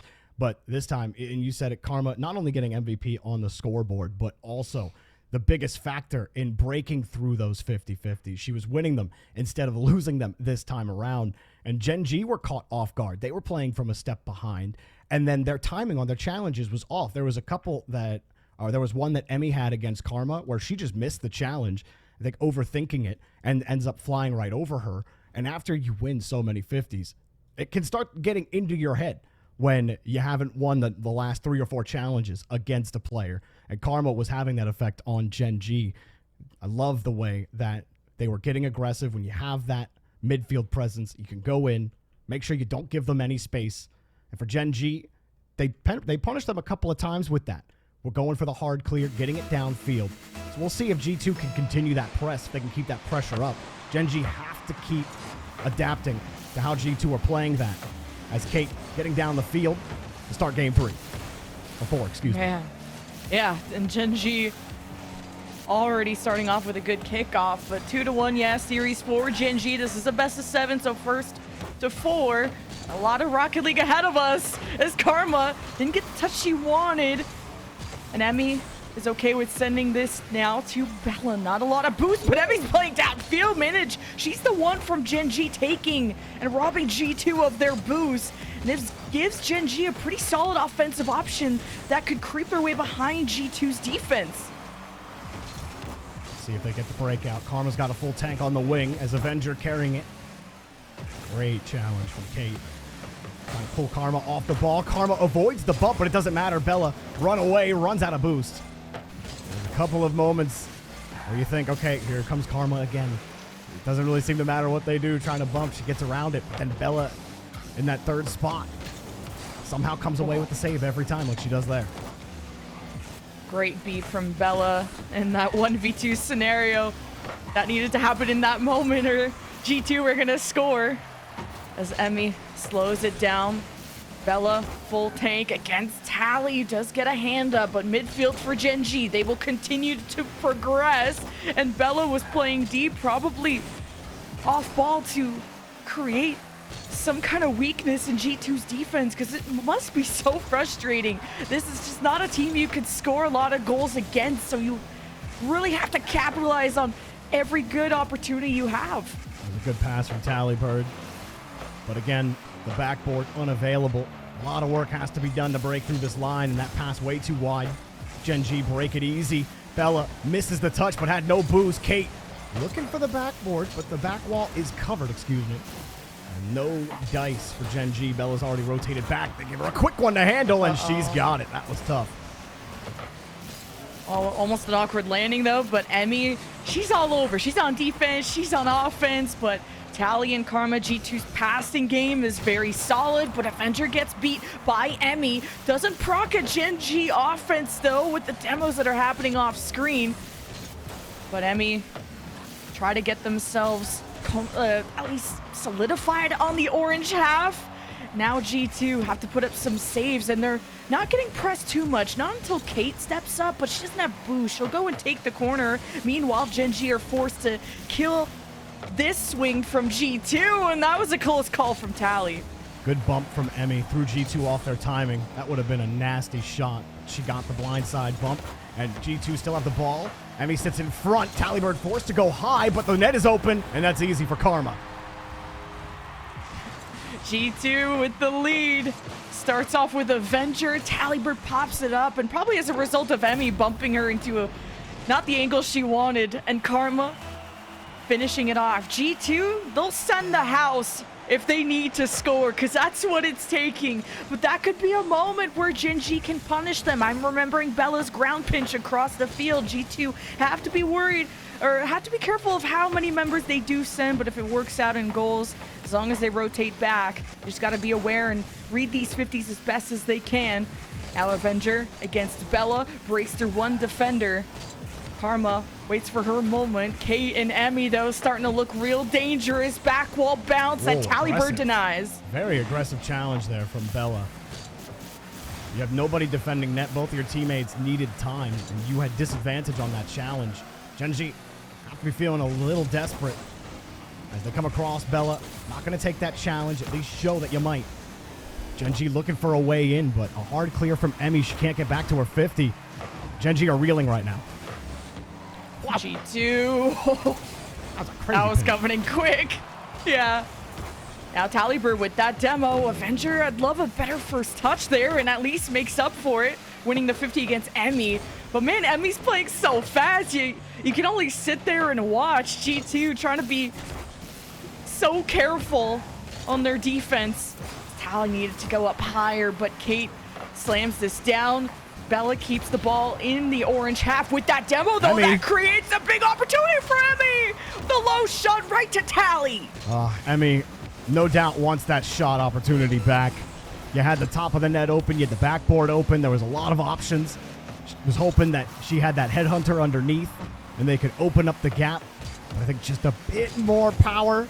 And you're talking about a goal and a tied game for Gen G. Instead, 15 and change. Here comes Kate. No boost. Does she have the 50? All of G2 are feeling the press as they came across. Bella turns right back in, but they cannot get this ball away from G2. Emmy will get one last try down the field. Goes for the boom. Tallybird's got the catch. Karma also in the area, and that's going to be real difficult as G2 take the game and tie the series. Back-to-back games for G2, but off the skin of their teeth. I mean, the other game was, what, 2-1? Now this one is 1-0, shutting out Gen G, stopping all 6 of their shots. 6 saves from G2. They're keeping a more conservative third woman. They're being more, they're taking their time to read what Gen G are doing. I'm not seeing G2 all have that a first woman play super downfield, ready for a long pass. It's G2 to slow burn these small passes, and then they send all three. It took all three from G2 to score, but that's all it took to win the game. And look at Talibur with them 5 saves. There were 6 total saves for G2 Luna, but they absolutely got it done on the defensive end, and Bella has lost connection. I hope she can connect again here shortly. We'll get that situated and squared away as soon as we can, but we will have at least 6 games in our first semifinal. And when we were talking at the start of this event, Lemon, me, you, and Bass saying, won't be surprised to see if it ends up being G2 and Gen G in the final. Obviously, we didn't put proper respect on Verum. Apologies to Sanoki, Lilo, and Courtney. My bad.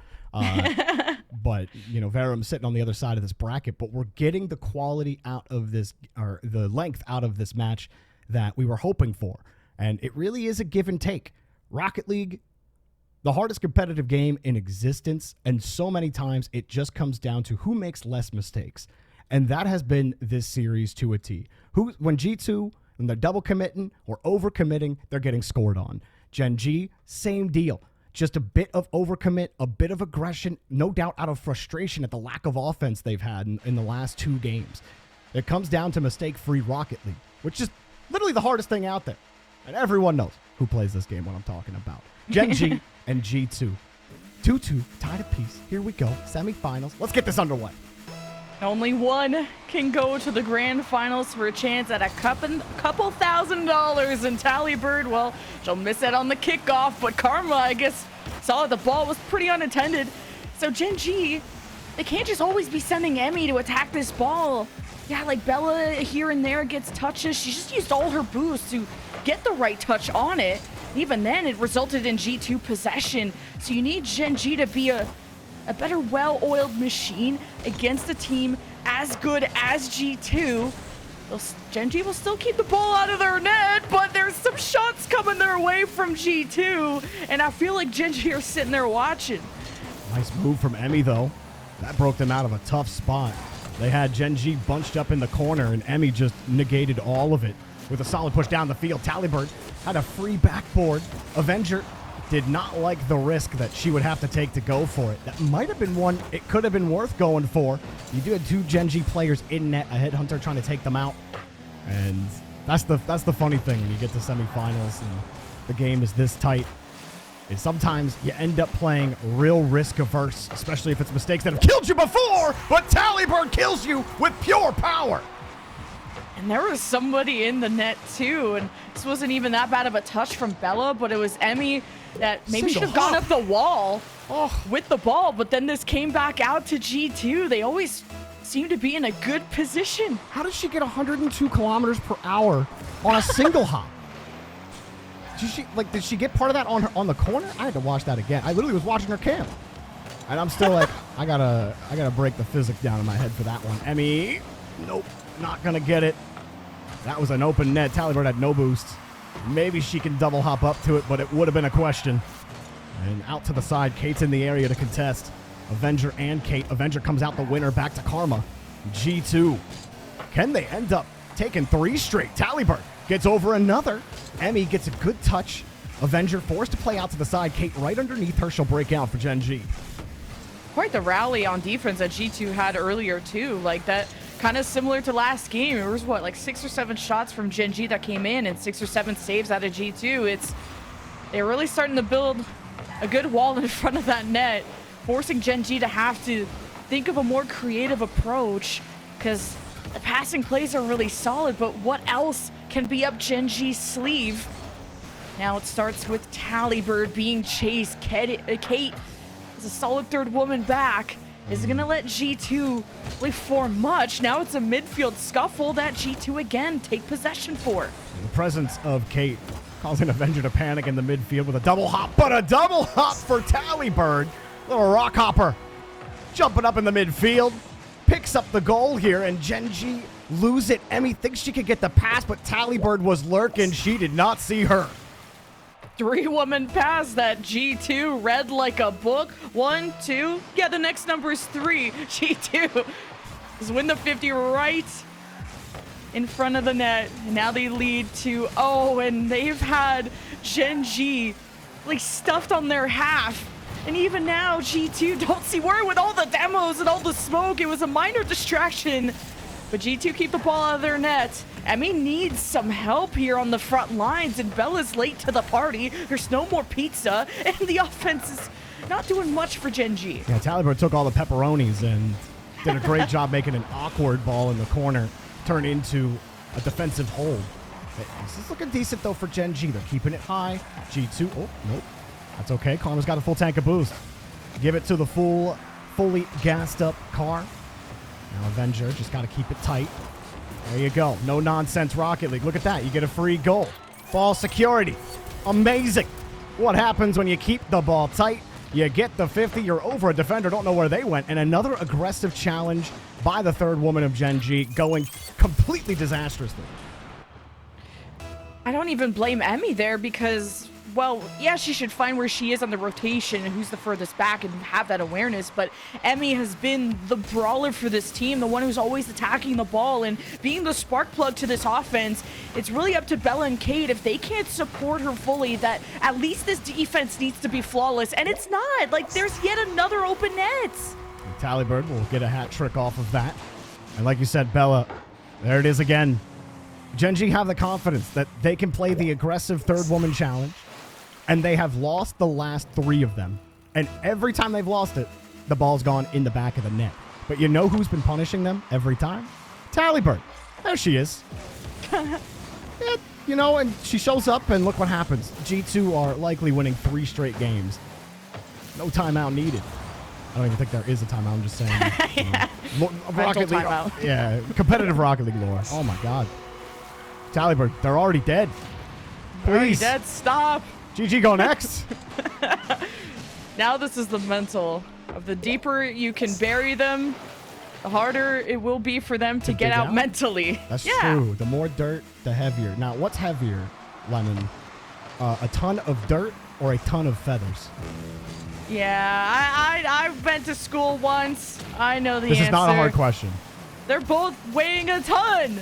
Yeah. Wow. Okay. See, I you're went smart. to school. Great job. Either way, feathers or dirt, it sounds heavy. And the 5-0, it's a heavy game to think about, especially when you've lost 3 games back to back.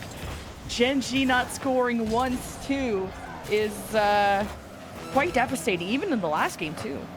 Yeah, this has not been the prettiest game. Gen G just have to, literally the only adjustment they have to make, they just have to be more judicious with the back line. There is this, we got to go, and it has to be the frustration that they just haven't been able to get any offense going at all.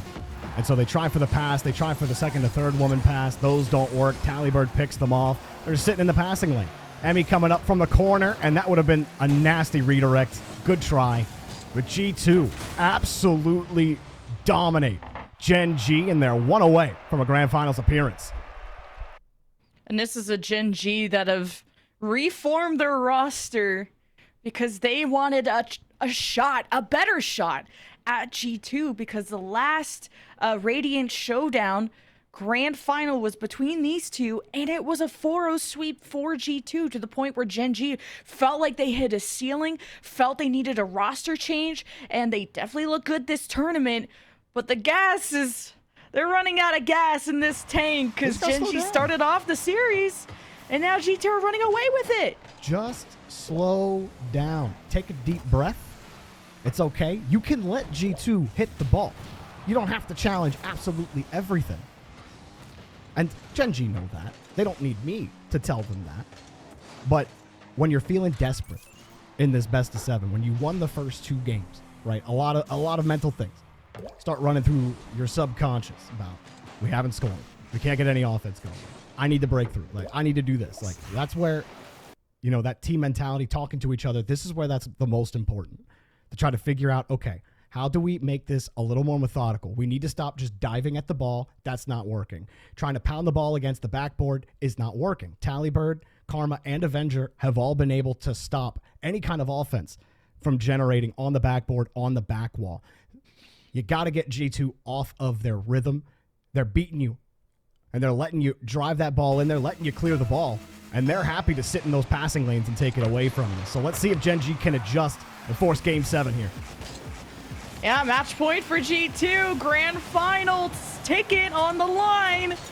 And Gen G already having their limits tested.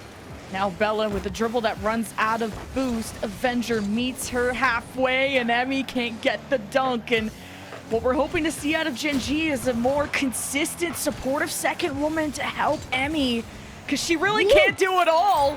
And where is Kate in the net? She went for boost.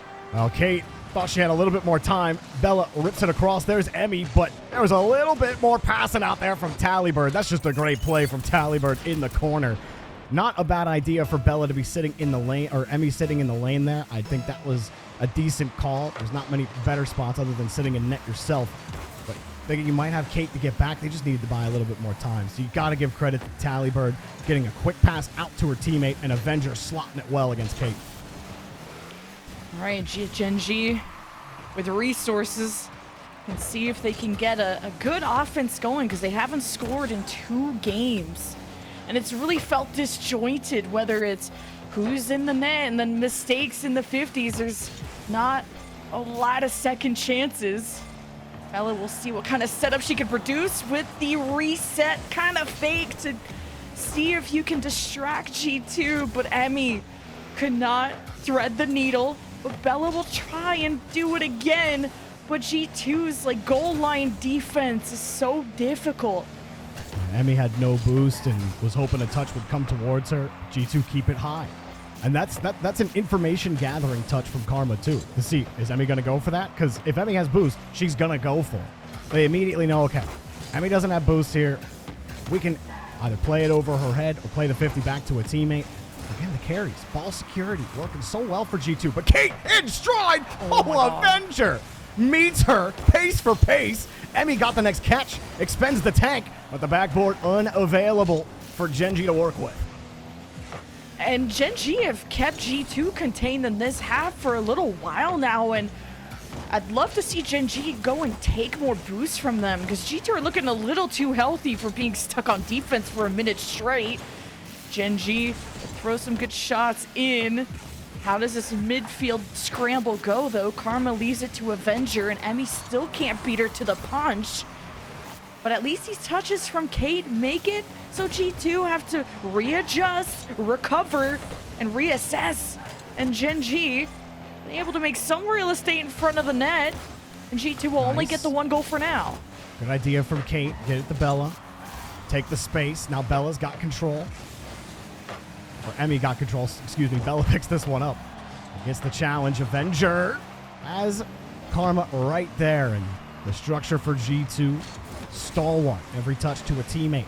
Gen G try to find the press. And they aren't aggressing as much. They are playing with a little more poise when it comes to that third woman. Emmy loses the touch, though. Tallybird just waits as Emmy gives it up. Yet Tallybird's patience has paid off. And Gen G just have to keep defending shots. Bella boostless. Emmy has to get back in the rotation. Tallybird takes control again. Here she goes. Emmy has the save, but the rebound is Avengers, and White Emmy with the back end. Hit right back into her. It could have been insurance. Instead, Karma doesn't get insurance. It's off the post. And Kate, no boost. What are you supposed to do? Tallybird and Avenger, they're sitting back chilling. No problem. Ball's theirs. How did G2 not score? There was literally a team bump from Gen G that left an open net that Karma was sitting there watching. So then either Avenger or Tallybird took a shot and didn't work out. I'm so surprised. Gen G looks so flustered defensively.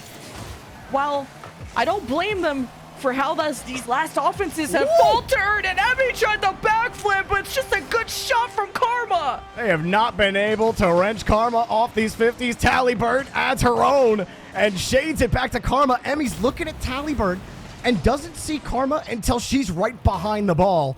And she has to defend near side, but she ends up driving a little farther forward on that. She doesn't have a lot of boost, and you're pretty much dead in that scenario after you lost that 50 to Tallybird. They needed time. Gen G had none of it. G2 I mean, they have an absolute stranglehold on Gen G right now. Emmy tried for a bump, but it kind of looked like she ended up bumping herself. Trying to get around this ball, Lemon, and with under a minute to go. We got to see something we haven't seen in 3 games. Gen G scoring? I don't know. They're very much contained on defense. G2 pop up the ball, and this gives a chance for Gen G to get their heads above water. Bella with low boost gets it to the side and couldn't make a solo play happen on her own. Kate, though, to Tally, and Emmy can't even get a shot on target. It's just such good disruption from G2, and even the fake there from Karma. Gen G will get a rally going. This next offense has to happen, but they just shoot the ball right at G2. They concede possession. There's nothing. I mean, they got to dive at that ball. They have to now. I mean, going for the pre-jump. That is the Hail Mary mode here from Gen G. But what a wake-up from G2 from Game 3 onwards. They win 4 straight games in 6 to take themselves to the grand finals. I can't believe that.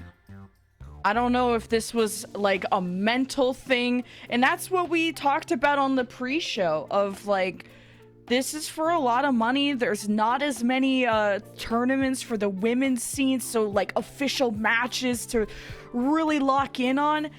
And G2 and Gen G haven't faced each other in a while. And this was Gen G who remade this roster to have a better chance at G2, but something happened after Game 2, that very long OT in 3 minutes that Gen G ended up winning. But man, did things kind of fall apart from there on out, especially the last, 2 or 3 games where Gen G didn't score? Like, I felt like Emmy did everything she could. I mean, I feel like it was a full team effort on G2's side. Tallybird, excellent control on the ball. And after Game 2, you saw none of the miscommunication out of G2 that you saw in Games 1 and 2. And then we see what happens when they're playing mistake-free Rocket League. And shout out also to Avenger, because the few times that Gen G were shooting on target, think about that one shot Kate had to the upper 90, Avenger diving forward. That was a 1-0 game at that point for G2. And Avenger steps up in a huge moment, makes that save, and keeps the play alive for G2. Really impressed. Obviously, Tallybird, I think, for my mark, definitely deserves MVP for this series. She came alive after Game 2. She never let control of the ball. She was warping the air around her. Everybody was forced to play around Tallybird, and that's exactly how G2 won it. That's exactly how it went. Really impressive stuff from them taking down Gen G, who, outside of that Verum game, Lemon, that we saw yesterday, they hadn't dropped a single game in the rest of their group. And I think a lot of people out there would have had Gen G taking this game. But here we are with really a dominant back 4 games. You see 6 games, and you think, okay, it was really, really close. But I really think G2 just had their number completely in the back 4. It's the adaptations. That's with G2. Doesn't matter how slow they start, because they always finish out strong. And yet again, G2 Stride Luna go to the grand finals of a Star Chaser Showdown. But who awaits them? That's the question. Will it be Verum, the team you said were the ones who could really shake up this top 2? Or will it be 12 Bricks who make yet another return in the top 4? We're going to throw it to a break. When we get back, we'll have our next semifinal.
can't think something new under the sun. You can't take back some things you already done. No. You blame things that you do on somebody else. No. But they all see is you need help. But still you try so hard to cover up your games. You try so hard, hoping that one day something gon' change. You waste all of your time covering up your tracks. Spend all your days running away. You gotta watch back, and that's the facts. You spend so much of your life scheming and trying to get over. Got you wondering why you come around. All you get is cold shoulder. Yeah, you try so hard to cover up your games. You try so hard. We concluded our very first series here in North America for the Star Chasers Showdown presented by Ally, and it was actually a good back and forth. In comparison to what we got in EU with the constant 4-0 sweeps, I cannot explain how ecstatic I am, Jorby, that we finally got a good back and forth between G2 and Gen G. Yeah, we did. You know, it started quiet for G2 at first, and I thought we were headed for a 4-0 for Gen G, but then Talibird came awake and never really gave up the ball afterwards. It started off so well for Gen G, and we got that 50. Bella was shooting well. They were getting it. Kate was filling in the gaps, and then it all started falling apart after game number 2. They started feeling the lack of offense. They started taking poorer challenges, taking too many risks, and Talibird came alive. Gen G came back in this game, and that's where I thought G2 weren't going to be able to come and fight back after they dropped another game that they had the lead in. But after that game, too, they really pushed their noses down and got the work done. Really impressive stuff. Extremely impressive stuff out of G2 there, especially the resilience. But I really do kind of want to get your take on this one as well, Levin, of do you really think this was G2 kind of, you know, turning up, turning on, as we saw especially from Talibird, who really individual impact was apparent, or was this Gen G sort of not being able to shut them down like they did at the beginning of the series? I think this was more of a Gen G losing to themselves. Like, G2 are still a phenomenal team, and they got better, especially after the first 2 games once they really locked in. And G2 played their game. I mean, I've seen more impressive, like, crazy mechanical games from G2. Not saying this was poor. It was just being able to capitalize on Gen G not having a solid enough third woman back, that there was a lot of open nets, especially in the last couple of games. And Gen G, like, looking at the replays of game 1 and game 2 versus the rest of the games, how close and supportive Bella and Emmy are playing together on offense, you didn't really see that as much as the series went on. I'm not sure what adjustments they felt like they needed to do, but it's almost like you just need to keep doing how you started the series, which was Bella and Emmy attacking the net together. I felt like Emmy got left alone a lot.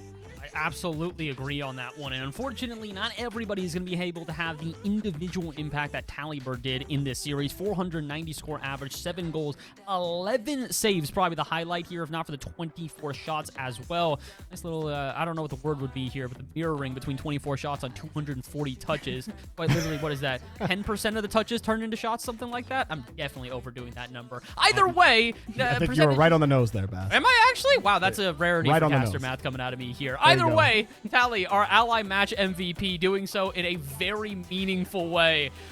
We are not going to be able to speak to her, though. G2 have, unfortunately, not given us an interview here. But what that does mean, though, is that we don't have to take any time. We can go straight into a break, straight into our second series, and keep the action rolling here for the Star Chaser Showdown. So that's exactly what we're going to do. Quick little break, but when we return, it's going to be 12 Bricks versus Vero Momentum. You are not going to want to miss it. We'll be back in just a couple of moments.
We're back yet again with even more action here for the Star Chaser Showdown presented by Ally. We've wrapped up our very first series of the day, and we have our first team making it through to playoffs. As we take a look over here at the bracket to show how they got there, it was in a little bit of a tumultuous state, but G2 were able to get it done 4 games in a row after dropping the first 2 to Gen G Mobile 1 Racing Black. Makes them our first team in the grand finals.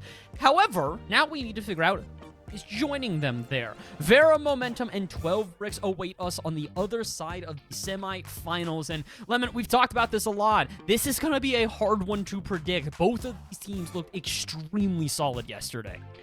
Yeah, starting with just Verum, especially the interview with Courtney. That's what we need to pay attention to, because Courtney leaves Gen G, joins Verum, where you're scratching your head like, why would Gen G ever try to fix something that didn't seem broken? Like, they're making consistent grand finals appearances, but clearly Courtney wants to try and either rebuild her or build or extend her legacy with now new teammates, or see if she can reach a higher ceiling with Lilo and Sanoki. And in the interview, she talked about how, well, okay, people were taking breaks from competing, but they work so well, especially with Sanoki. Lilo has been a great addition, makes them laugh. Personalities are really vibing, and that's what's especially important for Verum, is how they get along off the field, because that's when you know you can really put your nose down and focus on the improvements and not be afraid to share that criticism. That's how you can really improve as a team.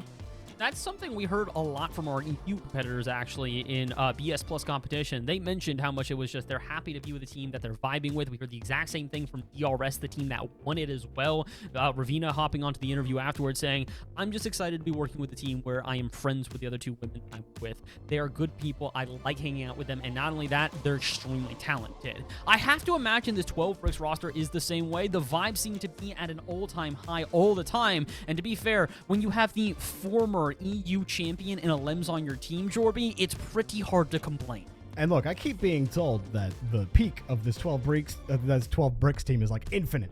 And near the end of their series yesterday against, I believe it was G2, I was starting to see it. Snub and Nacho playing really smart 50s, a Lems being that mechanical powerhouse. I see the vision on this team.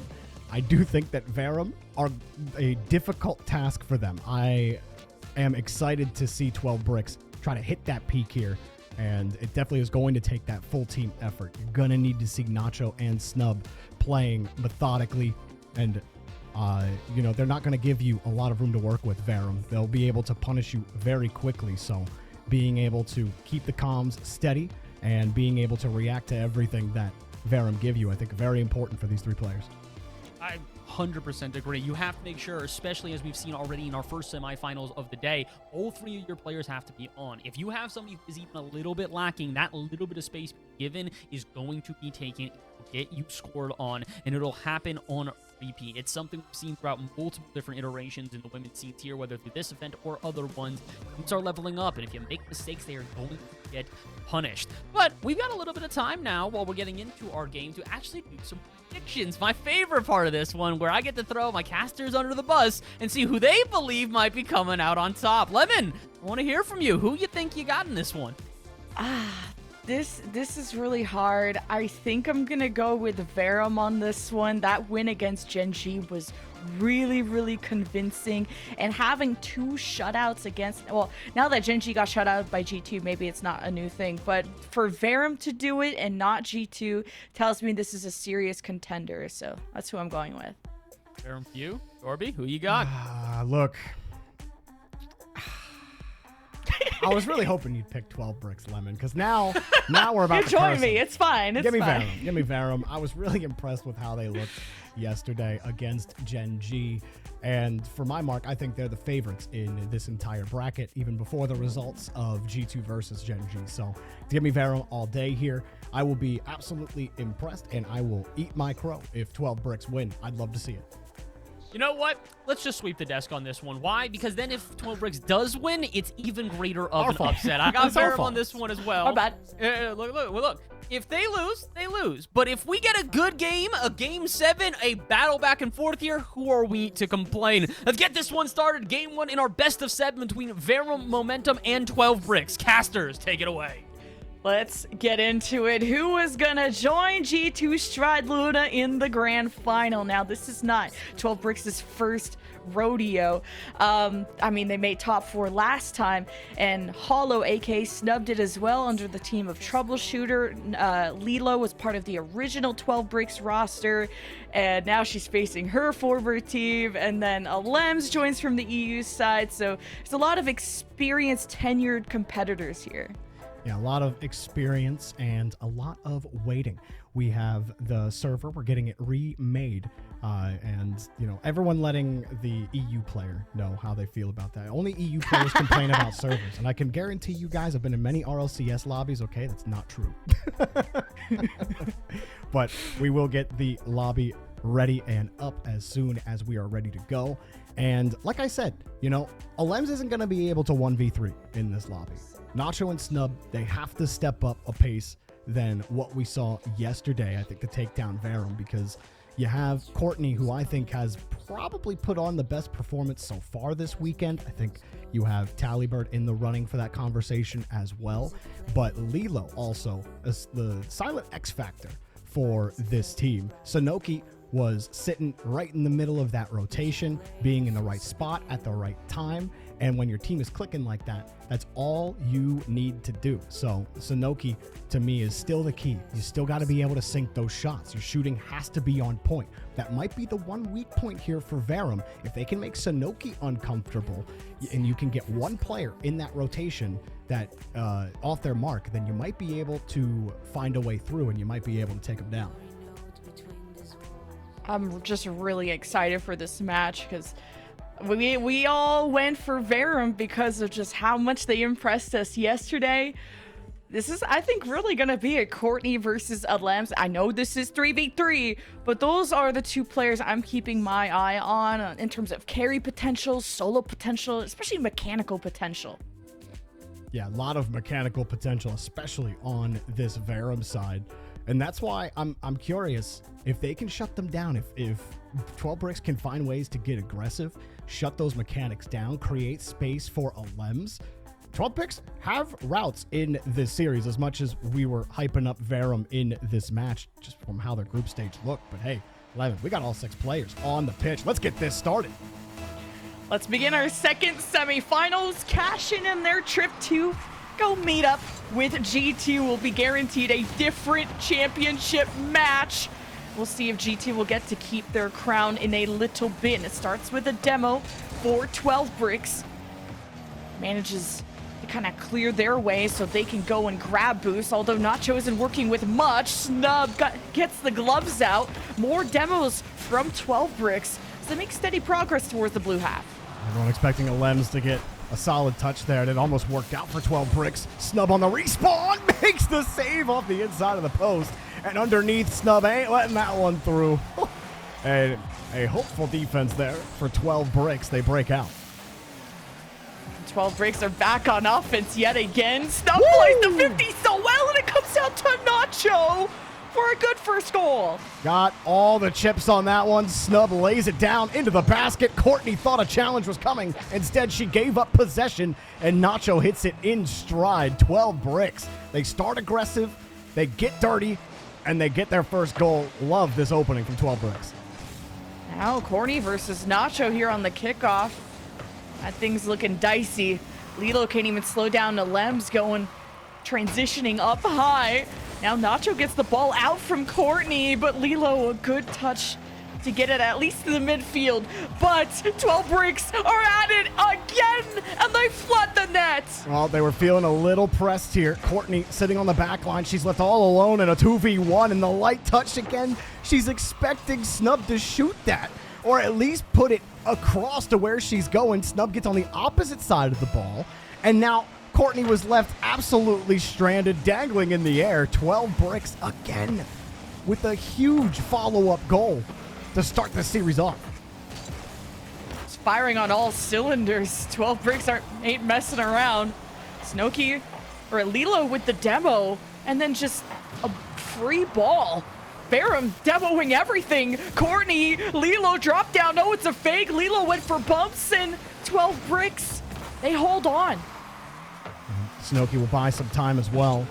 It's a good idea from Lilo, trying to take 12 Bricks off the pitch.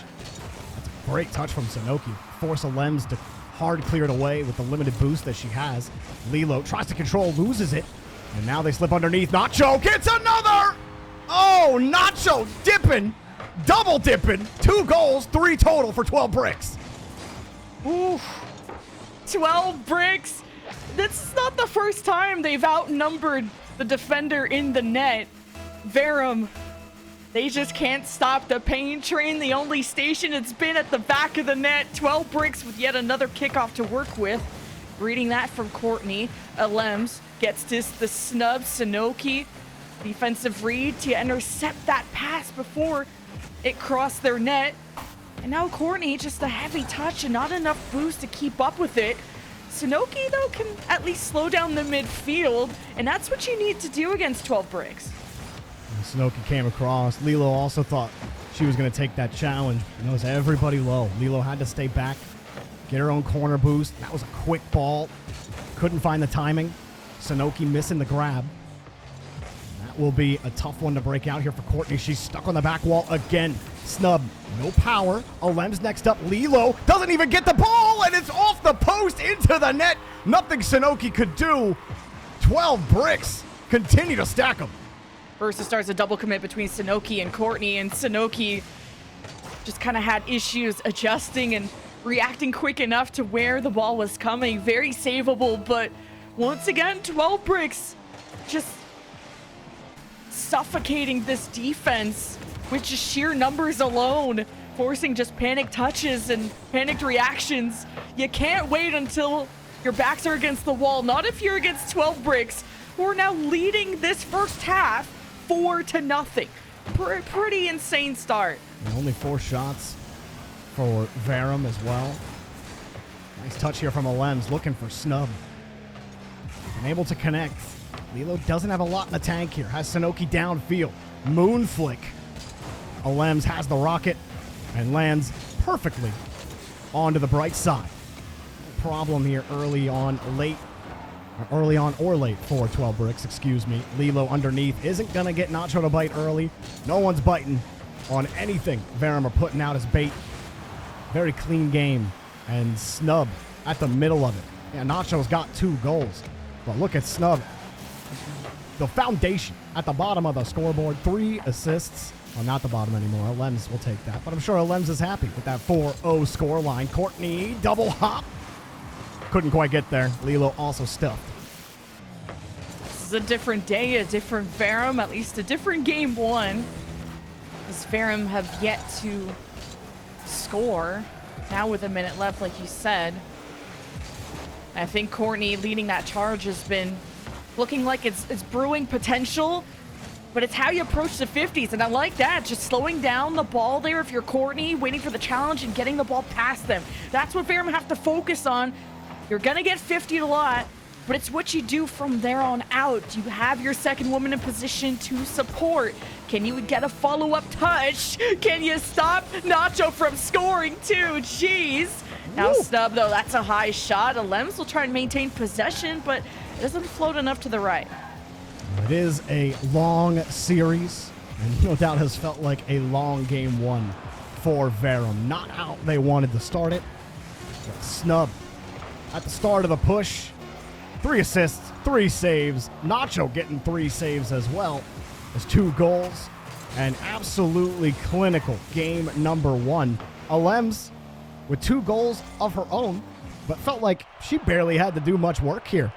12 bricks, a lot of the heavy lifting done by her teammates, Nacho and Snub. For all the talk that Alems gets, got to give credit to Nacho in-game MVP and Snub opening up all that space. Verum need to find a way to respond, because right now, they ain't finding it. Just great team play out of 12 bricks. Like 4 goals, 4 assists. Didn't even need that many shots. It was 12 bricks playing together, which is what I was wondering for them today, because I felt like a lot of that heavy lifting, like you mentioned, was Alems. Yes, she had like a great team around her, but it was a lot of the Alems show. But this time, it felt like Nacho, Snub, Alems enabled each other. And that's why everyone has about the same score, the same involvement, and why this really ended up in decimation, because you didn't see that level of team play from Verum. A couple of solo plays, a lot of dribbles from Courtney, who I think with time got better at how to approach the challenges against 12 bricks, but mainly Verum had no midfield presence, so they couldn't make those fast offensive transitions the same way 12 bricks did. Yeah, Lilo, who had generated so many chances for Verum yesterday, shut down completely, held under 200 points, and that ain't going to get it done for your secret X Factor. Courtney also shut down. How many times did we see Courtney just left stranded on the back wall?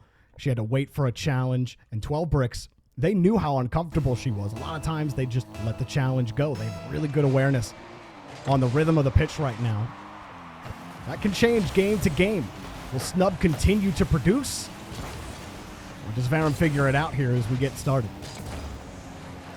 I think this is a good reset point for Verum to just forget about game 1. Just work on those improvements. Some midfield presence there I'm already noticing from Verum, but need to slow down 12 bricks, especially when they get ramped up on offense, and try to read those passes as Lems and Snub knocked around by Verum, but no ball possession if you're Verum. At least Courtney's trying to adjust, but barely any boost. Leaves it to Lilo, but here's Lem stepping up. Good catch here from Sanoki. He'll have to buy time, but couldn't get that one down. Now Courtney has to hurry up. Lilo went downfield. She has to hurry back. Lems is a little too far back to play it. They can slow down a little bit. No need to panic. Courtney trying to change that speed quickly, but they aren't pulling 12 bricks off that midfield line. Lems instead is pulling them off the pitch. Now she's got the ball underneath with a reset through Lilo. Courtney plays it low and had to because all the 12 bricks were coming down on him. Now Lems might be facing it the other way. What? Oh. Sanoki, thought Snub was just going to go forward, ended up going up the side walls, so Verum received the ball graciously, and Lilo has boost to dribble this. Nacho's pre-jumping, trying to stop it, and Snub, what a touch to get it off to the side. As Verum wanted to strike true, they want to strike fast, and Lilo wants to keep up what Courtney started, but Verum can't keep possession. Sanoki did not want to play that pass with Lilo still downfield. Had to just let that ball go from Courtney. Nice challenge from Lilo. That'll buy time. That's all it's going to give Verum. Courtney muscles her way through one, but it's taken out to the opposite side. Lilo again. Pop her across. 12 bricks are holding for now. Verum, you can feel it from them. I feel like the opening has to be happening soon, but they have not starved out 12 bricks. 12 bricks got back to every touch, and they're back on the offensive half. Look at the Lems going for an air dribble bump, and she even took the corner boost, but you need Nacho and the Lems to keep the drive going. And Snub, maybe just wanting a back pass there. It's a good idea. Nacho still disrupting the back lines, but it gives some space for Sanoki. A great jump or a great bounce, and I thought that was a shot that could have been taken.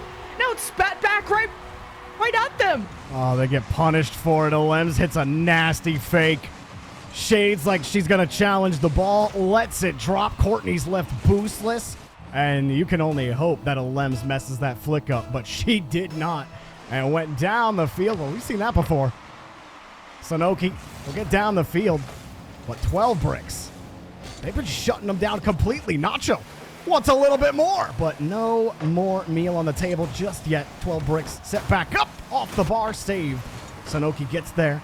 Lilo and Courtney working together, but Courtney's got nothing in the tank. Tried to really turn for that boost and got deleted for her effort. 12 bricks are going for a lot of air dribble bumps and relying on that second woman to push up for it. The follow-up. 12 bricks, the pass to Nacho, a little wide. Lems recovers as the defenders get pulled out. 12 bricks. Oh, Another one. It looks like Verum all are attached to a rope. Look at all of them attack the ball together from Nacho. Courtney and Sanoki both commit. Lilo gets pulled back in the rotation, and they're just being whipped back and forth like puppets on a stage. 12 bricks. This is not what I expected. I thought Verum would at the very least be matching them tit for tat. But instead, you've got 12 bricks absolutely locking them in, laying the mortar down. The mortar is drying, and they've got no tools to break through. Nacho's got another, has the backboard, double tap denied. Yeah, Verum are still getting the cannonballs ready. They're firing, they're loading them up. Because there's no way Verum go out with a whimper here. Lemzo with Snub, they're like hesitating. But 12 bricks won't get a third one, not quite yet. Not through all the traffic, but all the rebounds. Eventually it will slip. And 3-0 for 12 bricks. Well, Verum got to be feeling some whiplash, watching this ball just bounce off the wall. The left, right, where's it going? I have no clue where this ball is. Lilo was just left absolutely stranded. Couldn't actually get to the ball. Verum are completely stunned right now. A hat trick for Lems. 2 assists for Nacho. And Snub's big chilling at the bottom of the scoreboard. This is dominant performance, Lemon. This is a pretty muted Verum roster, but Lems alive and well, 2-on-1, Nice. and Snub can't keep up. What a fake from Courtney. It gets Verum on the board. If you can't beat Snub, bump her. There you go. Bumped her out. She had to hurry up to get back to the play. Courtney stays to the left-hand side. And could this be the turning point? They finally scored. They finally broke it through the 12 Bricks defense. But is it enough? 12 Bricks get a nice kickoff to start. Varum had a lead blocker, and that's what can create that gap, but that's all forgiven. Oh, Nacho does it again. Such a good 50, a follow-up 50 from Alems. Sonoki giving up that ball right back to Nacho, but it all started with that kickoff. I believe it was it Snub on the kickoff that got the loss over to Alems. Alems gets the first challenge to bite, goes underneath with a low 50. Everything after that, I mean, is house money. Look at this, Snub getting paid. There's your goal, 5-0, or 5-1, excuse me. Feels like 5-0. Really does feel like 5-0, because as soon as Varum got a goal, 12 Bricks just spit in their faces, take 2 more goals out of them. Jeez. Ugh. What do we, 12 shots, by the way, from 12 Bricks to 3. Varum need to wake up and smell the coffee. I don't know what time it is, but that doesn't even feel like a goal, but hey, at least make it look closer. You need a little bit of caffeine. That's actually I would like a rocket science video on that challenge, because that ball looked like it glitched. But I think it's just like when she hit the ball into Courtney. Courtney was mid-side flip. So it bounced off of her twice, once off the hard part of the car and then once on her undercarriage. So it just looked really weird, and she ended up controlling that. That was one of the weirdest 50s I've ever seen. Well, Courtney and Sonoki are warming up for the next match. If they could connect on those passes, if Varum could show us those signs of excellence that they did yesterday, like against Gen G, then this will be a better series. But right now, 12 Bricks, they don't have to change anything that ain't broke. It could be the roster that could contend against G2. No holes in this brick wall right now. 2-0. Only 5 shots for Varum. I think they've taken like 8 total shots in the series so far. And Alems is sitting on a cool 112, by the way. Snub on 100 ping. And ping is a crutch. You don't need the ping. I mean, this is crazy. It's all an illusion. I'm just thinking about it.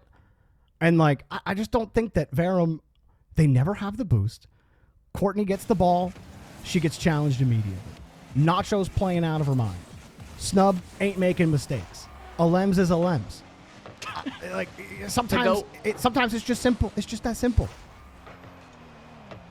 And I don't know, just in case people in this chat haven't heard this historical feat, I want to say, is Alem's first woman to make a top 16 RLCS in the open era. Of course, after Karma, who did it a while back. Like, this truly is one of the best players that we have in the women's scene. And she took the championship on the European side for, I think the team name was ACD or something like that. And now she hopes to get a championship in North America. She's going to be getting more rings than Tom Brady at this point. What other region is she going to go dominate? I hope she stays here, because North America has been a doozy. Someone has to dethrone G2. You know, Tom Brady had lots of great rosters around him, and a great roster around Alems right now. Double tap. Oh my God. Alems, impose your will. Okay. Nacho, that pass is kind of sick. That's cool. Courtney, good luck. You were saying? Yeah, like Alems is just the GOAT. You're like, right. yes, it's such a good team, but Alems is also the one who could pull off insane solo plays. Varum will trail behind. I'm sure it's not going to help the Spirits getting double tapped on off the kickoff, but what we did hear from Courtney is that these personalities gel so well. I'm sure they can take losses on the chin and be able to punch right back. We're still waiting for that punch, though. Still waiting for the punch, and the right hooks aren't landing. Alems off the ceiling. Another one in you? No, not on target. That was a little tougher to adjust on.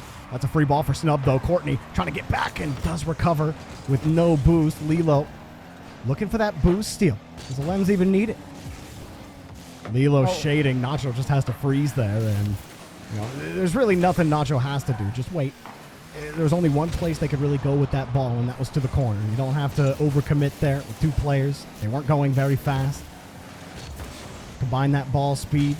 No panic. Alems across. Keeping this Varum team completely flat. They don't have the boost. They're losing the battle. Sonoki doesn't have anything. Courtney's still playing low, and 12 bricks are all over him right now. 12 bricks could be burying them even more. Like, there was a moment where I think it was at Lilo that got demoed, and Sonoki was rotating back, and Courtney was the only one there. Snub! And Verum have awkward touches in front of the net, and 12 bricks, they just won't let them get anything done. Well, Snub's making, they're making Verum look like scrubs. And that's not... What a pass. I mean, Lilo has 2 points. 3 minutes and 30 seconds. There's a minute and a half gone in this game. Lilo has touched the ball 1 time. That's the second one, and that's because you were front on the kickoff. That's, I mean, it's not even close right now, Lemon. This is just a really balanced team in 12 bricks. I don't know what's significant about 12, but I see 3 women who have just linked up like a brick wall and have denied everything out of Verum. Courtney, couldn't get the second touch. Courtney was unsure how it was going to fall, and Alem's being there kind of shaded where exactly it was going to bounce. So she had to half guess about how it was going to drop. Also didn't know Alems was going to drop the ball. Lilo has to get up there quickly. Nacho almost read her touch. 12 bricks. You know, they don't even have to open the book. I think they already know it. They wrote the Cliff's Notes on this book, and Verum are still reading it for the first time. They have not been able to figure out this 12 bricks team. Here's a little bit of presence in the third, but there's nobody around. Courtney has to dive with no boost. She needs assistance, and none will be coming. Sonoki has to sit flat as 12 bricks do give up the play here. They gotta find a way through. Courtney actually does get that touch out. Snub, though, happy to let it drop back.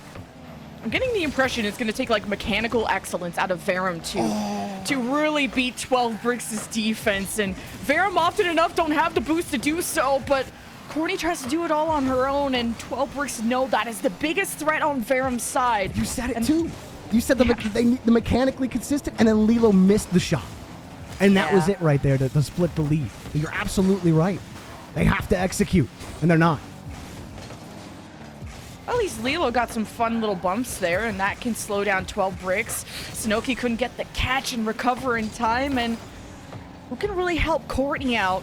Because she feels like she has to go for a lot of solo plays. Here's a good setup, and Sonoki late to the punch. Lilo's got no boost. She had planted herself on the midfield, and the canister didn't spawn. Nacho beats Courtney now, as they're playing from just a step behind Veramar every time. Nacho winning the touches. Lilo back flipping, and just nothing. 12 bricks, I think, have completely demoralized this Verum team. 3-0 now. Alem's going for the cheeky little backflip. And how many goals the last 2 games? It was 5-1 last game, so 8-1 in the last 2 games alone for 12 bricks. And I don't even remember the game score of game number 1. It's like 4-0 and then 5-2, I think we're 4-5. You're right. Courtney scored a second goal. Yeah, it's like very forgettable because it's like they just score, 12 bricks score right after. Now Alems is demoed, so Verum, can they put on the press? Can they get a clean transition? Can they pick up the pace and maybe catch 12 bricks making a mistake? Sonoki can't go up the wall and keep possession. Alems looks awkward, so the ball almost gets to Courtney. Lilo can adjust now with a full canister, but can't keep the ball. And that one's okay. Lilo cuts in for this. Got to play the defense. Chances are this game is wrapped up, but you just got to play your sequences. But it does look like there's just a little bit of lack on the Verum side. You can see it in their car language. Not immediately in position when they need to be. I think that the 12 bricks dominance has kind of flattened their spirit a little bit. They have to talk to each other here between games 3 and 4. Otherwise, this is going to be a guaranteed sweep. Their mental has to be back on lock. This team is more than capable of bringing it to 12 bricks. They're not showing it right now. 12 bricks are smothering them with the offense. It's been too much for them to handle. Verum have to get it figured out here. It's 3-0 Lemon. We're talking sweep in semi 2. 12 bricks are going to sweep territory, but it's also just mechanical. excellence coming out of them. First, the kickoff is just an Alem's double tap. We're about to see the Alem's highlight reel in a second too, but it's 12 Bricks also playing as a unit. Like, you were exactly right. Like, we put a lot of sparkles around Alem's with how good she looks, but this is just a well-oiled machine. Verum, you gotta remember, this is 3 individuals coming from 3 different rosters. First, Lilo comes from the 12 Bricks roster of the other Showdown. Hollow, aka Snub, was on Troubleshooter. And then Courtney comes from Gen G. Like, this is a team that has shown highs, but need time together to be more consistent, and the shutouts aren't boding well for a comeback. 12 Bricks are big chilling. Yeah. It has been not that difficult, but let's see how this goes. This team, this Verum team, absolutely can get it going. We watched it yesterday. We watched them dismantle Gen G. We saw the team plays. We know they're capable of it. They've lost the confidence. I was talking about it a little bit near the end of the game, but you could see that lack of confidence in their rotation. They weren't immediately ready. They were planting themselves on corner boosts. They felt like they were starved. They weren't getting the touches. It was a complete psychological victory for 12 Bricks in Game 3, and that could very well snowball into this game. They have to find their resilience. Otherwise, Verum are going to find themselves swept out of Star Chasers. Let's see if they can get it going, but Alem's and company have been real difficult to get by and just might be impossible. And after we were touting Verum as a team that had the potential to upset the top 2 after they already upset Gen G in the group stage. So really matters how you show up in playoffs, as Verum will do everything they can to reverse sweep. While 12 Bricks don't have to change much, Lilo is demoed, so that offense from Verum seems pretty killed, but Alems didn't get the clear, so now Corny gets another swing at it. Just couldn't get the best first touch to try for that double tap, and no, the counter attack. Nacho, how many has she scored in this game? Everybody going full down the field. Alems pitches it up. Lilo wasn't expecting that. Thought Alems would play that down into a 50. Instead, Alems pinches it right above her head and just has Lilo wrapped around her finger. Should rename Nacho like Nacho Libre, where she starts wrestling in front of the net like that, because, man, I love to see how involved this team gets. It's not just Alems having to do it all. Nacho, Snub are getting really great touches, so Verum, defense, holds strong to Courtney. Slow burn. Take this inch by inch. Take your time. That's going right. for demos, but no ball. That's okay, though. You play it safe. Oh, Courtney just got Goomba stomped. There, they got the layers. Verum still playing second fiddle. Alems denied. Courtney trying to make her argument for first chair. Verum can't even find a seat at the table. Look at that. Nacho. Nachodor. She's all over it. Unmasked are Verum. And they ain't scared. Snub fakes that touch out, gives it back to Nacho. The Nacho-Snub combo is absolutely delectable right now. 12 Bricks are eating good. Yeah, I like your version of Nacho's name. I don't think anyone wants to be Jack Black. Or at least I don't know. But that's just the first Nacho I could think of. Okay. Jack Black, look, he's one of my many inspirations. Probably like my 30%, which he would take majority in that respect. Maybe. Is that another goal? It is. Oh my Nacho God. Libre! Wait, Only what $3.99 at your local convenience store. Or the ball game. At the ball game, it's probably more like $12.99. But Nacho will give you this one for free. How about that? I love that for her. 3-0. Verum, you gotta go out kicking and screaming. You can't go out like this.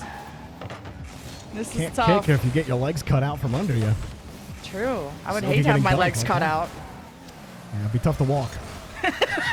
Very tough to walk. Luckily, they have wheels, though, so they might be okay. Well, Verum got wheels. They just can't really drive towards the orange half. Oh, Yeah. Nacho going for the RKO at that moment. They're just getting Snub won't let- overtaken. Yeah. Less Verum and more. 12 Bricks, right?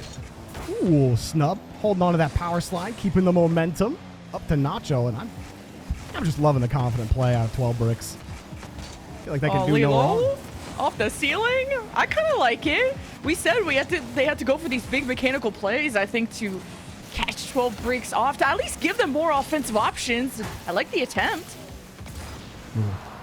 Courtney tried to drop that down. 2 players on Verum have under 100 points. Sanoki 18. Lilo just got to her 100th point, but we're over halfway through the game. And that's not to dog on anybody. That's just to highlight how absolutely dominant 12 Bricks are right now. This game 4 is all theirs.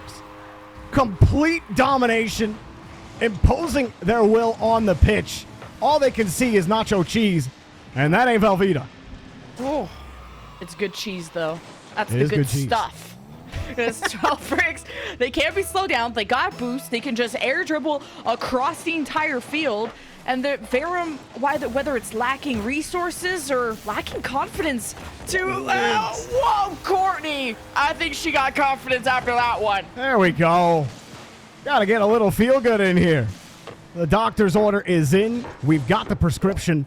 And now it's just about keeping it going. You got 1:57. That's plenty of time. Get it going. We haven't seen 12 Bricks make many errors. Now's the time to start getting them out there. Look at that kickoff. Get down there. Get aggressive. Let's see if they can get it. Need 3 more doses of Courtney, though. 3 more goals to try and get into OT. Keep themselves alive in this last semifinal. Courtney's got no boost, but she has good potential when she does have low boost to at least try and go for a play. Now Courtney's free on the ball. Lilo is a front blocker. Alems had to dodge it, and Alems adjusts to stop the shot from Courtney. I think Courtney might have actually flicked a little early there. Alems pulling off initially. Honestly, if she just gets more power, it doesn't matter. But either way, Alems had turned off, thought she gave her the edge. Courtney thought she had it. Lilo misses the touch. Sanoki looking for Lilo with no boost. Back over to Courtney, who has a little bit, but you saw everybody structured there to handle Courtney's shot. She opts for control. They get another 50. This has to drop down for Verum. They need a goal with at least 45 on this clock. Lilo against Snub. Oh, good 50 out of Snub. She got no boost, but it's a long clear that Courtney has to fall back for. Sanoki, just a slight touch to slow down Alems, because there's Nacho, who's now out of the play. But Verum don't have the boost. Just when you thought 12 Bricks were weak, Verum needed boost too. Sanoki tried to make the most of it. Or Sanoki, excuse me. And snubbed down the field. 30 seconds left now. You're down 3. Goal every 10 seconds. Feels impossible at this point, the way Nacho and company have been looking. Lilo stays on it, but there's no boost to adjust. No boost to force the ball through. Alems stomping on him like she's Mario. Here's Sanoki down the field again. Nacho takes the clear out lemon. 10 seconds, and it's house money for 12 Bricks. 12 Bricks will be marching their way to the grand finals to have a chance to battle against G2 Stride Luna, North America's best. And Alems will get a chance at another crown, this time from a different region. This is their first time competing in North America, and on the ping that she has to still pull all of this off. She looks so comfortable on the pitch. All of 12 Bricks look good as a team. I think G2 better watch out. Well, I mean, G2 did beat them in group stage yesterday, but we know... We don't think about that. We don't think about that. You're right. We don't think about that, Lemon, because many times the group stage result doesn't actually translate to the playoff result. So there's a huge chance here for 12 Bricks, especially with the way Snub is looking. I was so impressed with Snub throughout that series. Alems obviously gets the flowers for how she's performed, in every event that she plays in. But her teammates really stepped up in this game. Nacho and Snub were my key players to victory, and they absolutely stepped up in the best way possible. They did most of the work in half of this series. And if Alems doesn't have to do that much, you're in a great spot. So if they could recreate that magic against G2, they look very scary. Very impressive stuff. Yes, a lot of offensive options for 12 Bricks, but they're going up against one of the most mechanical teams in North America in G2 Stride. Will 12 Bricks have what it takes to stand up against Karma, Talibird, and Avenger? We'll find out here in a second. We're going to a quick break. We'll get Bass, we'll chat about the match, and we'll see you for the grand final.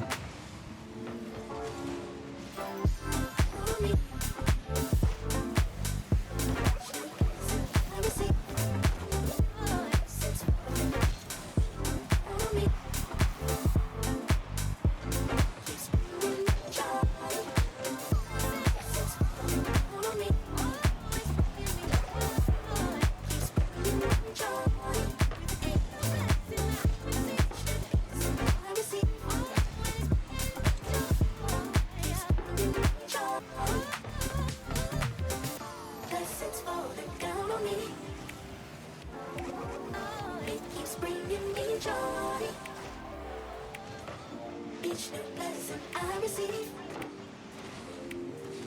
it keeps bringing me joy.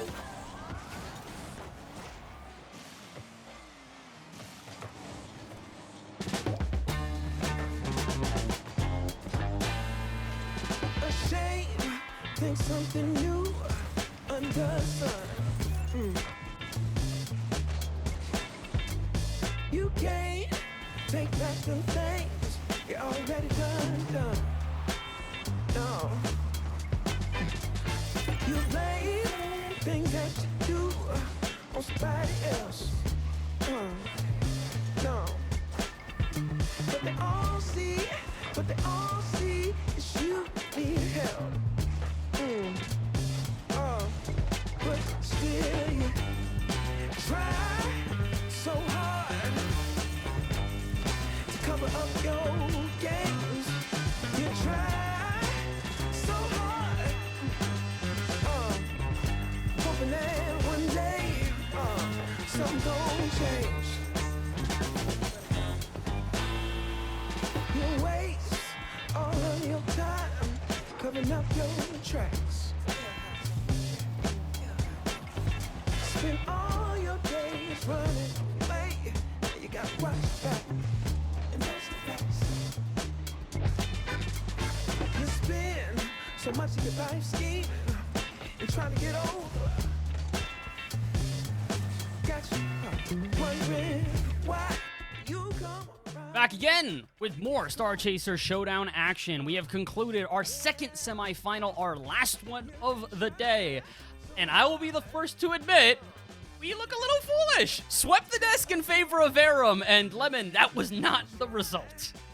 That was a result of all time for sure. I think you cursed it, if anything, because when you said the desk sweeps, and I want to predict Verum just because we're going to look so stupid when 12 bricks win, well, Bass, way to go. But this really was an incredible series out of 12 bricks where it wasn't just one player having a cape. Like, this was the Avengers of Rocket League. Like, everyone peaked today from 12 bricks. It was domination from the start, I felt like. I really am curious, because from the outside looking in, I feel like I had a pretty clear picture painted almost immediately once the series started. But, Jory, I'm curious from your perspective, were you guys just kind of, feeling it out after game 2, or did you kind of know that this was just a day for 12 bricks to dominate as soon as the series started how it did? I mean, we had to see something different out of Verum after the first 2 games, and we just never did. I just have to give all the credit to the Snub and Nacho really stepping up. Lems, obviously, that double tap was nasty in game 3. What a way to start. But this was a Nacho and Snub goal right there. And a lot of the pushes on offense were thanks to them. And look at Nacho getting underneath with a beautiful touch on that pass from a Lems. Like, come on, man. What are you supposed to do against that? Nothing. Lose, unfortunately, for Verum momentum here. They didn't have much of an option on this one. Overall score lines, I lost track after I think the score line was 14-2. And I know there were more goals scored after that, so I just kind of was like, you know what? They're outscoring them by more than 10 goals at this point. They are dominating them with multiple shutouts. It was very clear. 12 bricks were prepared for what they faced here today, and even though we got a couple of highlight reels here for Courtney, she is not going to be our ally match MVP. Instead, it is going to be none other than a Lems. And we can't be all too surprised by this one, Lemon. She's been an incredible player for a long time, and these stats back her up. She's been so consistent this whole tournament from the group stage. So many hat tricks. She's like a European Tallybird. If anything, it's like Tallybird is the North American Alems. However, so whatever side of the coin you want to go. Alems is the biggest threat on this team, but now she has two very supportive teammates who can shine on their own front. So a G2 Stride, Luna, better watch out because this is a serious team. I really thought Verum was, based on how they looked yesterday, we're going to hit that peak once again today, but I'm very stoked for how 12 Bricks look because I think this is going to be such a good final. I hope it is. I really do hope. Again, we've had some back and forth games so far here today, but a majority of them for both North America and EU have been sweeps. I think it's, 3 out of the 4 that we've watched so far. I'm hoping this final gets a little bit closer, but before we get there, we've actually got to talk to one of the winners of our last semifinal here. I believe I got Nacho on the line, and there they are. Nacho, first and foremost, congratulations on the win. I know you guys were probably confident coming today. Were you thinking it was going to be a sweep, though? I mean, you never know, but we definitely knew that we had so much confidence coming in today. We were really excited to play this match, excited to get out there and just, show what we got. So, the sweep is just a side effect of the confidence, Confidence was flowing, and I think pretty much all of us kind of said the exact same thing about that. Usually, we've seen this, especially with big names like Alems on your team. It's sometimes you're like, oh, it's going to be the individual player that shines. That was quite literally the opposite of what we just witnessed there. All 3 of you gals were absolutely locked in, playing incredibly cohesively. Can you talk a little bit about how you create that type of cohesion? Is it just having teammates who you're friends with? Is it having players that just have good play styles? What is it that creates this sort of chemistry on your team? Yeah, so a lot of the chemistry just comes from the confidence. So we make sure that we're following each other up and really making sure that, we're confident in the ball. We want the ball, So sure, you can have a star player and Alems is going to hit some crazy shots, but to make those opportunities, we all are going to need to want the ball, So, go ball, go ball, go win, So... It's the best mentality. I don't know if you can hear it in the background. Jorby's cracking up at that one. And Jorby's probably, I will say in particular, he was very impressed by your performance here today. You were doing a great job at, like you said, facilitating your teammates. Is it the same thing going to happen here in the finals? You've got one last matchup against you guys. It is G2 this time. Are you looking for the run back? Is this going to be a little bit of a revenge tour this time? Well, I mean, yeah, of course, we want the win. What am I supposed to say? No, we just want to sit down. We just want to lose. We'll let GT. No, we're going to come in with what we had, what you just saw. We're going to come in, same energy, and just, be confident. Go ball. We want the ball. So we want the ball. We want the win. That's about it. So. Aggressive attitude, a hyped attitude, one that seems to exude confidence, the word of the day at the moment. Nacho, a well-deserved win for you guys in the semifinals. We will see you next for the grand finals. I wish you the best of luck. Thank you so much. All right, that was Nacho from 12 Bricks, one of our winners that's making it through here to grand finals. We have got only one singular match left here for the Star Chaser Showdown presented by Ally. And I do want to mention Ally once again. We got to shout them out because Ally is a proud sponsor of the Star Chaser Showdown and the Rocket League Championship Series. Ally will be giving fans a chance to earn an exclusive code to be redeemed for an in-game Rocket League item throughout all of 2024. If you want to learn more about Ally's sponsorship with Rocket League Championship Series, visit ally.com/RLCS. Once again, huge shout out to, let's make sure I'm pointing the right way, Ally. This is all presented by them. It couldn't be done without them. And it's going to present us with one last opportunity to see some incredible Women's Rocket League action. A quick break, but when we return, it is G2 versus 12 Bricks to decide our winners here for the second Star Chaser Showdown in North America. Do not go anywhere. We'll be right back. Let's do it. Come on, Dad, get me. Nice play. All right, go. There we go. So cute. At Ally, we're helping millions save more for the things that matter most to them. Whatever you're saving for, we're all better off with an Ally. Get back to work.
We are back once again with even more action here for the Star Chasers Showdown and our final bout of action at that. On the horizon is our grand final for our North American side. And my goodness, if it hasn't been a tumultuous path for both of these teams to get here.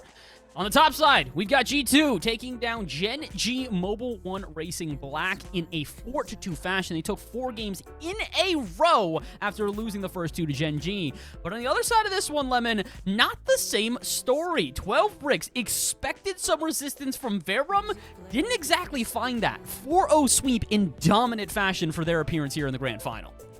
But I feel like 12 Bricks were the only team to really make G2 sweat. They're the only team that even took a game from G2, and they sent them into 2 overtimes. That they lost, but hey, bringing your opponent to overtime is the first step to, well, one of the steps to winning against them. And 12 Bricks look even better today than they did yesterday. G2 might have had a slow start against Gen G, losing the first 2 games, but then they whooped them after. So this is going to be an incredible final. Yeah, that it is. 12 Bricks, this is the roster for them. Nacho, Snub, and Alems. And as we've alluded to a couple of times here, Jorby, this is a revenge tour for them. These guys played yesterday, and they didn't exactly put up the performance they wanted. But through the interview, through the chats from the players, they want this chance at revenge, and they are prepared for it. Yeah, I mean, right after the series, Snub goes into Twitch chat, just give me my rematch, you know, paraphrase. But absolutely the energy from 12 Bricks. They know they could have played better against G2 yesterday. And we saw it near the end of that series, too, with the couple of overtimes that they had. We saw Snub and Nacho start to come online. And they brought that into today. They brought that against Verum, who made one of the best teams here look like they just looked worse. Like, they were just the better team. 12 Bricks can do the same thing here. They can one-up on G2 and take this whole game, take this whole series, take the Star Chasers tournament with Alems in tow. But I said that Nacho and Snub were the ones that needed to step up in the last game. They did. That full team effort has to continue here against G2. It quite literally has to, because if we take a look over at the G2 roster, I mean, look, individual players here, all with names to back themselves. Karma, the first women's professional player in all of Rocket League. Tallybird, one of the most talented players in the entirety of the women's Rocket League scene. Many would even say the most talented. An Avenger who has been around for forever and continues to put up accolade after accolade. I don't know if I can hype this G2 roster up anymore. The names themselves speak for them. The org itself speaks for them. This is a very talented roster, and also our former champions here for North America for the Star Chasers Showdown as well. It is not going to be easy for 12 Bricks to get past this roster. But as you mentioned, Jorby, if they want to get past them, they're going to need to play their A game. It's going to need to be team plays. It's going to need to be the cohesion they spoke about. And if they want to do that, I'm curious, how should they start this series? Does it need to be as aggressive as last time, or is it maybe trying to find said cohesion, find said pathing?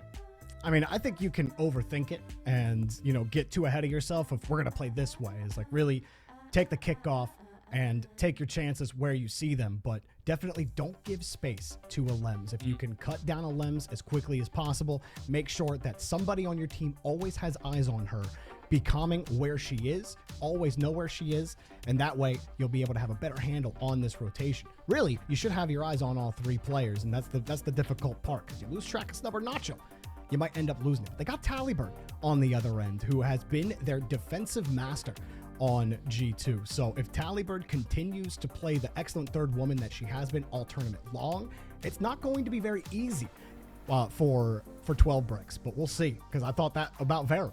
But here we are. Look, if I've learned anything throughout this entire process, whether it be EU's start to today or even North America, with what we've seen so far, it's to expect the unexpected. Results have been left, right, and center so far here for Star Chaser Showdown number 2, and I think they might just continue, because it's time to get into the action. Our final best of 7, the grand finals here for the North American side. Lemon, Jorby, have fun with this one. It's time to crown a new champion. The crew will be the queens of North America and $3,000 richer. It's G2 Stride Luna versus 12 Bricks. Not the first time, not the last time these two are gonna clash, but 12 Bricks, they were the ones who sensed the weakness in G2 in groups. Will they be able to stick the knife in this time? Let's go in game one. Love the energy that 12 Bricks are bringing into this match. And G2, who have been boot camping for the weekend, being in that facility, being able to boot camp is a lot. You get a lot of value out of it. I was about to say is a value, which doesn't make any sense, but it's helped G2 get to this point. They looked a lot better today. They just have to keep up the comms. That was the only thing that killed G2 in their series against Gen G in those first 2 games. Remember, the double commits, over-committing with their third woman. They have to make sure they have their rotational discipline. Otherwise, we're going to watch 12 Bricks run it back. And you heard Nacho in the interview just how humble they are, but also how they seem like a team that take it one step at a time. But they are so hungry for this rematch against G2. Not even the first time 12 Bricks have faced them, even in the last showdown. This G2 cut them down, I believe, in the quarterfinals or something like that. So G2 have stopped 12 Bricks in their tracks.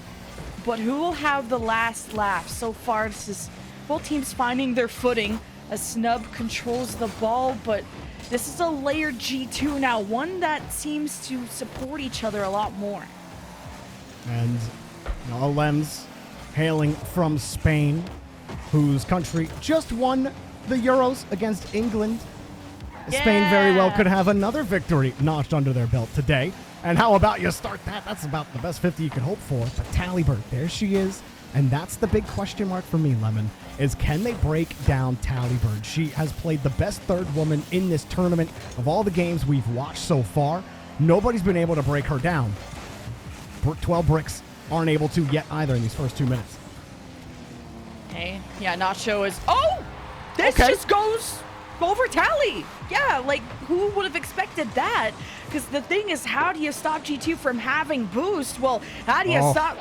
just complete whiff there, but understandable. 12 Bricks just kind of came out of nowhere. Yeah, Talibird, it was a bit of an advanced position. I don't think she was in a bad spot.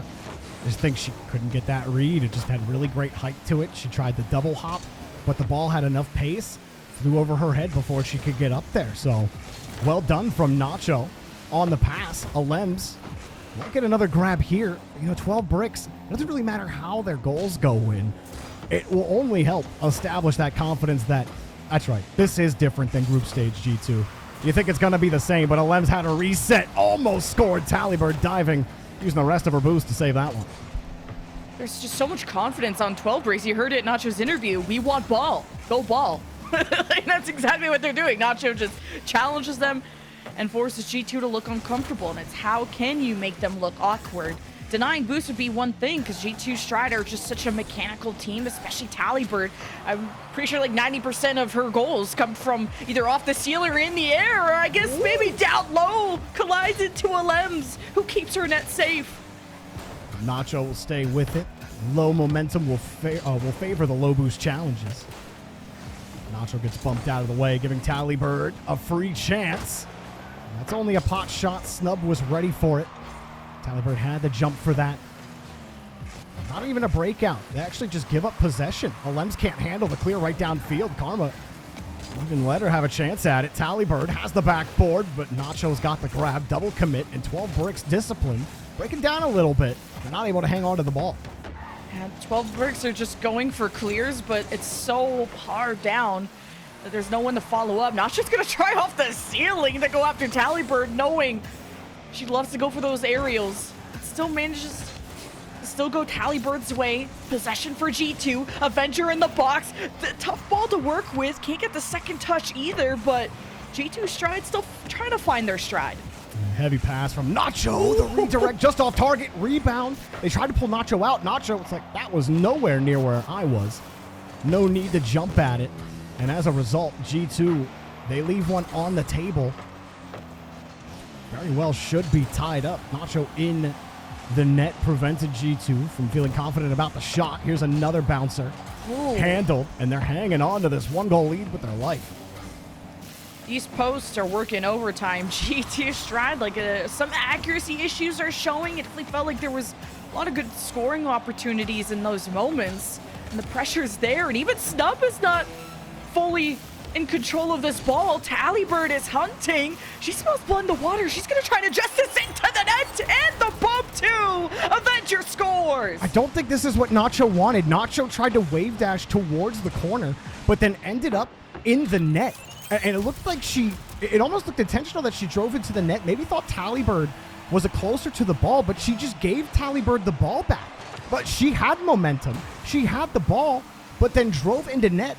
It's hard for me to tell if that was her intent or not, if she was playing scared or if the finger slipped or if the thumb slipped on the thumbstick. But either way, I just feel like 12 Bricks just gave that one up. You can't let Tallybird get a free touch in your back wall. And now G2 might steal the game away if they could get another touch out. Avenger going to try to close the gap, and they will. Nacho has to push it back out to the side. Tallybird with the catch and doesn't have much there. Nacho actually just made this a question mark. Karma has Avenger with boost, flying in, but hang on, sailing, dropping. It's down to the ground. Oh my god. Even in that last rally, G2 took all of their boost. And G2 were running on full tanks. They could have scored there. Lems could have had the last tap in for 12 Bricks. This OT is going to be tumultuous. Now Lems do what they can. Low boost. Maybe could get the Nachos too far to the left. We'll center it out. And I think Snub is worried about how to get involved. So now Avenger in a 1v1 against a Lems. Nacho back on rotation. Karma. These shots have been soft and not centered on the nets, but it's how you support each other, and Tallybird gets the finish. Excellent work breaking down the defense by G2. Look at that pass. Lems in a decent spot to challenge that, but the pass was so fast, she couldn't chase it down in time. Comes out, she's too late, too slow, and G2 steal this game. I don't think that G2 should have scored that first goal. They should have never had possession. But they got it. They made the most of it. And who was it, Lemon? It was Tallybird. Again, on top of the scoreboard, putting this team in position to win. And she's just too good. You can't give her the chances. You can't give her space. You can't give her the ball. Otherwise, she's going to go 5-5-5 on you. And G2 are going to take the win. I'm seeing attempts to contest her, though. Like 12 Bricks are going up to the ceiling with full tanks of boost to make sure Tallybird doesn't have a free lane in the air to just air dribble across and go for anything crazy. A lot of G2's goals have been off of whether it's passes or the initial shot doesn't go in, so the second woman or third woman pushes up to clean up what was started. And once that pressure starts from G2, 12 Bricks haven't had clears that have resulted in good enough counterattacks. It's been very strong clears that don't have someone downfield or don't have a second touch to yield another offense. There's space there. 12 Bricks can relieve G2 from their end, but what can they do from there? What can they do when you're stuck like that? You're forced into just hard clear after hard clear. Have to find a way to slow the game down or maybe pull your mechanical powerhouse out of the bullpen. Tallybird is that player for G2. Alem's that player for 12 Bricks. This does not start the way 12 Bricks were hoping. Still a tight game. A lot of overtimes against G2. I believe the third now, if you include the group stage. Alem's just getting back to the challenge. Nacho gets a full tank. Has Snub on the wing. Also have Alem's close behind. Tallybird gets dumped! Nacho! Dipping it back into the cheese! Oh my god, Nelems was so fast to get the ball to Nacho, grabs the side boost, plays the 50 beautifully off the nose of the car. Oh, but the margins there. Nacho pre-flipping to get pace onto the ball, but still able to dunk it into the upper 90. The finesse at the end with that touch. G2 want a response quickly. They won't get one just yet. Snub plays it back out. First goal for 12 Bricks, just like they did in the last game, off of valiant effort from Nacho. But 12 Bricks, I mean, it was only that lead slipped by, and OT went away to Snub. carving their way through Karma, through Avenger, through traffic. Whoa. As Tally has to get back, but didn't want to own goal either. Close call. It was like one of those four ways where the traffic lights are blinking red and everyone's having to navigate.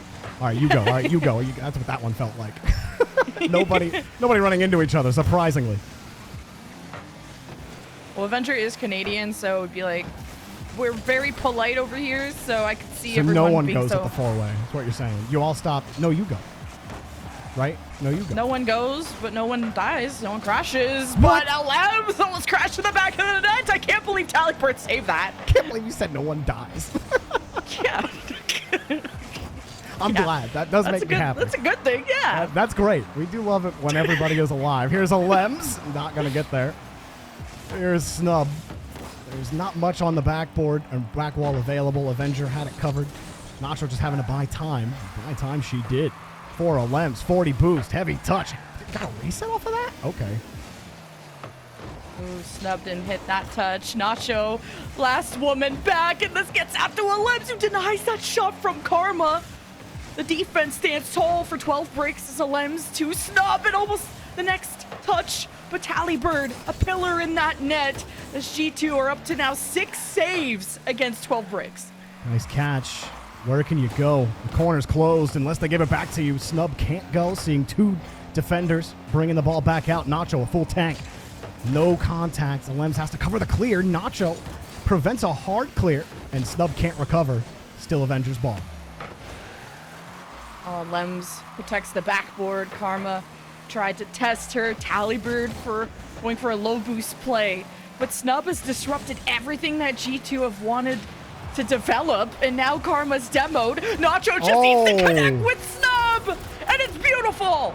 And Talibird racing back, knew she had to be quick about this, sees Nacho on the ball, tried to take that challenge, thought that pass was coming out a little bit more, and it did kind of look like it as she saw Nacho come down behind the ball. But Nacho goes out to the side, a nice flip to avoid Talibird on the challenge, who has no ability to adjust with no boost, and she's got to make that goal there. Right off the kickoff, she gets it back.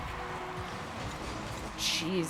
Okay, at least G2 Stride can keep this a bit close. This is starting to get pretty worrisome, but Tally can always believe in the bird, the eagle for G2 Stride to keep themselves in the shadow of 12 breaks, to hope to dismantle them. 1 shot, 1 goal, and another opportunity available without Karma. It gets pinched off the backboard though, and G2 going back for boost.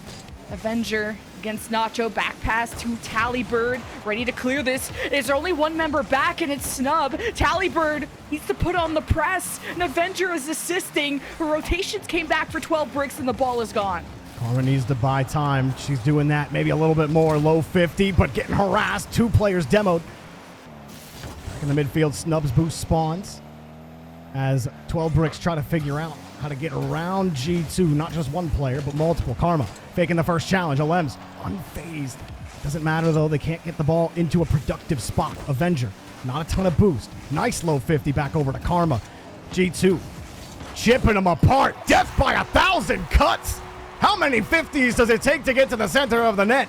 Oh, as many as it needs to. 2-2, all tied up. What a setup from Karma, too. A 2-0 lead for 12 bricks that is disintegrated in the matter of 20 seconds. G2 hope to force overtime yet again. That's where they've stolen away a lot of victories, unless Snub has something to say about it.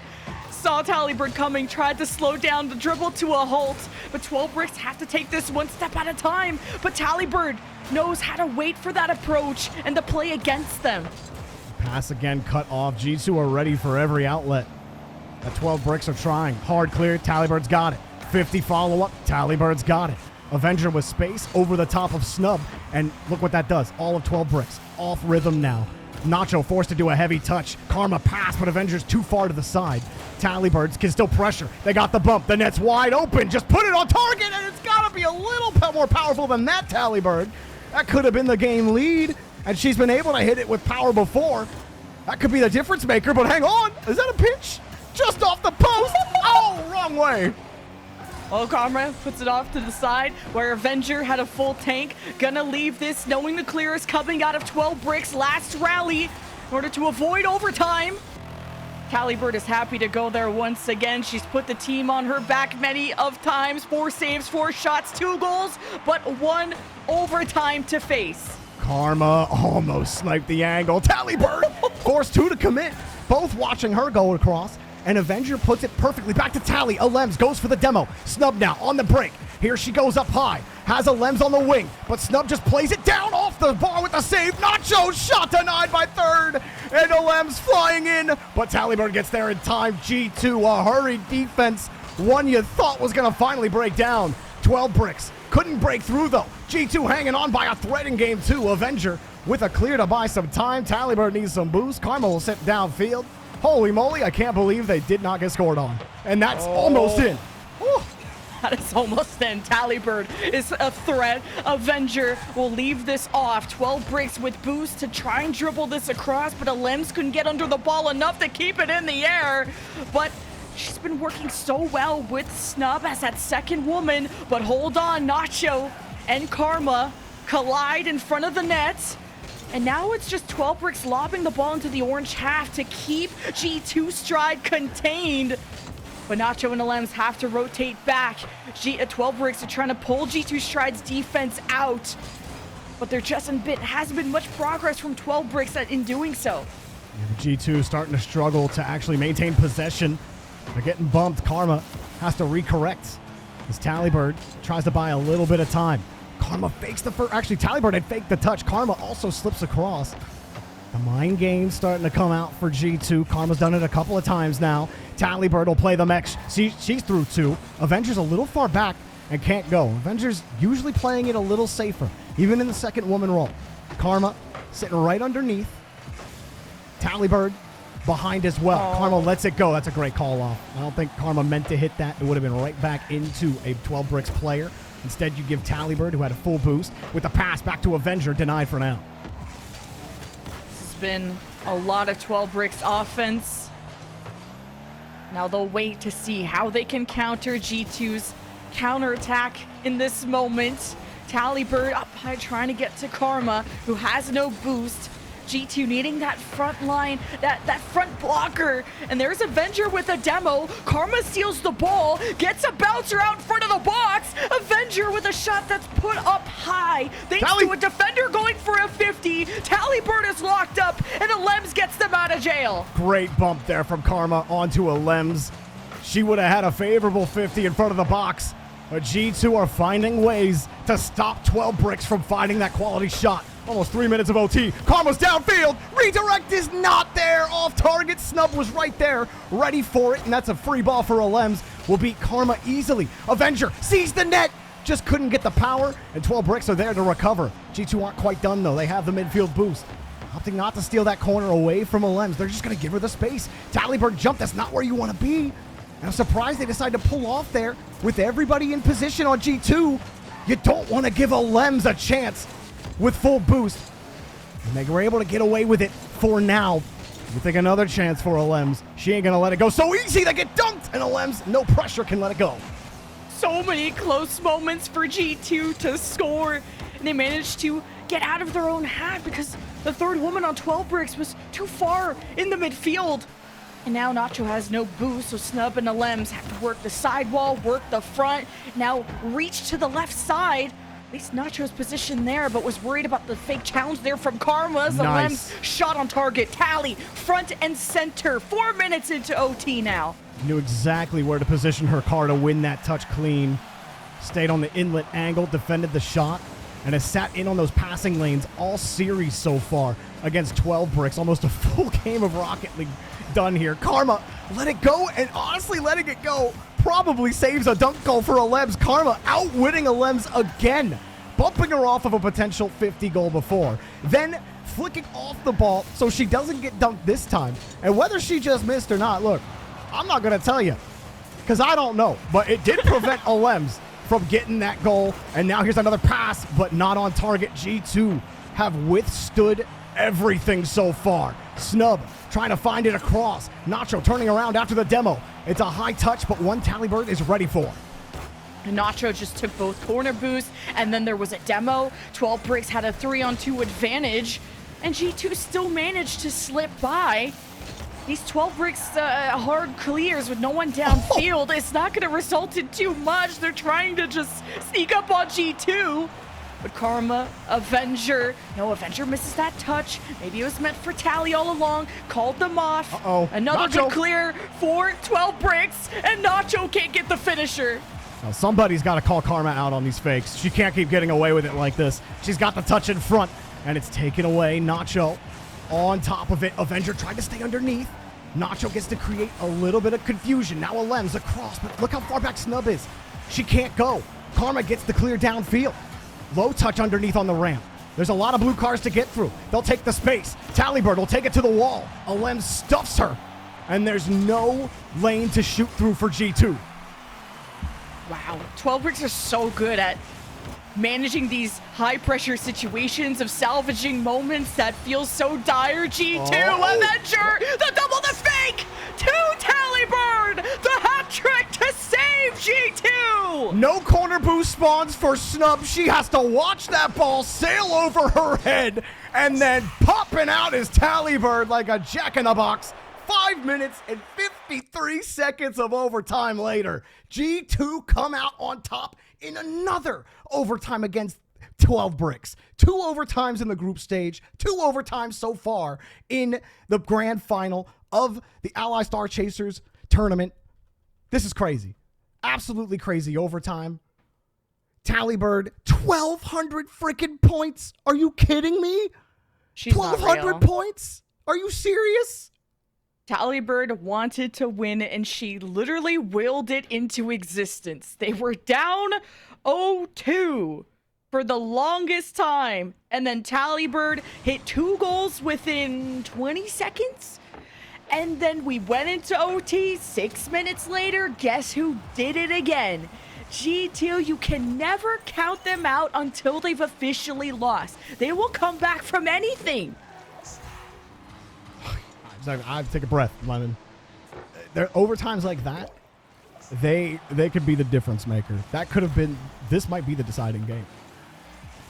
Many times we've watched a long overtime like that just take the gas out of the opposing team. Yeah. 12 bricks can't let this happen. It might even start getting into their head like, we get to overtime against this team and we just can't close. They're not playing a bad game. And while Tallybird has 1,200 points, I just got to shout out Karma, because to me, Karma was the difference between 12 bricks winning that game or G2 winning. So many mind games. Karma knew exactly how 12 bricks were trying to play. She kept baiting them in, kept getting the low 50s, kept going for the fakes. She got the bumps. She was doing everything. And a lot of that stuff, not going to get you 1,200 points. For sure, Tallybird continues to rack up those saves. 7 saves in that last game. But Karma in the midfield is the difference maker, showing how the veteran brings all of that experience and skill to this roster and can be the biggest difference maker when it comes to winning these tough overtimes. You said you were talking about experience. We failed to mention this is Karma versus Alems. The first woman in RLCS versus the first woman in RLCS in the open era. Karma and Alems have done so much for this scene, so much for their team. And Karma, I think she'd shine even brighter if her own shots were a bit more on target, like suffering from a bit of accuracy, but then knowing that, well, Tallybird has been on fire, give and feed the ball to her, and Tallybird literally hit a hat trick that got G2 the game winner. I don't even know how this series is going to end up, because G2 have been sweating. I'm sweating. I mean, jeez, that overtime was crazy. But all the overtimes between these teams have been crazy. But G2, just such a great challenge game. You know, Avenger doing a lot of that dirty work as well, but never giving up that ball, always finding a way to get it back to Tallybird, get it back to Karma. They're just working so well together. And it's not that 12 bricks aren't doing the same. They have a lot of good looks. But I said in the pregame when Bass asked, like, what's the key? And I just, I was thinking you just got to get down on a Lems and take a Lems down and then force Nacho and Snub to beat you. It's exactly what G2 has done. That's exactly what Karma did in game 2. She shut down a Lems who had chances, but every time she got stopped, who was it that got her off the ball? It was Karma. So if Olems can figure out a way around Karma, 12 Bricks have a way to get back into this series. It has been close. They have been able to score. We've seen Nacho have some great moments as well. It's not as if they're just getting, they're not getting like absolutely beat here. They are close games, but these little things are the difference maker right now. And you got to look towards your coaches, Ryu from G2 Stride Luna, Moon from 12 Bricks. How can they rally these ladies to stay composed in these insane games? Like 6-minute OT. You don't see those every day. G2 Stride, yes, they may be up 2-0 in the series, but it doesn't feel like a 2-0 lead when they were down for the count in game 2 and had to kind of dig themselves out. But if there's anyone that's good with a shovel, it's G2 Stride. They've dug themselves out of many of holes. That's true. 12 feet under, it doesn't matter. They find a way to res themselves when it matters. Force the OTs. They just can't seem to win in regulation against this team. That's a scary place to be when every single game goes OT. But when you're winning them all, you have that confidence. And it's been quite the series so far. I know Bass really wanting that 7-game grand final. A lot of the games today across North America and Europe have been 4-0s. We had a 4-2 in one of our semifinals today, but a 4-0 as well. And this could be another 4-0. But, you know, Bass, you can at least know this. And it's that if it does go 4-0, it's probably going to be 4 overtimes. And that's probably better than, you know, a dominant 4-0. So you still got a great series out of it, even though you didn't get 7. So, you know, you take it, you leave it. Yeah. Whatever you want to do with it. We're remaking the server right now, by the way. So Yeah. Lemon and I are just up here waffling until we get started. If you're a pancake stan, sorry, you can like both. I'm personally a pancake person. You're a pancake person? Pancake Pam? Pancake Pam. That's me. That's what they call me in the locker room. Pancake Pam. I make a mean pancake. Do you? And I heard there's like a hack where you can like freeze your pancakes and then just like warm them up whenever you eat. So you can have pancakes on standby. I feel like you can do that with most things. Oh, well. Okay. It's not a hack. Okay, I don't cook pancakes much. on standby sounds nice. I'm not going to lie. That sounds nice. It doesn't take too long to make a pancake, though, does it? It takes like, what, 5 minutes? Well, you got to mix it together. I guess if you count What if prep I'm on the time- go, you know? If you're on the go? Yeah. I could be like I an mean- anime girl with the pancake in her mouth. I think it's a toast, but you know what I mean. Does it take, how many seconds does it take in the microwave to unfreeze a pancake without it, like, melting into goop? I don't know. I kind We're of talking wing like 20 it every seconds, time. I don't have 40? a set time. You whiff it? It's a vibes thing. Vibes, okay. I'm not a good cook. I spam that 30-second button. I may have burned pancakes. I know that's doesn't seem possible, but it is when No, it absolutely I'm in the is. kitchen. No, you don't worry. I'm not going to blame you for that because pancakes, it's like that golden ratio where, you know, like 2 minutes and 1 second is where it's that perfect golden brown, and then 2 minutes and 3 seconds, it's just burnt char. Right now, 12 bricks. The char's coming off the mortar, and they got to find a way to paste it back on. Let's see if they can get it done here in Game 3. Otherwise, G2 might be sending them packing early. We'll see what 12 bricks have been cooking. We remade the lobby, and it's Tallybird picking up the pace. Snub playing close post. Is able to stall out this ball. Leave it to Alems. Full tank. Trying to dribble this past Tally, but the midfield a lot more contested. G2 holding on to that. It's a good start for G2. It's almost in, but Snub diving back. I think there was about a pixel's worth of ball outside of the goal line there. The Snub getting back to the 50. They're still facing a ton of G2 pressure. Getting back to every shot. Tallybird unable to get height on the shot, and G2 are pushed back to their own half. But now Karma can try and help them transition. Tally has full vision of the field to help really be aware of where 12 bricks are positioned. How can you strike through the hearts? Where is the weakness out of 12 bricks? G2 Stride from the ceiling, from the stars, almost getting this deposited into the bank. And somehow this did go in. Unfortunately, the bank closed early today. Federal holiday. Here's the other one for Snub. Getting it across, bounce off the ramp. Tallybird. Oh, poor catch. At least gets back down to the 50, and Snub now gets the counterattack. Nacho No touch for her, and Avenger forces it back out to the corner. This has been a very low-scoring affair so far. Nacho knocks Avenger around, but there's still 2 women back for G2 Stride Luna, who seem to kind of turtle up and maybe hope for a good counterattack to pull 12 Bricks into a uncomfortable position. But if anything, it's 12 Bricks that have G2 Stride pinned. Jeez, Talibird is just anchored in net. They're trying to demo her, and she's just avoiding them. There's nothing they can do. It's like they try to go through, and they just phase through her like she's some kind of X-Men. This one coming across. G2 have the ball. Karma, no bump, but a double commit, and Snub is left without boost. Olems tries to help with a bump. G2 still get the touches and are still putting immense pressure here on the 12 Bricks half. It's been 5 shots to 2 in favor of G2 Stride. Tally wanting to add to the tally against 2, but Nacho puts it to the side before Karma can go for the finishing blow. And it really feels like G2 are starting to crumble this 12 Bricks rotation. The last games, a lot more back and forth, a lot more offense for 12 Bricks. And they're almost manifested right there. Nacho couldn't put it on target, had to hit the ball in stride.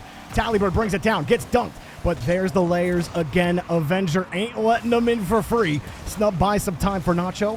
And 12 Bricks now finally start getting some consistent possession. Nacho, follow-up, over to Olems! They're alive! It's about time we got a goal. 12 Bricks, what a win from Nacho. She loves to just come out of nowhere with these 50s, and even just kind of has that fake in the pass to Olems in front of the net. Olems is like that movie, everywhere, anytime, all the time at once? I forgot the title. Yeah, but she's everywhere at once. Yeah, she's that. Everything and everyone at once. Watch out for Olems. Great movie. Watch that if you haven't. But here's Nacho. Oh, man, the 50's still good.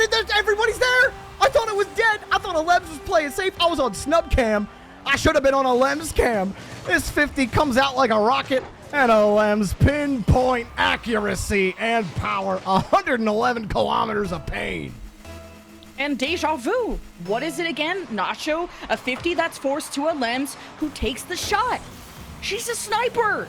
12 Bricks with a lead. It's been the Nacho Olems show. They're working so well on the front lines as Nacho kind of with the fake against Avenger. Can't seem to get past Olems on the ball with the full tank. Where's G2's defense as Talibird rolling in the net looking for the squishy save, but Nacho trying to deposit this, drop it down. All 3 though of 12 Bricks wanted that one. You're up by 2. Relax. It's okay. Don't give G2 a freebie. Just gotta maintain composure. Olems. Easy first touch, but G2 press, and that is excellent work from Karma. She breathing down the neck of this Bricks backline. It's her against Olems again. Lands, takes it away from Olems. Talibird was ready for it. That is a lethal combination on G2.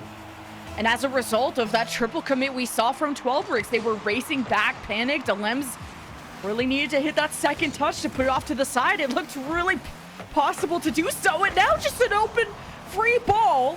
Olems will dive down for the save. 47 seconds left and 12 Bricks have a lead, but for how long? Snub has to buy time. Nacho's coming back. And there you go, Snub. Slow the ball down. Force G2 to 50 out to the corner. Excellent work on defense there from Snub, excuse me. But Karma doesn't really care. She'll just demo you off the pitch. Now Avengers got half a tank. Talibird's got 72 on the wing. She's going for the bump. Talibird denied. Nacho avoids the bump mid-air and holds on to this lead. You can't take her out. Karma across for Avenger. The 12 Bricks want to hold for as long as possible. G2 could still do it in the air. Talibird puts it back downfield.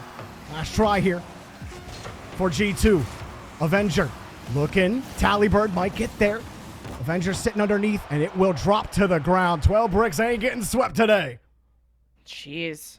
2-1. 12 Bricks barely hanging on, but realizing that they didn't need to overheat, like you said. Whoa, whoa, whoa. You're up don't choke. I mean, that's just facts. Something you could put on a t-shirt for really any RLCS team out there. I would love don't choke on a t-shirt. That would be You're up. Don't choke. Honestly, we should also put go ball on a shirt. We do need go ball. I love 100%. Nacho's shirt. And I loved what you said, Snub, aka Scrub Killer, aka Snub Killer. If Snub Killer? if she starts popping off, we'll call her Snub Killer. That's right. Look, very similar. At least that mistake is understandable. Man, 12 Bricks, such a better game from all three players, able to actually dictate pace of play. And G2, they had started much the same as the first two games, right? They had all that pressure. I think I did say it looks like we're literally getting the same G2 here, but they're really pressing 12 Bricks.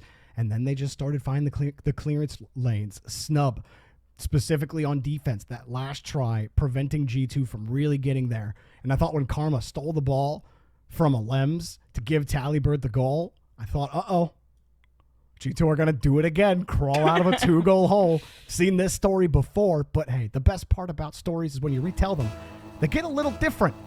And as we're retelling this story, well, this chapter just might be a bit different. No sweep for G2.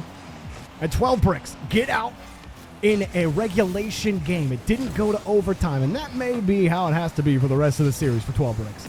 But every game has started with a 12 Bricks goal, a 12 Bricks lead. And it's G2 that have to will a comeback into existence. I mean, the one that they got was off of a hat trick from Talibird. The comeback beginning and ending with her. G2 Stride, though, they're a unit. Yes, it's Talibird who's incredible mechanically, but watch what Karma can do to just have the fake and set up Avenger who needed the slot in the upper corner. Well, she had to catch the ball bouncing as she got to it, which is going to add some height onto the ball, and that shot not good enough there from Talibird. Alems easily clearing that one out, but she just gave it right back to Tally. Misses the demo. Tally gets the 50 as well. You saw everyone on G2 were playing the loss on that 50. Karma still gets a try here. And 12 Bricks able to brick it up here on defense, get back down. And G2, I feel like they'd have so many more goals if like accuracy wasn't a thing, but they are such a mechanical team that they go for like the S+ plays. And if it sometimes doesn't work out, just the attempt and how close it was is to be appreciated. But G2 Stride, the passes, how much they can work off of the pressure that they build is what's so deadly about G2 Stride and why they've been multi-time champions in the Radiant series. Now Karma is demoed, so good send away from Avenger to buy time for her to get back. Uh-oh, Nacho lost the ball. Alems had to go through the smoke after her teammate got deleted. Now Nacho gets the ball. A roller! Nacho throwing him on the ground. Alems picking up the chips. And there you go, another 12 Bricks lead. Being able to maintain momentum on this ball was big. Alems passing it off to Nacho so she could clear the front center lane, the red carpet right into the net, and there was just no slowing. 12 Bricks down. That was a free ball, Snub against Talibird. Up high! It scored! That's a dirty flick. What's up, Snub Killer? Get it underneath. 1v1. Don't do it to her like that. Oh my goodness. A backflip off the hood. That's disgusting. An 8-2-0 start for 12 Bricks, but if there's one thing that sure is that G2, they almost play better when they play from behind. So how will they deal with this deficit? It's Talibird, Karma, Avenger, all of G2 Stride, Luna committed, but now having to race back. Karma alone in the midfield, won't let the breakaway happen, and she just tucks that to bed. After Karma gets this ball into the air, look at her position her car. She's got momentum. She even gets bumped. And Alems, there's just nothing she can do. By the time she gets to the ball, she actually hits it into Karma's nose. Had Karma's nose been already on the ball, Alems probably forces that 50 out to the corner. But because Karma got bumped, and Alems, her path, her timing to the ball, she ends up hitting it into Karma, and Karma gets the dunk. That's unreal that the bump actually leads to a goal. There's no way it goes in if Karma's nose is on the ball because Alems had the angle. She had the leverage. Wow. Karma is shining. That was such a good play. Now Avenger against Nacho, Talibird, G2 Stride. They will send all three on offense if needed, and now have the gloves out for the demos. Avenger with a free backboard, and Tally to take this shot, but too many cooks in the kitchen for 12 bricks. Plenty of knives around, though. Pick him up for Nacho. Sitting out to the side with less than 2 minutes to go. Alems will just go. You got Snub. Rely on her on the back line. Cuts in for the boost. Nacho will take the ball. Avenger. Heavy touch it first. Looking for Tally. Tally was still turned around. Couldn't go. Now Alems with the fake, bumping and actually demoing Karma as Nacho pops it out from the corner, but Alems left the play to get boost.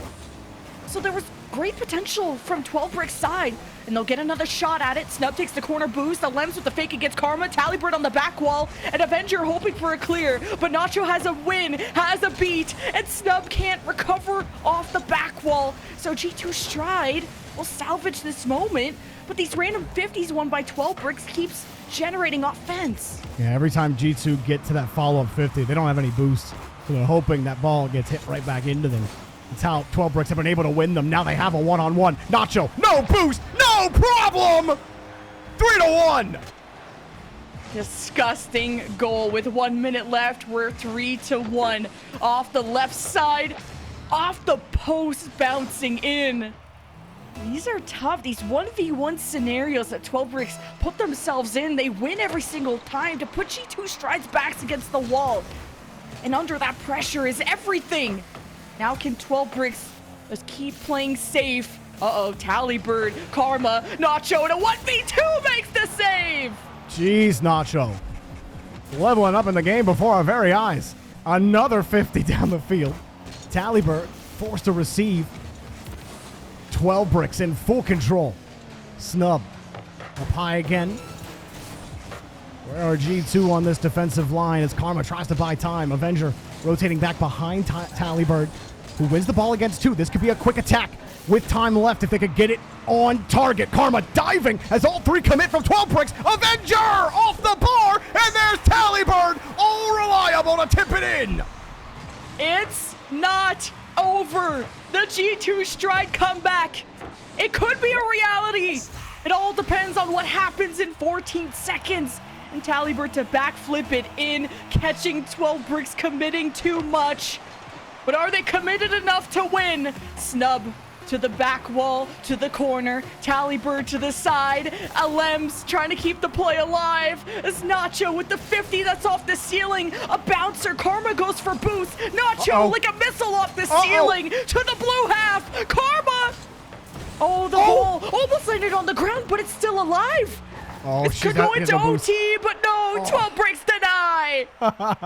No G2 heroics this time. They thwart two G2 attempted comebacks in a row. I think we might be turning a new page in this storybook, Lemon. This might be book 2 instead of rereading book 1 over and over again. This G2 team, they came back with a vengeance, trying to come back and tie the game again. Almost did. They even had the 0-second try. Chat's going off talking about their heart rates through the roof right now with how close this game has been. But Talibird came in clutch there near the end, almost put it together. How about Nacho, though? Nacho, sure, Alems at the top, 642 points. That's cool. You're great at the game. We know that. We also know Nacho. Incredible performance there. How many times did she bail her team out of a situation? And even when Snub was uncomfortable, Nacho was there to pick it back up. Snub also had that backflip flick. Oh, Bricks are looking good.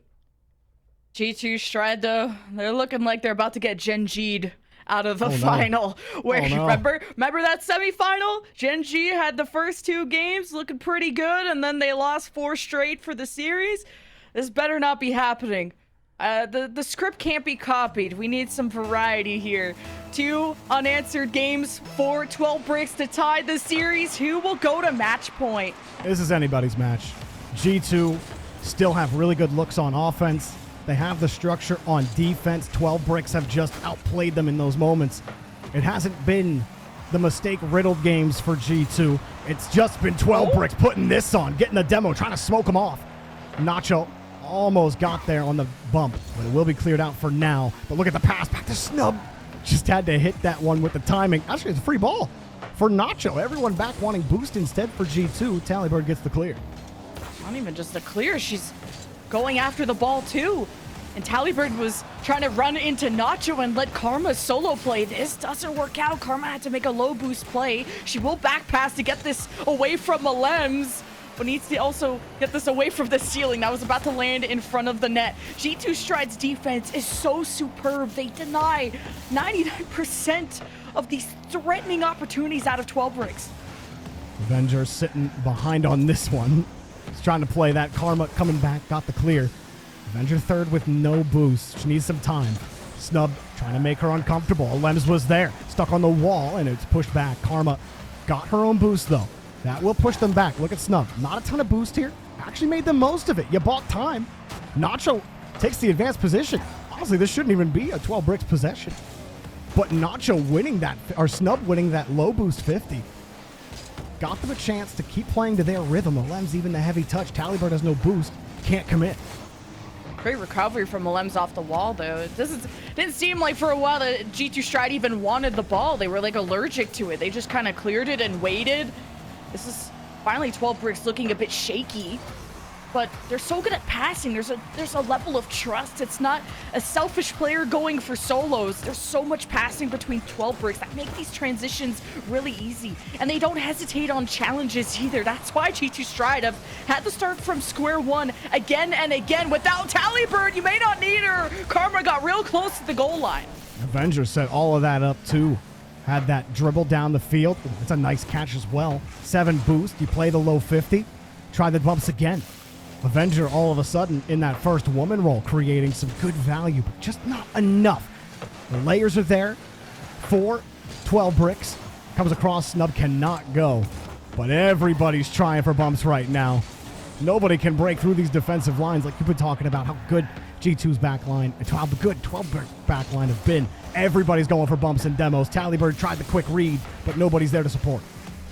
Every game in this series has started with a 12 bricks goal. Now we go into the second half 0-0, I believe, for like the first time in this final. This has been such a chess match, a stalemate. Karma, bouncer from the corner, got Alems and Nacho reaching up for it.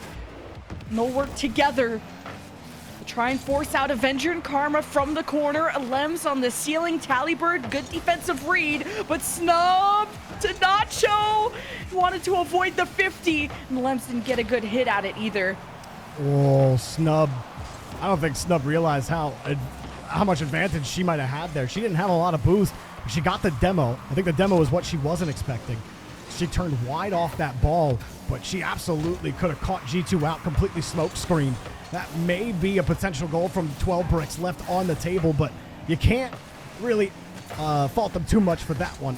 It was a very rhythm-type play as Talibird rips that ball just off target. Avenger nearby will get a clean touch eventually, but Talibird passed to Karma, second to third woman. Off the crossbar, Nacho passed it back into safety. And Snub had a critical hit on Tally so that she couldn't get that double tap, that second touch to maybe finish off that play or even maintain possession, if that. And with that demo, 12 bricks' offense is dwindled down to 2, where Karma on the left being so free, getting the attention and the reinforcements of 12 bricks, and Alems almost gets this ball towards the net, and Nacho gets a 50 that slows down G2. Snub can't get a good setup either. G2 Stride look more comfortable now. Have boost as well. That last push, if Alems gets it over Karma's head, she didn't have anything in the tank. And that would have been a Snub goal. Snub, though, sets this up. Alems can't find the mark. Nacho waits. Nacho saved by Karma. But here comes Snub with the free ball. Underneath, almost snuck in a double tap through heavy traffic. Not going to happen, though, as 12 bricks continue to harry the corner. And it's a big clear down the field. Perfect read from Nacho. Karma almost did it. 5 seconds left, though. Offense still for G2 Stride. Can you get the ball away from Alems, though? No, gets through the midfield. Will cost her life, but we go to OT. 0-0 to determine match point. Well, Nacho saved this game for 12 bricks. And Snub tried a quick one off the kickoff. Talibird's missed the ball and gets back to it in time. Oh, Nacho gets to it. Oh, Snub was playing the pass. And Nacho got a second touch. Tally running low on boost. Alems plays it quick, but there is Avenger, the G2 defense. The layers hold. 2 overtimes in this series already, in the one in game 2 going all the way to 6 minutes. How long will this one last? 12 Bricks wanting to revitalize their offense. Couple of redirects and ways to catch G2 stride unaware. But Avenger wants to keep pace with this counterattack. Eventually lands, but Karma couldn't get involved to keep the momentum going. But a good touch to the side from Tallybird. Nacho wants to go up the back wall, comes back out, and 12 Bricks is kind of a one-and-done offense. Well, in this tournament, there have been 5 total overtimes played between these two teams. G2 have won all 5 of them. Or all 4 of them, excuse me. This is the 5th. 12 Bricks. Can they continue to change the storyline of G2 constantly coming back? They did that. Now can you actually get the overtime win? And that could really do wonders for you. Put you on match point. Golden goal. Cleared downfield. G2 all off the ball. Alem sees the space. Karma full tank. Getting harassed by Nacho. Trying to warp Karma off the rotation. Actually warp her off the pitch. Snub. The shot! Snub scores! 12 Bricks. 1 to go! Snub killer out there. What a receive from the bat or from the cross. That was incredible. 12 Bricks connecting. It was just so back and forth, counterattack after counterattack, and you cursed it. You said all 4 overtimes went to G2 stride, and almost the 5th one, but it's 12 Bricks that slip away 12 shots later to go to match point. One step closer to upsetting our reigning champions of the Star Chasers Showdown of G2 Stride Luna. And 12 Bricks doing it with a new roster containing already a champion from the European side, but taking G2 Stride the distance. You know, the universe is funny how it works sometimes. This series started G2 winning. Tallybird posting a 5-5-5 on the score total in game number 1, and 12 Bricks getting the series lead in overtime over this G2 Luna team, and Alems posts the 5-5-5. Now, is time a flat circle? Well, that's for you at home, chat, to decide, not me. I'm not the time expert. However, I am a big fan of this series. Look, this one has G2. Give us 7. That's all I'm gonna say. Okay, I don't want to do no analysis. Be like, do you think they'll force 7? I don't care. Just give us 7. All right, this has been fun. So many overtimes. At least one trend has kept up, and it's 12 Bricks scoring first. I just didn't think it was going to be an overtime for the win, but here we are in a dimension where 12 Bricks made it to the grand final and could be winning it against G2 Stride Luna, a team that haven't changed their roster, that have dominated this region for so long, and Karma almost struck through. Well, first try denied. Quick pass. And Snub was right in the lane. Gives the Lems a free chance. Avenger coming out to meet her, almost dunking it straight into 12 Bricks net. Karma will keep control. Just gets the touch over 1. There's Tallybird. Karma to Tallybird. Back to Karma with a G2 goal. I'm surprised Karma even got credit while she was like in the net. Just got credit. Point at stealer the there, Karma. Wow. Yeah, wow. Karma Wow. said, get me the ally MVP. It's going to be a tough one to pick for sure. G2 Stride break the trend. See, you curse the overtime trend. I curse the first goal trend. It's a series that's so crazy. A series of caster curses. Yeah. But ones that we're happy for, no doubt. You know, one-sided stomps can be fun sometimes. But y'all have been watching one-sided stomps all day. It's time to give you something a little different. And you've gotten that here with 12 Bricks versus G2. You can't tell me you're not entertained, because you'd be lying to me. Or you just weren't watching the game. Here we go. Look at G2. Look at Karma. Karma and Tallybird. Absolutely nasty offensive duo, by the way. I like how the Lems was playing downfield, hoping to turn these counterattacks into something very fruitful when G2 Stride's defense is lacking members, but 12 Bricks, they're really good at finding these rebounds, but Snub couldn't puncture through that defense. And look, as the Lems maintains possession and usually goes for strong clears, But the 50 is won by Tally. She bumps Snub out of the way, and Avenger is late to the punch. Yeah, that one, just G2 weren't expecting that bump. You had one player going back for boost, the other player playing it safe. So no one was just ready for that bump. Everyone was refueling on G2. Happens. Alems, with that touch, trying to get 12 bricks set up, and Snub just has to dump it away.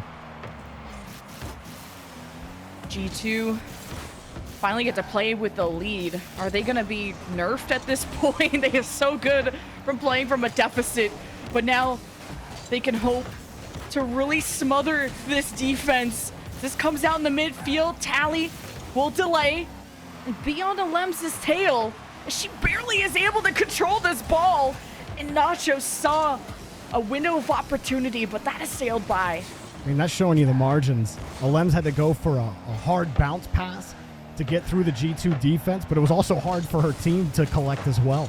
Not clean chances for anybody. G2 knew there was a defender in net, tried to shoot that on the far side. It ends up being mega wide, and now here comes Alems. Tries for the dunk. She's got it. Nacho wants to go, but Avenger gonna keep that ball tight to the chest as she gets the ball downfield. 12 Bricks very happy. G2 Stride aren't 100% peaking until then. Just G2 Stride, they have 3 members on offense. They have so many passing options. And sometimes accuracy is what hurts them in the end. And 12 Bricks, how can they retaliate when there's an overcommitment? Alems, the double tip of the century! Alems, the mechanical powerhouse, hailing from Spain, gets a beautiful clip on Karma this time. Getting the win on Karma, where she's had her number most this series. Alems finally gets one back on her. That's got to feel great. We're all tied up with Snub off kickoff. The mind games against Karma. This is launched downfield. Nacho, the initial save into the net. As Karma tries to launch it above Alem's head. She catches it. Transitions with the fake challenge, but no, it's sent right back. 12 Bricks kind of contained. Can't let Tallybird have this ball for free. She's bumped off. Nacho says that's mine, and Tallybird tries to keep up.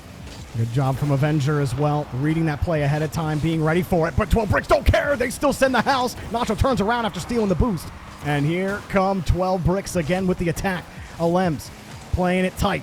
Got the mechs, less than 50 as she's left the ceiling. Just misses the mark, but it's enough to build more pressure. Nacho crashes in. Alem's going to get boost. Snub has the setup. Nacho got a demo, but it's not enough. There's always a layer there for G2. They're running low on boost. Karma needed that clear, and she kicks it the whole way back to the blue half. Alems commands your attention when she's solo dribbling with the ball, though. If she can just pull the defender's eyes, that could set up someone like Nacho and Snub to get the follow-up shot. That seems to be the 12 Bricks strategy from what I've seen. But now Avenger, through all the defenders, deposits the ball into the corner as Karma retreats for more boost, especially with Alems going off the sidewall. She can play these situations so well. Nacho off the right. Not yet. As Snub and Nacho try to collide, and there's just so many G2 Stride members in the way. Yeah, Nacho had to hit that tight angle. Snub also just couldn't connect on the demo. Tallybird the other way, tries the quick flick, but Nacho's got the boost, has the hold, gives it to Alems. Alems 30 with the second touch, gets bumped off the path. Nacho will wait to see if she gets a chance, and it does not look like she will. She lets it drop. Another, the 6th overtime of the tournament between these two teams. Oh my god. Wait, Snub saves it. Alems, wait! Avenger almost gets a dunk. Snub and Nacho in the net. These overtimes have gone the distance before. This is what, like, 3 overtimes in this series alone? And 12 Bricks, they want it bad. They want the revenge. And they're on match point. This could be where the championship ends. There was Tallybird again as third woman. Karma across to Tallybird. The lethal combination. Missed it off the bar. Tallybird had to hit it on the bounce. And Lemon, how many times have we seen that just go in? Karma paves the path. Tallybird lays the concrete. It didn't happen this time. 12 Bricks clear it down the field. This is so uncharacteristic of G2 Stride to miss stuff like that, especially Tallybird. Double commit though from G2 Stride once Alems was on the ball. Nacho going to leave it. Snub calls off Nacho just to slow down G2 Stride, just to get midfield control. That's what 12 Bricks have. They want to contain G2 Stride. Hope to counter them on the 50s as Nacho tries to go for bumps and Alems loses control. Snub is the third woman back. Well, Snub, very happy. Something more threatening wasn't just cleared back her way. She was inching forward. 12 Bricks got to be careful. Oh, they knew it too. Gonna place it high. They're awkward and saved. Karma diving in at the last second. Alems in traffic. Denied again by Tallyberg. Coming across, Karma just trying to keep it away from 12 Bricks, but almost gave it up to Alems. Nacho crashes into the corner. Back to Snub to Nacho. Keeping it high, and that's exactly where Tallyberg wanted it. Anything lower would have been a little more deadly. Nacho has nothing. 12 Bricks have all the boost, though. They have all the pressure. Avenger looking for Karma. Alem shuts her down, and that gives 12 Bricks time to reset in the midfield as Tallyberg tries to give themselves a little more space going down the way. Nacho, no grab. Avenger clears it out. Alems keeps it high, but it's too slow. Still the ball's in the air. Still 12 Bricks throw themselves at the ball. Still it comes back out for G2. They got the challenge. They got done over all three of their heads. And Alems, the whole way over from Spain, comes over to take the victory in North America. Here in Star Chasers, 12 Bricks on top. The Spain buff is unreal. 12 Bricks with the upset to beat North America's queens in G2 Stride off of a dunk from none other than Alems herself. The first woman in RLCS in the open era. 2 goals to give 12 Bricks the win and to give themselves $3,000, but a new crown, a new champion in our Star Chasers Showdown. That was absolutely, oh my gosh, I had a great time. That was such a fun series. That had a little bit of everything in it, all that entertainment. How many overtimes? You couldn't ask for more overtimes. Only one of those games ended in regulation, Lemon. I mean, that was so tight. The Karma Tally combo, it seemed unbeatable at times. And then all of a sudden, just 12 Bricks, they just turned the defense mind off. It was, okay, forget this. We're chasing that ball. It was go ball. Go And ball! Go ball! They sent G2 home. My goodness, that was absolutely clutch behavior there from 12 Bricks, because it started much the same that it went before. G2 win the first 2 games in overtime, and you're thinking, okay, we saw this yesterday, and then they rolled it right back. That was great. I had a great time. Yeah. I like our femme Tom Brady in Alems, now a championship in EU, championship in NA. Say femme Tom Brady. We got Snubkilla. Snubkilla. Yeah, Who else and do we have? Nacho Oh, Libre. Nacho Libre, of course. Yeah. We got nicknames for everybody. You got to impress us in order to earn that title. But we hope everyone here sticks around. We're going to have an interview with someone from 12 Bricks to talk about this journey, what it means to them, and we'll bring Bass in. I know he's sad we didn't get a Game 7, but he should be happy about what we got. Stay tuned for the break.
We are back after our grand finals here for the North American side of the Star Chaser Showdown presented by Ally. And oh my goodness, what a grand final it was. I'm seeing nods, I'm seeing smiles from the both of you guys. I mean, Lemon, we didn't get we got a 4-0 in EU. We got not a Game 7 here in NA, but basically a Game 7 with the amount of overtimes we saw.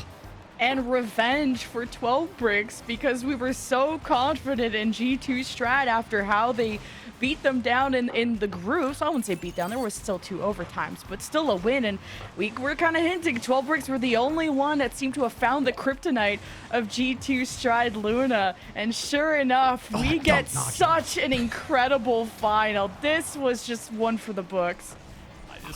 I'm sorry, that dunk from Nacho earlier, I could probably watch that a couple of times. Just like, how many times does that just rocket off like the crossbar, the post, bounces out, transition, you get scored on right now?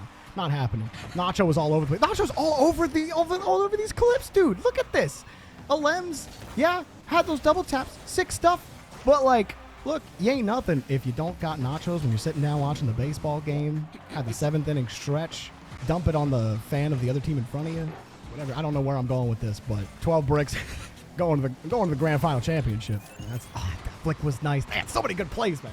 I will say this much. 12 Bricks, you've created fan out of Jorby for life at this point. I can guarantee you at this. Oh, yeah. At that. Honestly, you created a fan out of me. You created a fan out of a lot of people in general at this point because this was not only an impressive performance out of you guys, but it was a resilient performance, I think is the biggest thing. I was sitting in the green room with Chicks, one of the EU casters for today, in the meantime, talking to her about this, and we both kind of had the same theory. After the first 2 games, if they lost the third, there was no way they were turning it around. Just getting 4 games in a row against G2, not going to happen. But the minute we saw them just sort of flip a switch in Game 3, turn on and just really start putting the pressure on G2, you could tell the series was completely different. Congratulations to them, but also congratulations to our Ally match MVP. Woo! Tally, you might not have won the series, but you won our hearts and the stats.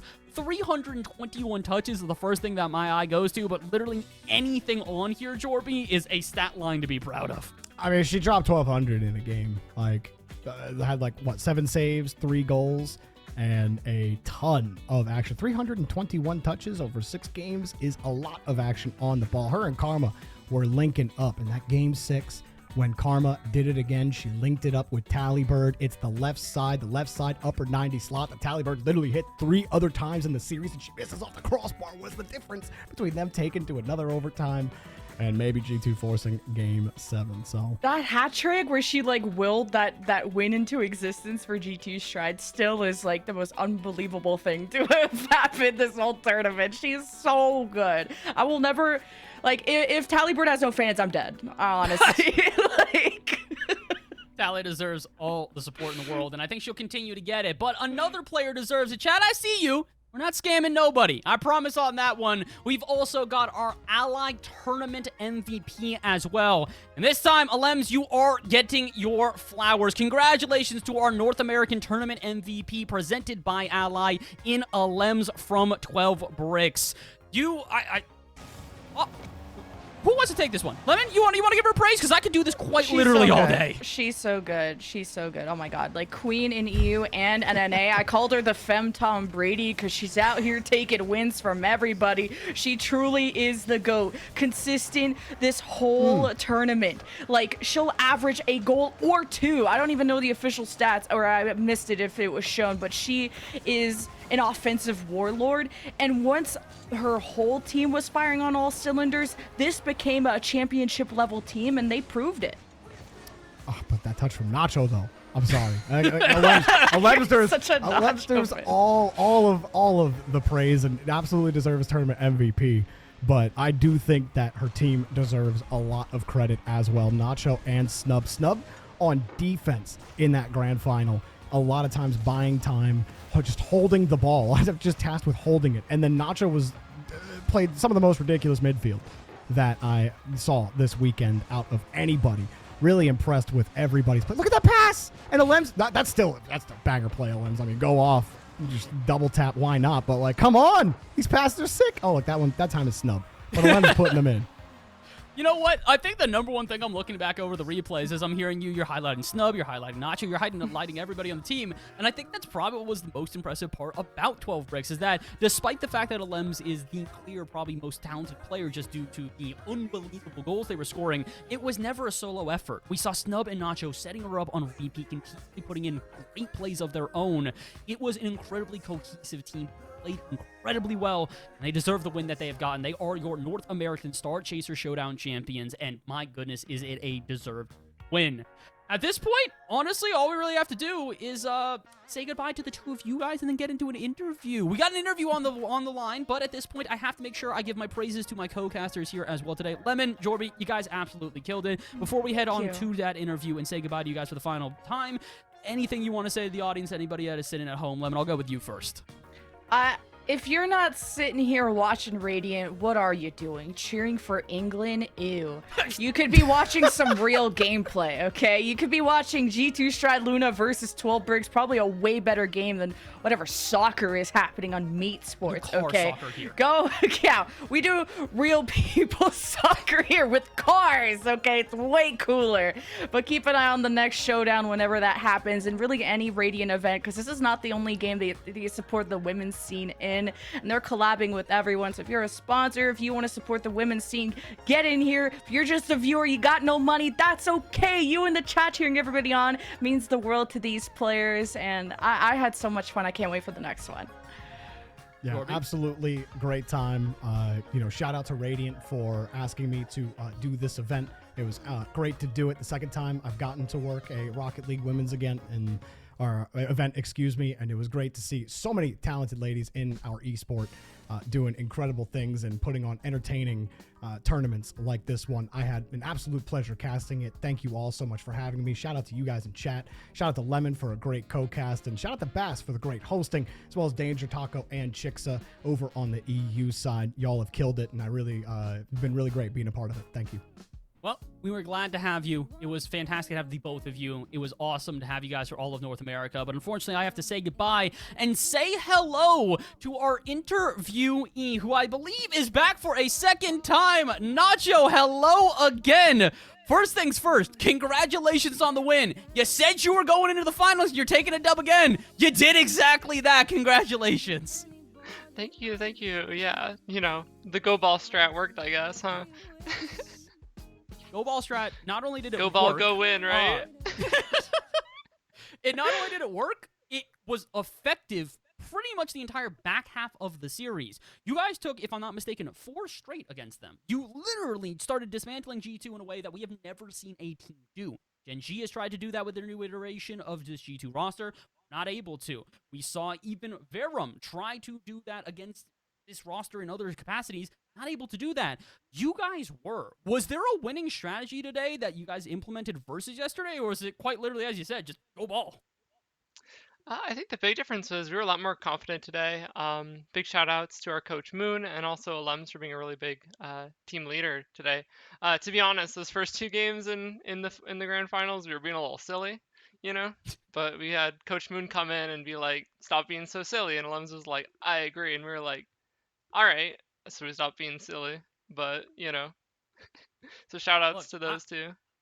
I'm all for silly. I like silly. Silly is sometimes a good thing. Silly sometimes also works out. And although you guys maybe weren't able to take those first 2 games, the next 4 were absolutely domination. And honestly, it was from all 3 of you guys. You mentioned it's a go ball attitude, but is it also that cohesive attitude as well? Is there an emphasis on that? Because unless it is like you said before, where it's just confidence, I'm not sure how you guys continue to be the most cohesive, the most in sync team we have in this tournament. Is there any strategy to that, or is it, again, just go ball? Well, you want the ball. Your teammate has the ball. At some point, they lose the ball, and then your next teammate wants the ball. So it looks like passes, but we all just want the ball, huh? This is the most advanced form of ball chasing I've ever heard, and I want you guys to keep doing it for forever. Everybody in the booth wants you to keep doing it for forever. I'm not sure if you heard it back yet, but Jory might have turned into your biggest fan possible throughout that series. And they also instructed me, I gotta have one more question about this. We need a little bit more information on the name. We heard it comes from Nacho Libre. What's the story there for that one? Okay, so when I was a young child, I was incredibly infatuated with the Nickelodeon movie starring Jack Black, Nacho Libre, and everyone's well, I'm old, so I'm about to show my age. So I'm almost 25. So my You are younger first than big me. You game. can't say you're old when you are younger than Okay, me. Don't do this to but me. as a player though, they make me feel so old. But um yeah, so my first game, Minecraft, I was like, I need a username, and I just loved Nacho Libre so much. And then it stuck with me, and started playing Rocket League. And it's like, you gotta have the cool name when you're in Rocket League. Like, everyone's got the short names. If I had hit 6 letters in my name, I wouldn't be cool anymore, so I had to cut it down to just Nacho. But hey, Bass, come on. Four Look, I've letters. had to You know how cool that name is in Rocket League? It's so cool, I've right? had to fight for it though, considering my original name was Bass from the past. I don't know if there is a longer name in Rocket League at this point, But look at where you yeah, are Bass. now, right? I hope you understand, by the way. Lemon is baffled by this story because she's calling you the GOAT on repeat for this story right now. Like, I'm just getting messages about this at this point. And honestly, you truly are. You take a win here against the #1 seed in this event. You take a win against the #1 seed in the other group for you guys. Snub in particular seems to have a knack for this. You guys just take down #1 teams on repeat. You've done this in other Radiant events before. The clutch factor is unparalleled, and it is why you are our champions here for the North American Star Showdown. I cannot compliment you guys enough for the performances here today. Nacho, once again, congratulations to both you and the rest of 12 Bricks. Please go and celebrate. You guys absolutely deserve to. Congratulations again on the win. Thank you so much. And that was Nacho from 12 Bricks, our champions here for the North American side of the Star Chasers Showdown presented by Ally. I have to say thank you again to all of you who tuned in here today. We've gone through all of Europe this weekend. We've gone through all of North America this weekend. And now we find ourselves here at the very end of it all with one person to thank in particular. And that is none other than, I'm hoping I'm pointing the right way, Ally in that top corner. We want to give another massive shout out to Ally. Ally is a proud sponsor of the Star Chaser Showdown and the Rocket League Championship Series, and Ally will be giving fans chances to earn an exclusive code to be redeemed for an in-game Rocket League item throughout all of 2024. If you want to learn more about Ally and their sponsorship with the Rocket League Championship Series, visit ally.com/RLCS. Please do. Ally, this could not have happened without you guys. We really do appreciate it beyond compare, and we thank you guys so much for all the support here on the Radiant channel and for the Star Chasers Showdown series. This is only our second series, by the way, of multiple that we've got throughout the year. Our first one was a couple months ago. Our next one is coming up in September. I want to make sure I get the name or the exact dates for this one correct. It is September 7th is our next qualifier for one of the Star Chaser Showdown series, and our next main event will be September 28th and 29th. After that, we will also have our Ally All-Stars event, which will be at the beginning of November, but make sure you tune in to that next Star Chaser Showdown event at the beginning of September, as I mentioned before. Otherwise, there is not much else to happen here today. Thank you again to everybody who tuned into this one, as well as thank you to the people behind the scenes who helped all of this happen. Pinecone, GC, I'm going to try to pronounce this name because I have not tried yet. Sarcopels, I think is how it's pronounced, and if I haven't, I apologize to you. You can yell at me in the production room after, as well as Heather, as well as Kat, as well as everybody behind the scenes who made this happen. This weekend would not happen without you, and we appreciate you dearly. Please, to everybody at home, get some rest, have a great rest of your weekend, and we will see you next time for even more Women's Rocket League action here on the Radiant channel, here for the Star Chasers Showdown. Have a good one. We'll see you next time. Do it. Come on, Dad, get me. Ooh, nice play. All right, you go. There we go. So cute. At Ally, we're helping millions save more for the things that matter most to them. Whatever you're saving for, we're all better off with an Ally. I'll get back to work. Oh.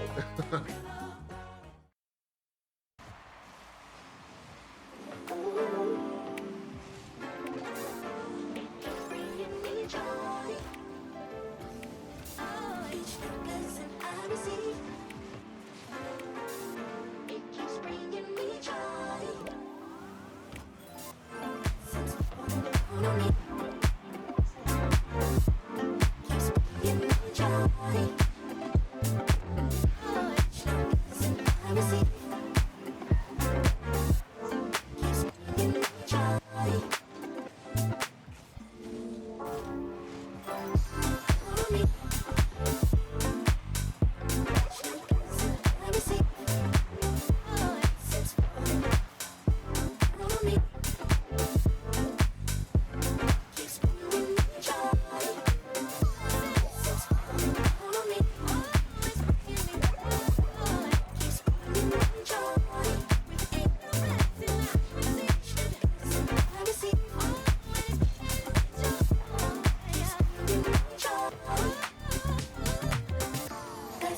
think something new under the sun.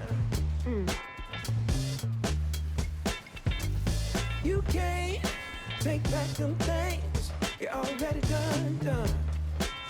No. You blame things that you do on somebody else. No. But they all see is you need help. But still you try so hard to cover up your games. You try so hard, hoping that one day something gon' change. You waste all of your time covering up your tracks. Spend all your days running away. You got to watch your back, and that's the facts. You spend so much of your life scheming and trying to get over. Got you wondering why you come around. All you get is cold shoulder.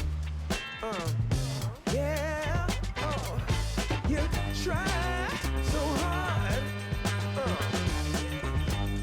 to cover up your games. You try